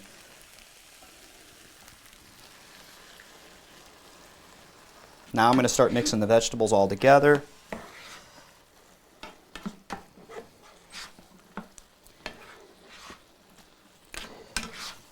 You know, risotto is one of those things. You just kind of have to take your time. Add a little bit of water, keep stirring it. It's a little bit of work, but you know what? It's so worth it. I can feel the rice is already starting to absorb up. See, I got a little bit of water there. See how there's water in there? So I just got to keep stirring it. Just keep stirring it. Okay, see it's just starting to dry up a little bit, so I just got to keep stirring it just a little bit longer, but I know I'm going to put a little bit more broth in there. Okay, it's time to get another cup of broth. Add it in there. So it might feel a little bit soupy, but that's okay. That rice is going to go ahead and absorb all that broth. And is it going to taste great? Okay, it's starting to soak up again. See how it's soaking up? There's no more water in there. So then I'll go ahead and get another cup. Broth, and just reintroduce it back in again and continue stirring. I know this looks a little soupy, but you have to be patient with risotto. All right, that broth is soaked up again. I'll go ahead and put a little bit more in there. So I've actually used a little bit more broth than I normally do because I'm using a frying pan. Risotto is all about moisture, so it tells you when it's done. Now I'll go ahead and add my chopped up kale. You know, and this is totally up to you. Go ahead and stir this in. You know, somebody once asked me, how much liquid does it really take to make good risotto? You know, the rice tells you how much you need, but the basic rule of thumb is 1 cup to 3 cups of broth. But if I'm using a frying pan like I did, I ended up using a 1/4 cup. So it all depends on the rice. You want to get the rice so it's nice and tender. But let's go ahead and give this a taste.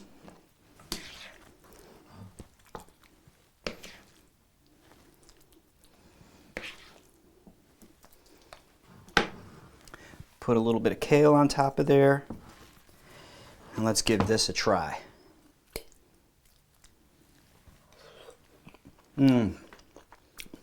Very good. That is awesome. It takes a little while. It is a little bit labor intensive, but you know what? It is well worth it.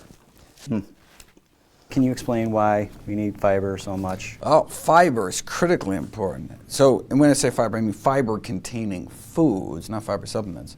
Now, people tend to think of fiber as just kind of intestinal regularity. And that's what we used to think, but now we realize that no, it has critical, it's critically important not just for gut health, but throughout our body. See, so fiber and what's called resistant starch, both only found in abundance in whole plant foods. These are prebiotics. This is what our good bacteria eats so that they thrive. And what do with that fiber is they produce these short-chain fatty acids like butyrate and propionate that are absorbed back in our system, circulate throughout our body, and have all sorts of beneficial effects. And so improves our immunity, may improve mental health, may improve, has these anti-cancer properties, not just in the gut, but throughout the body. And so as we learn more and more how important our gut microbiome, the kind of friendly flora in our gut is, realize, well, how do we best support our gut bacteria? It's all about fiber and resistant starch packed foods, and so that's legumes, beans, split peas, chickpeas, and lentils, whole grains, fruits and vegetables, nuts and seeds, herbs and spices, basically real food that grows out of the ground. These are our healthiest choices, and one of the main reasons may be because they feed our good gut flora, and that's has all these kind of knock-on benefits throughout the body. You know, red beans and rice is always a favorite at my house. And the thing I like about it is it's really kind of easy to make. It usually takes a bell pepper, a celery stalk, some garlic, of course some red beans, and some spices. But usually before I start doing all this, I get started on my rice because it takes a little bit of time to get going. Today I'm going to be going with long brown grain, and I usually start with 1 cup of the rice to 2 cups of vegetable broth. Now here's the thing, the vegetable broth with the rice tends to give it a little bit more flavor. So again, it's 1 cup rice, 2 cups broth. We'll give that a little bit of a stir. Get some of that rice down that's hanging up on the sides. And we'll go ahead and get this started. Like I said, I'm only going to use 1 bell pepper for this particular recipe, so I'll go ahead and save the other half for another meal.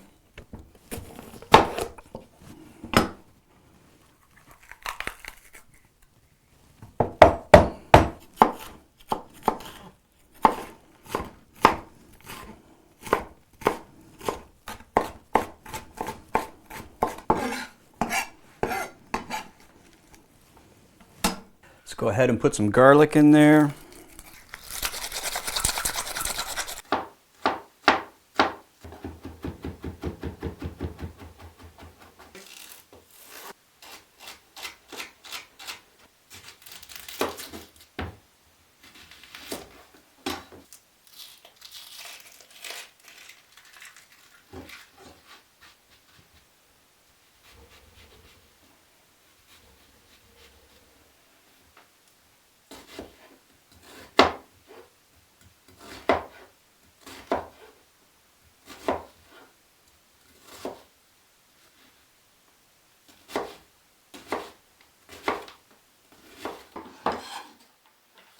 So now I've got all my vegetables all chopped up. I got my celery, I got my bell pepper, I got my onion all chopped up, and minced up some garlic. So let's go ahead and stir fry this up a little bit. First thing I usually do is put a little bit of vegetable broth in there.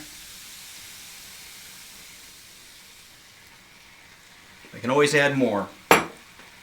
Usually I like to go with a couple tablespoons of nutritional yeast, a couple tablespoons, a teaspoon of onion powder, just a pinch of pepper, a little bit of salt. You can either go with some chili powder or you can go with some sriracha. I like sriracha, so that's what we're going to go with today. This is 1 tablespoon.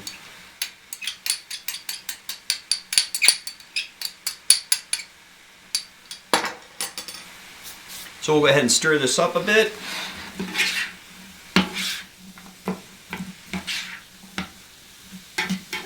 Now you can always add some broth as needed, but it's just good to get these onions and everything to caramelize a little bit, work together.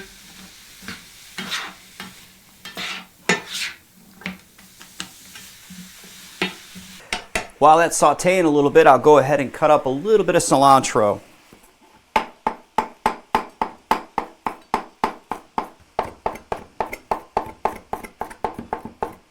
So I've been sauteing the vegetables up and they're looking really, really nice. And the thing that I like to look for is just where that liquid has just disappeared, you know, the broth that we put in from earlier.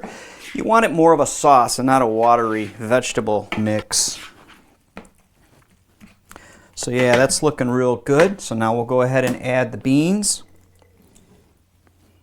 We'll stir these in.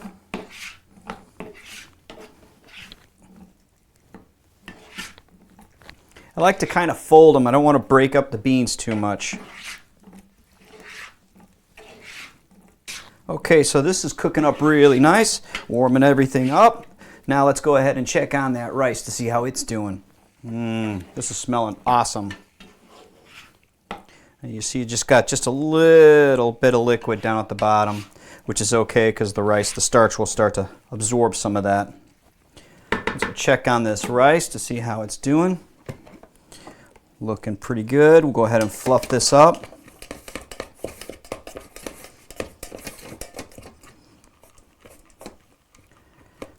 Looking pretty good. And I usually like to cut up a little bit of lemon in there.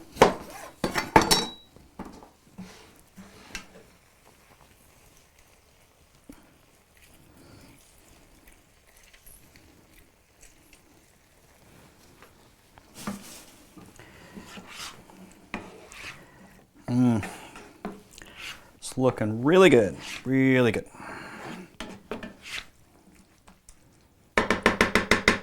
And I finish it off with some cilantro. Again, this is totally up to you, but I love the taste of cilantro.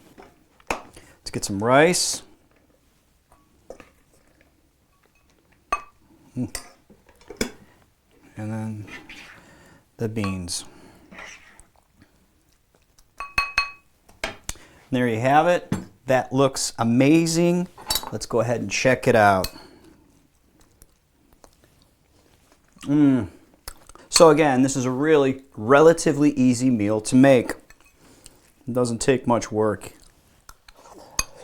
So good. There's still a lot of people that believe that, you know, dairy creates strong bones. You know, it's just like it's embedded into our brain somehow, either through school or milk, or I'm not sure. Can you please explain? Well, it's an advertising campaign. And so it's a marketing ploy. If you look at the science, if you do, meta-analysis, milk does not appear to protect against hip fracture risk whether you're drinking as an adult or whether you're drinking as a teen. Doesn't matter, doesn't work. In fact, it may actually increase fracture risk. A few years ago, Swedish researchers looked at more than 100,000 men and women followed for years and found that milk-drinking women, for example, had higher rates of total mortality, meaning they lived significantly shorter lives, more cancer, more heart disease, and more fractures. Right? More milk, more fractures. This is the opposite. Milk-drinking men also had higher rates of death, which may help explain why countries with the highest milk consumption also have the highest hip fracture rates.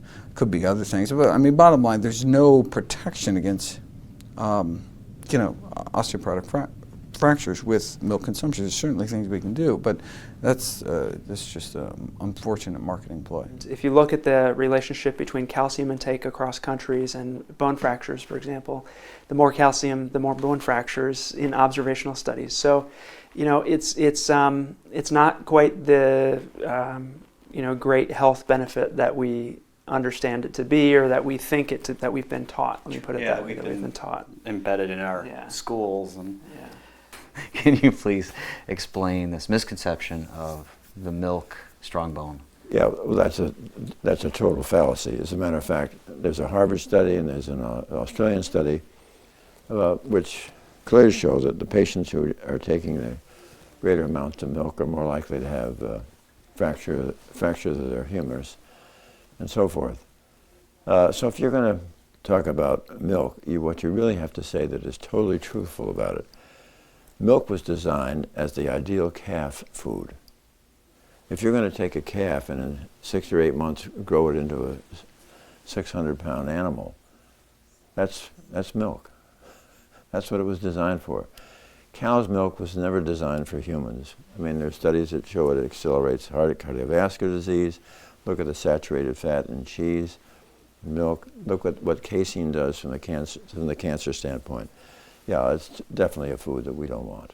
You know, when you're 54 years old, you see cuts. That's right. And you go, I know how long that's going to take. Right. And you just have it in your head. It happens, I heal 50% faster. And I don't want to preach 50%, but it I have a word for that, by the way. I'm also aware that really happens.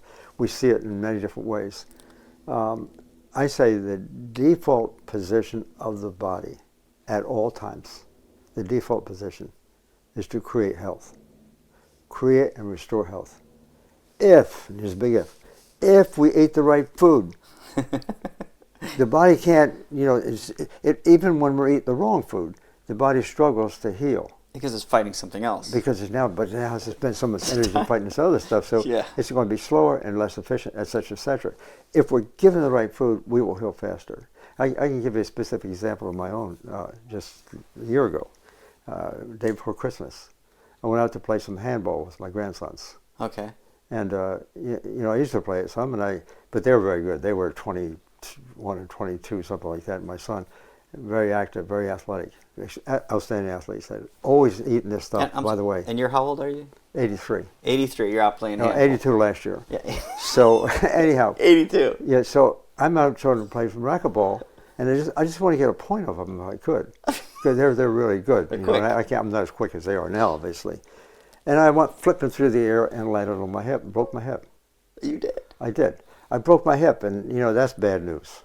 Somebody my age, they say, oh, it's over now for you. That's a cause of very high mortality. Yeah. And you don't heal very fast. So you really broke your hip a year ago? Yeah, it was one day before Christmas, and not even a year. So, it was going to take me supposedly 6 months to a year to recover. That's what the story was. And so I went down to the hospital, over to the hospital across the lake over there. And the doctor, he's a bone doctor. He didn't know what I know, by the way. But in any case, he did an operation, put a couple of pins. He was going to put a couple of pins in my bone, right? We came out of the operating room. I'm still, anesthetized, I guess, and he saw the Karen, and he goes like that. And so he said, your husband, Karen can tell you, your husband has really strong bones for someone his age. And I hadn't quite seen that kind of thing before. And so she says to him, well, do you know why that's so? Yeah. Because he doesn't use dairy. Which is exactly the opposite of what he tells all his other patients. I don't use dairy. He said my bones were so strong that he put another pin in it. He put 4 pins in it. He had some good bone to work with. He had good bone to work with, and he was amazed. I go back then for the checkup, and I don't know I've lost track of the time a little bit, but somehow the fracture that you can see on the X-ray stuff on it, it was healed in just a fraction of the time. I'm back running it again, so now I can run 4 miles a day. It's amazing. When I was a kid, I really just did not like the taste of cauliflower. I'm not sure maybe if it was the way my mom prepared it. She either steamed it or drizzled cheese all over it. But we all know cheese isn't exactly that good for us anymore. But while I was visiting my friend Colin Campbell, his wife Karen came up with a really interesting way of making cauliflower the main dish, and it was fantastic. So I thought to myself, what if I bring in just a couple more vegetables? So I thought, let's try a gold potato and maybe some broccoli. Let's see how that turns out. Just get rid of that green stuff that's all over. And then I like to take my other smaller knife and just kind of cut into a circle.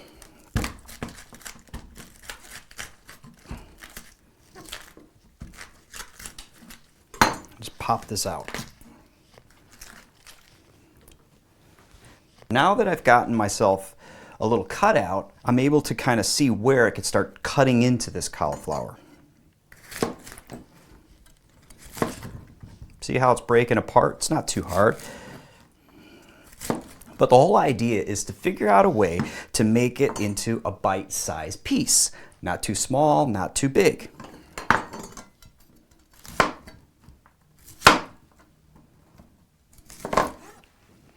So then I go ahead and I put them into my steamer.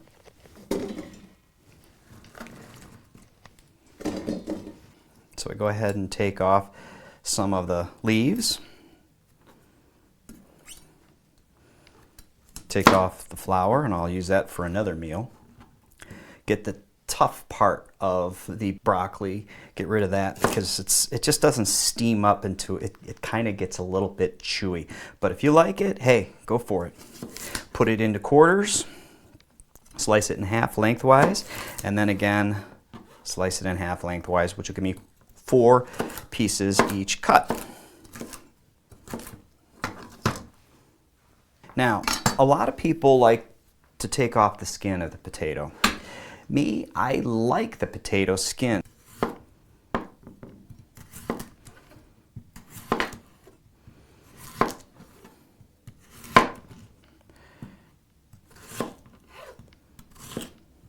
Again, I'm just making them into bite-sized pieces. Now, I need to wash all these vegetables. So let's go ahead and wash them.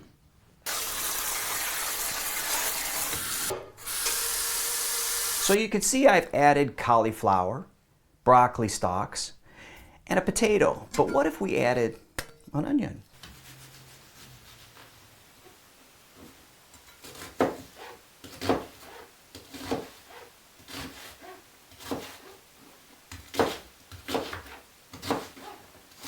So now that I've cleaned and cut up the vegetables into bite-sized pieces, I'm going to go ahead and steam it for about 20 minutes until they're nice and tender.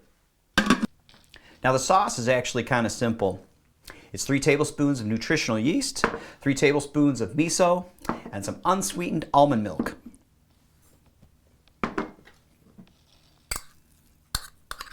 Now when adding the unsweetened almond milk, I usually just mix it in until it gets that consistency like a sauce.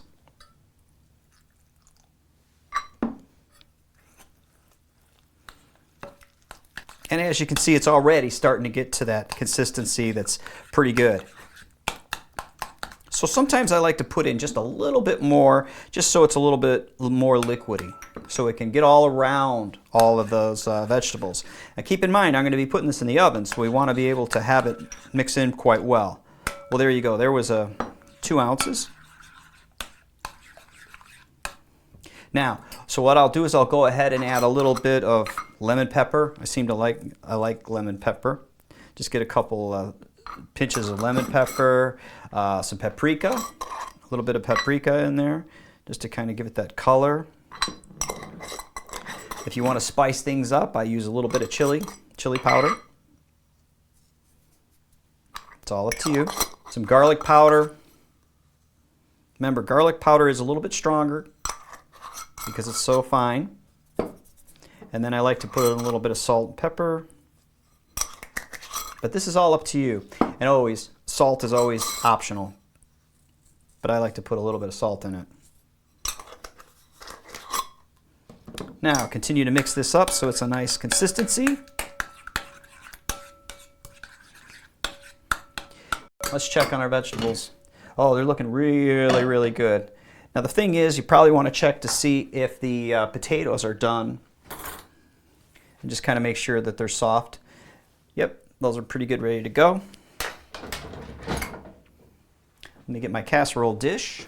You can just go ahead and, put them in.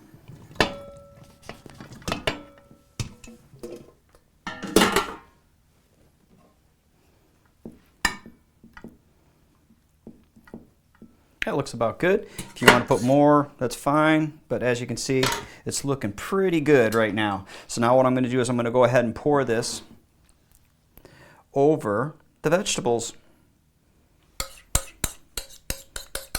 Stir it up just a little bit so all of the sauce gets kind of evenly distributed around all those vegetables.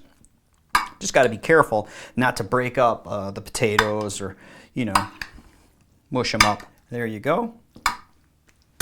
Now, the last thing I like to do is put a little breadcrumbs on here. So now let's go ahead and put this in the oven at 350 for about 20 minutes. Well, I've just taken it out of the oven. It took a little bit longer than I thought, maybe 25 minutes at 350, but boy, this smells fabulous.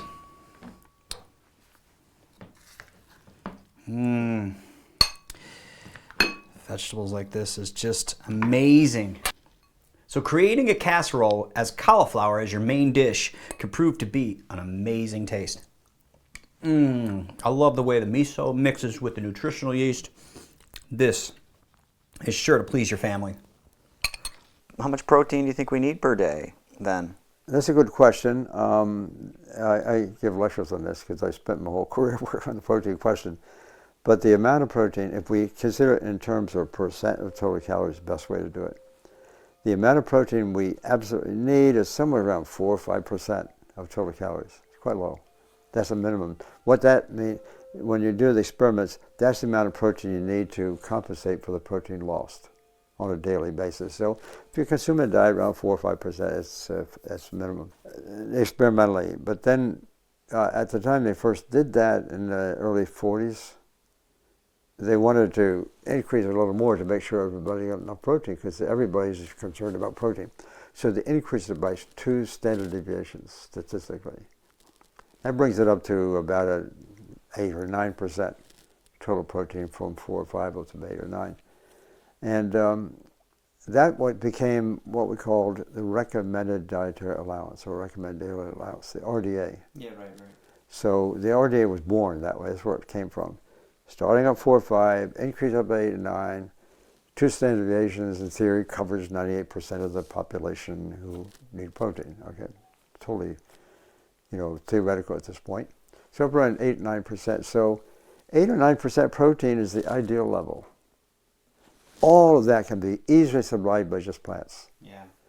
But what we actually do, because of our reverence for this protein thing, and we usually mean animal protein, because that's what most people think, we start eating animal food to justify it on the grounds that, oh, I need this protein. It's been that way for, 150 years. I need this protein, so eat meat, get the protein. And then all of a sudden, a higher and higher percentage of our total protein consumed is animal-based. And the average in this country is about 70 to 75% of our total protein is coming from average. It's coming from animal foods. That's where, once you start putting in animal food in the diet, things are going to hell in a handbasket. The protein is getting up there, and higher percentage is animal protein. And animal protein, unlike plant protein, has a higher degree of efficiency of utilization. So it can cause more damage. Plant proteins don't do that. Yeah, I think increasingly there is data to suggest that when you increase protein, you do create some medical disasters. I mean, if you want red meat, then you're going to promote cancer. We focus a lot on protein. We have for, hundreds of years since it was discovered, but I think we overdo it in this country. There's a lot of emphasis on protein for appetite control, weight loss, muscle gain, muscle building. Just about everything. If you want to manipulate your body, protein seems to be at the first part of the recommendation. It's always eat more. And it's a real shame because we already eat way more than the sort of recommended amount, what we need to grow and maintain our body in this country. And most of it's from animal-based foods. You know, the majority of the protein we eat is animal-based protein, meat, dairy, and eggs. There's evidence that can promote high cholesterol, atherosclerosis, and heart disease. There's animal experiments showing that type of protein can actually affect cancer promotion and increase cancer promotion. These are the big diseases that we struggle with, right? So, and then you also mentioned kidneys. There's over 100 years of data showing that a high protein diet, particularly when kidneys are already damaged, if you have an already damaged kidney and it's not functioning at full capacity, I think eating a very high protein diet is about the worst thing you probably can do. And you know, some degree of chronic kidney disease is actually pretty common in our country. So you know, especially at older ages. So I think we're way overdoing protein, and it's a shame that it's used so frequently. So it's pretty safe to say that we could get the protein that we need from a whole plant-based diet. Absolutely, we can get all the protein we need from whole natural plant foods. You know, tomatoes have protein, oats have protein. People think that it has to be tofu and beans, and you've got to eat tofu and beans at every meal. But that's not true. Just eat whole foods. You know, the only things we eat in abundance in America that have no protein are added sugars and oils, fats and oils, because those things have been processed. They're fragments of food where you take the original food, you throw away the protein, and then you eat the sugar or the oil. And those, we eat a lot of sugar and oil. But otherwise, if you eat a whole food, I mean, all these plants that are growing around you, they need proteins to function. So, you know, you're going to get enough protein. A friend of mine recently started a whole plant-based diet. And I asked her, I said, what kind of breakfast do you normally have? And she said, oatmeal. And I said, great, what kind of oatmeal do you have? And she said, you know, the stuff from a pouch, and you just, you know, put it in the microwave with some water. Well, old-fashioned oatmeal is really not that difficult to make. But here's the difference between the two. As you can see, one is really processed, it's been ground up, and there's really not a lot of fiber left. Of course, it's much better than scrambled eggs, butter, bacon, sausage, whatever. But old-fashioned oatmeal is not that difficult to make, but so much more benefits from it. And not only is it good for your digestive system, it's good for your entire body. So today, I want to go over some of the easy ways and fun things you can do with oatmeal for breakfast. Okay, so let's get started making the oatmeal. I usually go with about 1.25 cups of water. I'm making it for one. And then to about 1/2 cup of old-fashioned oatmeal. Turn it up. Now here's the thing. I've got a bunch of stuff here for you to kind of consider. It's all up to you and your personality. These are just ideas. But I usually like some cut up bananas, some apples, some strawberries, and then if it's in the winter months, maybe some canned pineapples, maybe some canned peaches, or maybe some canned mandarin oranges, but it's all up to you. And in the pantry, you can also have maybe some dried cranberries, some raisins, maybe some coconut. I got some blueberries here. And I always like to put in a little bit of flaxseed. That's always good. Walnuts once in a while, but sometimes I like to sweeten it up a little bit, and this is totally up to you. If I do use maple syrup, I like to use the grade A syrup, not the fructose stuff, the bad stuff, or maybe just a little bit of brown sugar. The thing is about dates is you can't just throw them in there. You got to cut them up and mince them up into little pieces. So I'm going to go ahead and do that right now.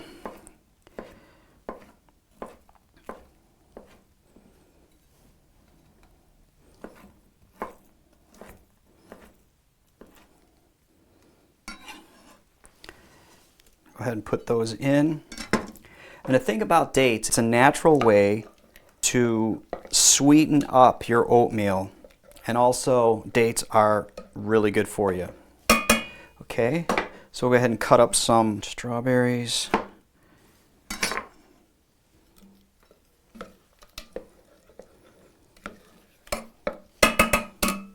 Okay, put some bananas in there. some apples, maybe some blueberries in there. Not much, but I like a little bit of coconut in there. Just a couple chopped walnuts. Get my flaxseed in there. Maybe some raisins. I like raisins. Just a little bit of maple syrup. And that's pretty much it. Let's go ahead and check this out.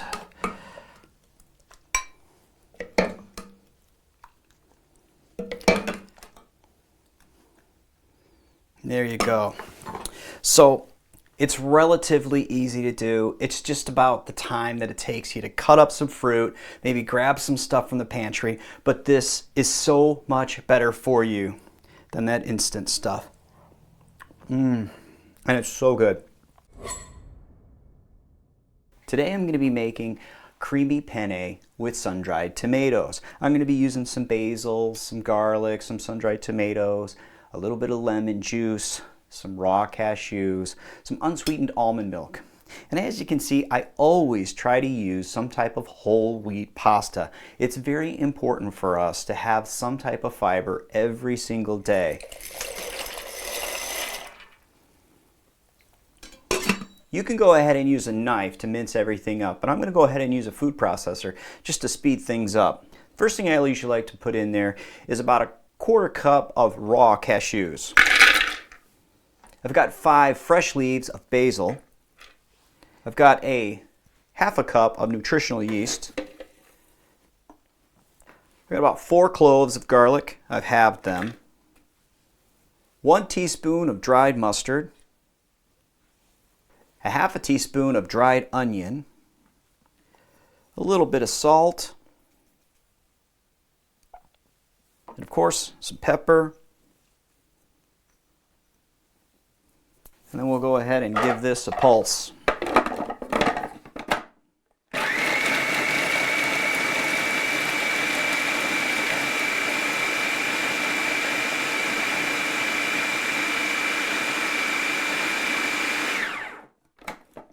Okay, that's about the consistency I like. It's a little bit like a Parmesan cheese kind of mixture. Now it's time to go ahead and put in the wet ingredients. Some lemon juice.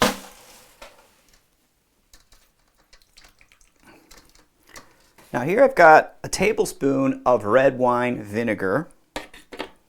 Tablespoon. I've got my full cup of unsweetened almond milk. And then I've got on standby some whole wheat flour. Now let's go ahead and pulse this up.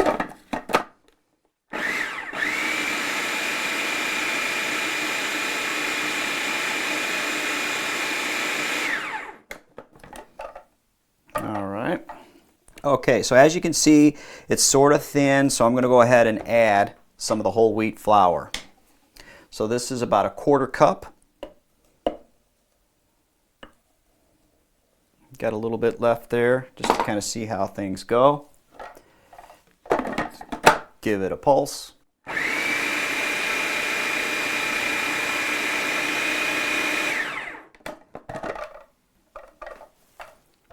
Let's go ahead and check this out.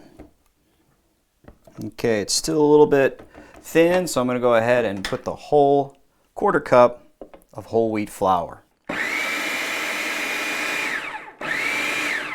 Now it's time to put in the sun-dried tomatoes. These are not the jar can that has the oil in it. These are the packages that usually are found in your produce section of your local grocery store. So I'm going to go ahead and put these in. Okay, that's looking pretty creamy, so I'm going to go ahead and add it to a small pot that I have. You can always microwave this if you want, but I'm going to go ahead and put it in here. Okay, so my noodles are about done. Let's go ahead and get them drained. Go ahead and put these in the bowl. Let's go ahead and add my sauce. Let's go ahead and stir this up.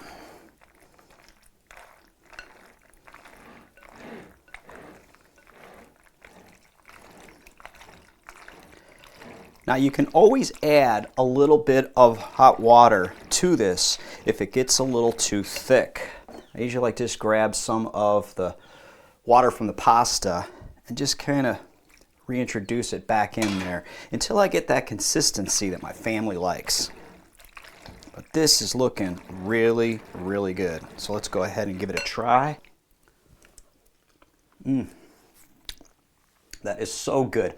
So it's relatively easy to make, and I'm sure your family is going to enjoy it. So good.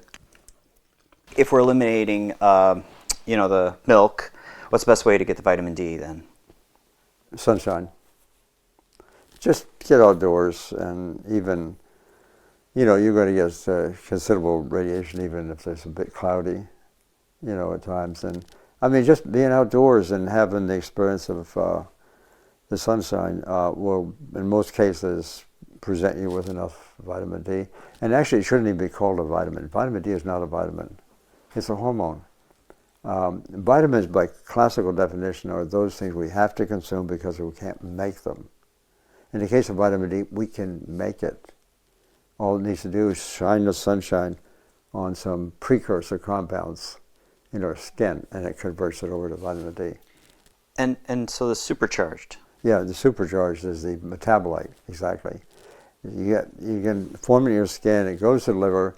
That form is called the 25-hydroxy vitamin D. It's a storage form.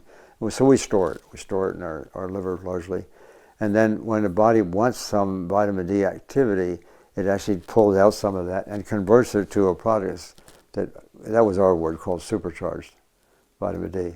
Yeah, I'm not sure anyone else used that, but chemically, the 25-hydroxy is converted into a dihydroxy form, oftentimes in the kidney and elsewhere. And it's that form that's like 1,000 times more potent than the storage form. And so the body is working with a system, converting some of that to something that's far more potent. And that has to be metered, monitored. And the body does a beautiful job of doing that. It decides on how much to take this and how much to make here. And the amount it makes here is what the body decides needs to be made for that purpose. There are some northern climates, like where I am in Rochester, New York, where a vitamin D supplement in the wintertime when I'm hardly getting outside, and even if I did with our latitude where I'm not going to make much vitamin D, a vitamin D supplement I think is a good idea, a small one, 1,000 units. But generally, vitamin D is a sunshine thing. It's not really a food thing. So I read this really interesting thing about the 1990s in China had an extremely dramatic shift in their diet. And there was also an increase in, in diabetes and in this region. So, and I attribute it to, I think, the change in their Western introduction of foods. Do you have any thoughts on that? Yeah, if you ask a lot of people, you tell them, okay, diabetes is now rampant in China. What do you think that's due to? A lot of people will say, oh, so the white rice. You heard that. But if you look... 1,000 years, right? Yeah, right. Yeah, all of a sudden. Right. If you look back through the past 50 years, China has had this remarkable economic transition very fast and very comprehensive. And what happened in the late 1980s was the fast food started coming in. In the 1990s, it was some of the supermarkets and convenience kind of businesses. And what you see is that the diet of China changed rapidly and dramatically from about 1970s, 1980, all the way up to 2010, probably still changing. And researchers have found that the dietary transition was characterized by basically three big shifts. One was the introduction of cheap edible oils. So they started having oil available cheaply and using it. So much higher fat intake. The other was increase in meat consumption. So poultry, pork, for example. And the other, of course, when you're increasing those things, you have less beans and less whole grains and some of the less of the good stuff. So it's a typical transition that's happened around the world from a traditional diet full of carbohydrates, healthy carbohydrates, to a poor Western diet. And just about every 10 years, from 1990 to 2000 to 2010, diabetes rates doubled in China. They actually now have as much diabetes as we have in this country, as 500 million people, or whatever the 50% of the population is. In China, it has pre-diabetes or diabetes. It's a disaster. It's absolutely a disaster for China. And it's very clear what led to it. It wasn't the white rice. Not that I'm a fan of white rice. The white rice probably made the oil a little worse and the meat a little worse. But clearly the thing that changed was increase in edible oils and increased meat consumption.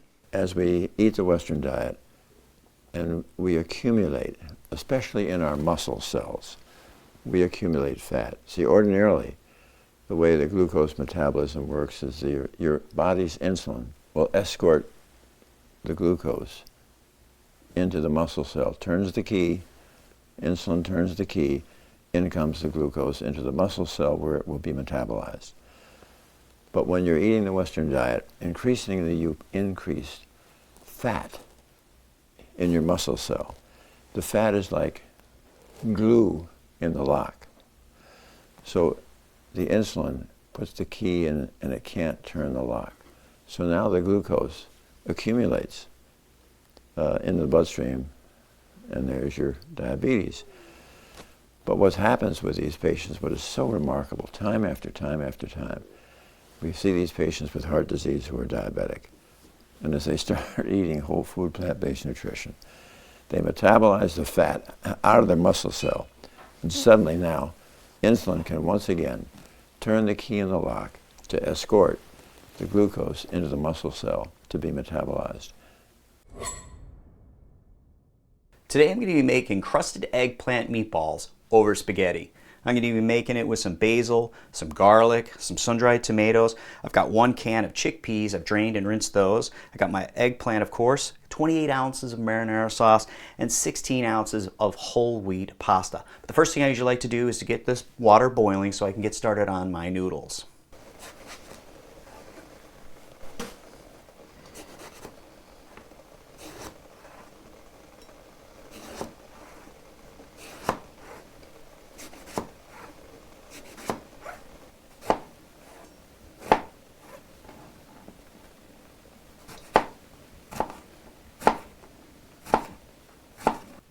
So as you can see, I like to cut the eggplant into 1/4 inch pieces.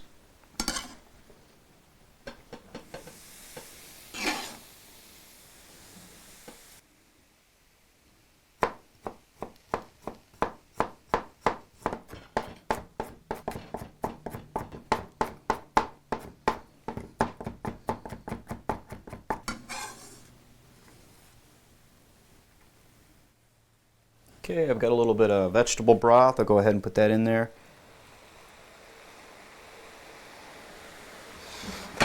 Start sauteing these up.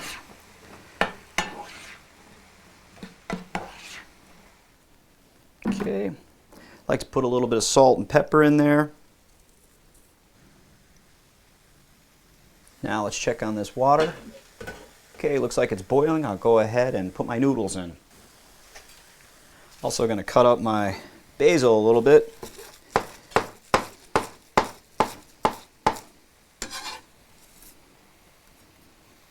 I'm going to cut up my sun-dried tomatoes a little bit. Okay, we'll save these for a little bit later. Alright, these are coming along real nice. So they're starting to dry up a little bit, so I'm going to go ahead and put just a little bit more of my vegetable broth in there. Just keep sauteing them.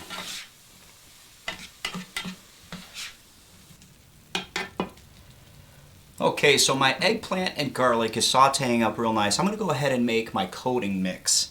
I go with 1/4 cup of raw cashews, a 1/2 cup of panko breading, a 1/4 cup of rolled oats. I got a teaspoon of salt, and the salt is, again, always optional. 2 tablespoons of nutritional yeast. I'm going to go ahead and use my food processor today, so let's go ahead and get this mixed up.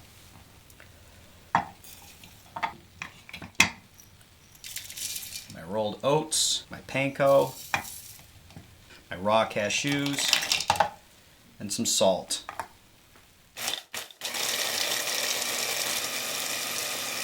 So that's my coating mix.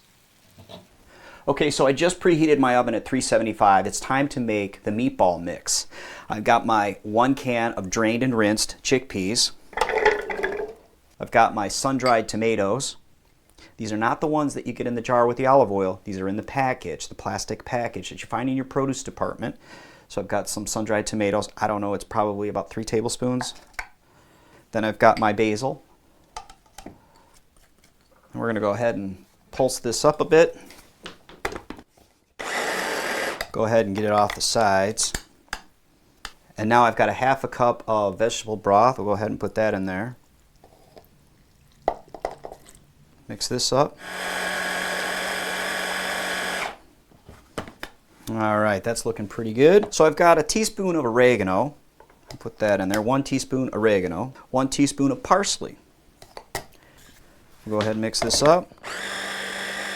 Let's get it off the sides. So as you can see, it's kind of a pasty mix. Don't want to get it too wet.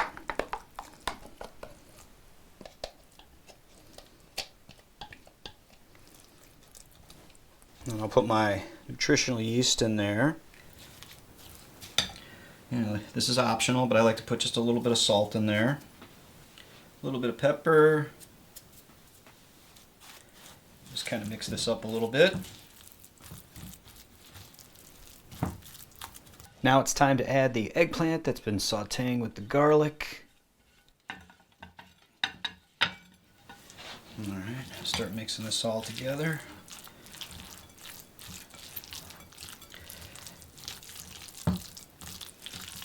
Now as you can see, it's still kind of loose. See how it's just a little bit loose? It's not really ready to make a meatball. That's when I have on hand about a 1/2 cup of Italian breadcrumbs, and I just kind of mix it in there a little bit just to kind of get that right consistency so I can start rolling it up into a ball. I'm going to go ahead and add the rest of the breadcrumbs. So that right there is a 1/2 cup of Italian breadcrumbs. Okay, so now it's time to go ahead and make the meatballs. I've lined a cookie sheet with some parchment paper. I've got my coating mix all ready to go, so it's like an assembly line. Now here's the thing about meatballs. It all depends on your family, your personality, what size meatball. My family tends to like them a little bit smaller. It takes a little bit longer, but it is well worth it. So let's go ahead and start making some meatballs. So it's basically just like normal meatballs. Just go ahead and roll them in a ball. And then I just like to roll them in my coating mix. And just go ahead and start putting them on the cookie sheet.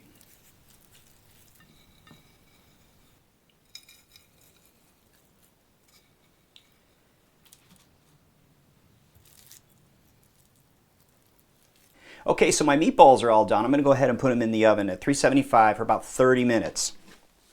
Okay, so my meatballs are in the oven, so now I'm going to go ahead and start warming up my marinara sauce.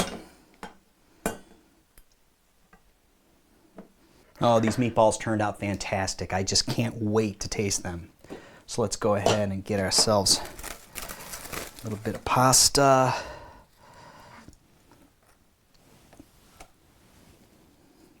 Let's put some sauce on there. Give me a couple meatballs. A little bit of sauce on top of the meatballs. Oh, this is going to be good, I can just tell. Let's go ahead and cut one. Oh, they look fantastic.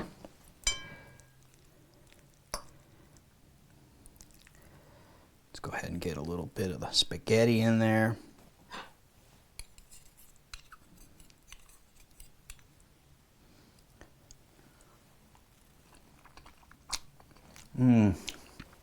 That is so good. Oh, fabulous meal.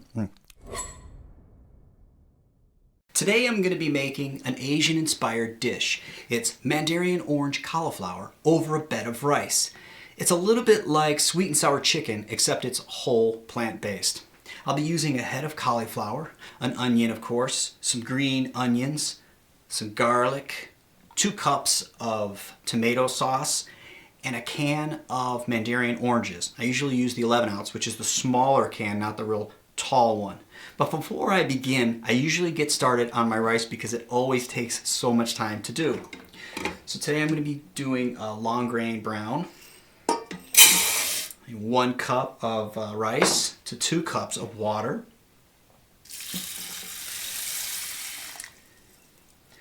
Go ahead and give this a little bit of a stir. And this usually takes about an hour, so I'll go ahead and get this started. Okay, so the rice is cooking. Now it's time to cut up the cauliflower into bite-sized pieces.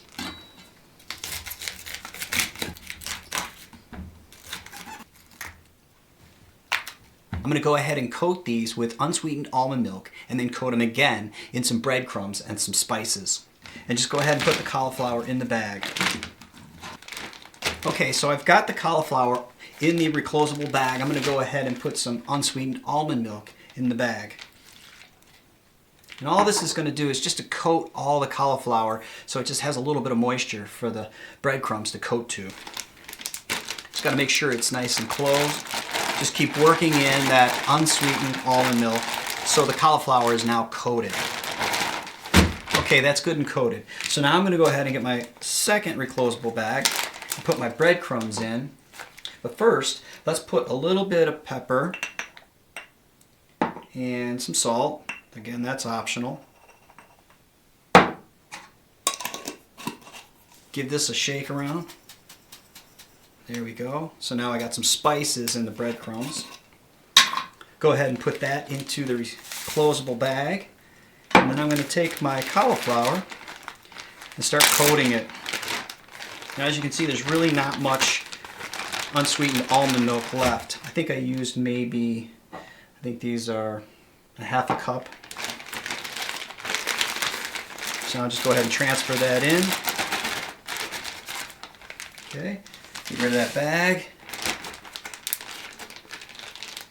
And again, make sure it's closed, and then just begin coating all the cauliflower.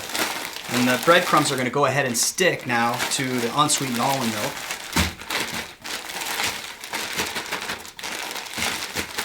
So what I have here is a baking rack. It's similar to a cooling rack, you know, like for cookies, except this can go in the oven. The reason why I like this is because it has a little bit of like a dry fryer. The air can ventilate around the vegetable and make it crispy on all sides instead of just sitting them on a baking dish like this. So before I go ahead and start arranging them, I like to put a little bit of tin foil so I don't have to clean up all the mess.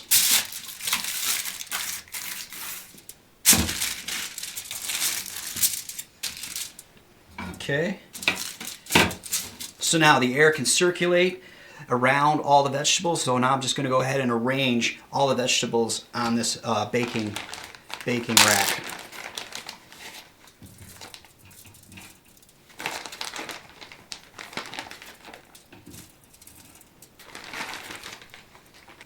So there you have it. Now I have my vegetables laid out on this baking rack, and you can see how the air will be able to ventilate around it, which will give it a crispier edge around the entire surface of the vegetable itself. Okay, so I'm going to go ahead and put this in the oven at about 400 for about 20 minutes. Okay, so now it's time to make the sauce. So I'm going to go ahead and start mincing up the garlic.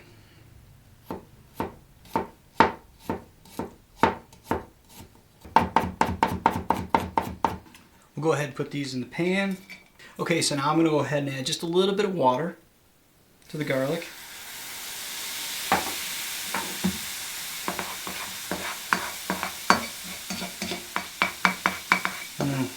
It's smelling really good already. You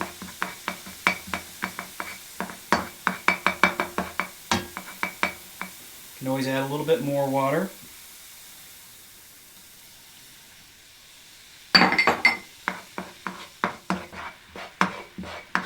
Okay, that's just starting to get a little bit translucent, so I'm going to go ahead and start cutting up my onion.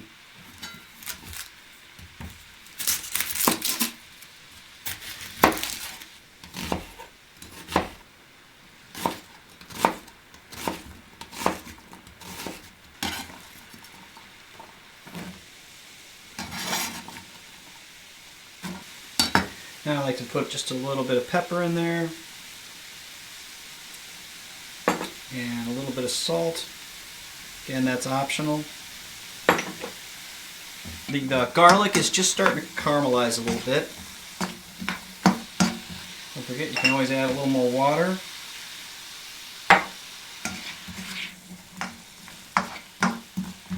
Alright, so I got a little bit of water in there, you can see in the bottom, just so it doesn't burn things a little bit. But I've caramelized the onions, I've caramelized the garlic a little bit. Now it's time to go ahead and start cutting up the green onion. I usually break up the green onion into two parts. Half of it goes into the sauce, and the other half, the green part, actually goes as a garnish on top of the main dish. So let's go ahead and start cutting this up.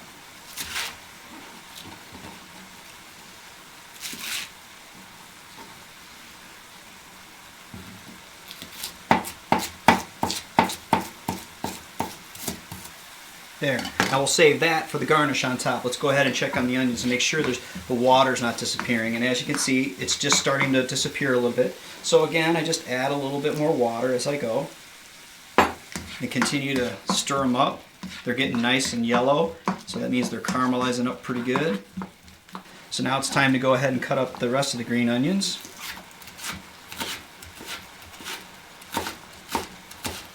And we'll go ahead and put these into this mix right here.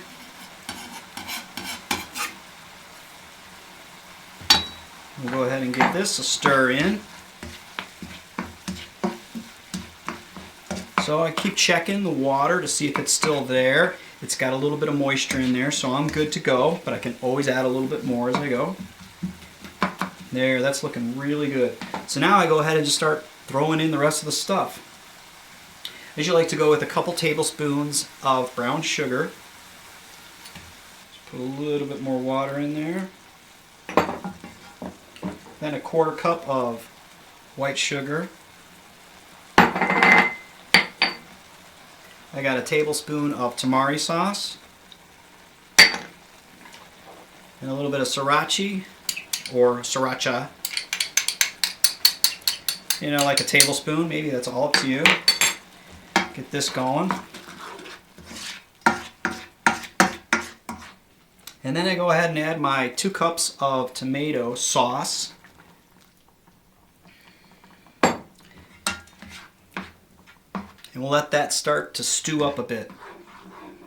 Okay, so I like to let this cook for about 10 or 15 minutes just to kind of get rid of some of the moisture in the sauce. And I'll go ahead and add the mandarin oranges.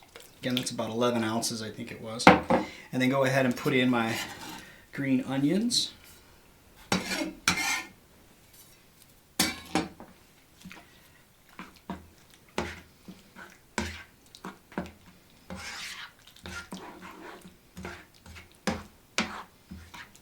You got a little bit of the mandarin oranges with some of that garlic.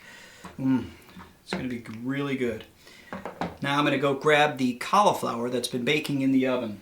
Okay, so as you can see, it's kind of a little bit crunchy. You know, it's nice bite-sized pieces. So I'm going to go ahead and dump this into the sauce.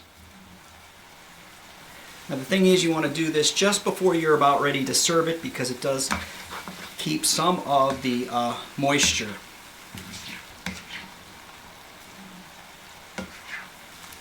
Let's get some rice. See how this is doing. Oh, this is looking good. We'll go ahead and fluff this up. Whew, it's a little hot.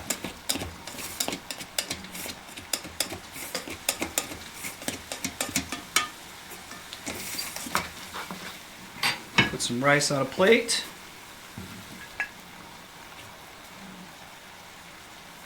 Put that out of the way. And we'll go ahead and get some of this. And there you go. It's like a sweet and sour chicken, but it is whole, plant-based. It is awesome, and I can't wait to taste this.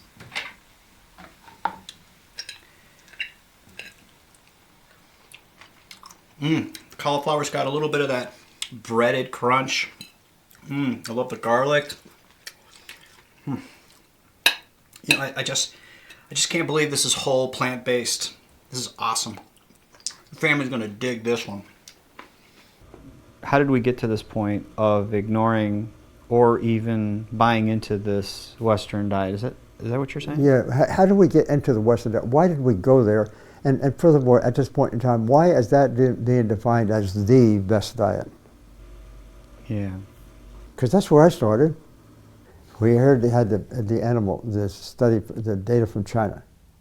And we had all this background stuff from the laboratory, looking at mechanisms and all that kind of stuff, put them together.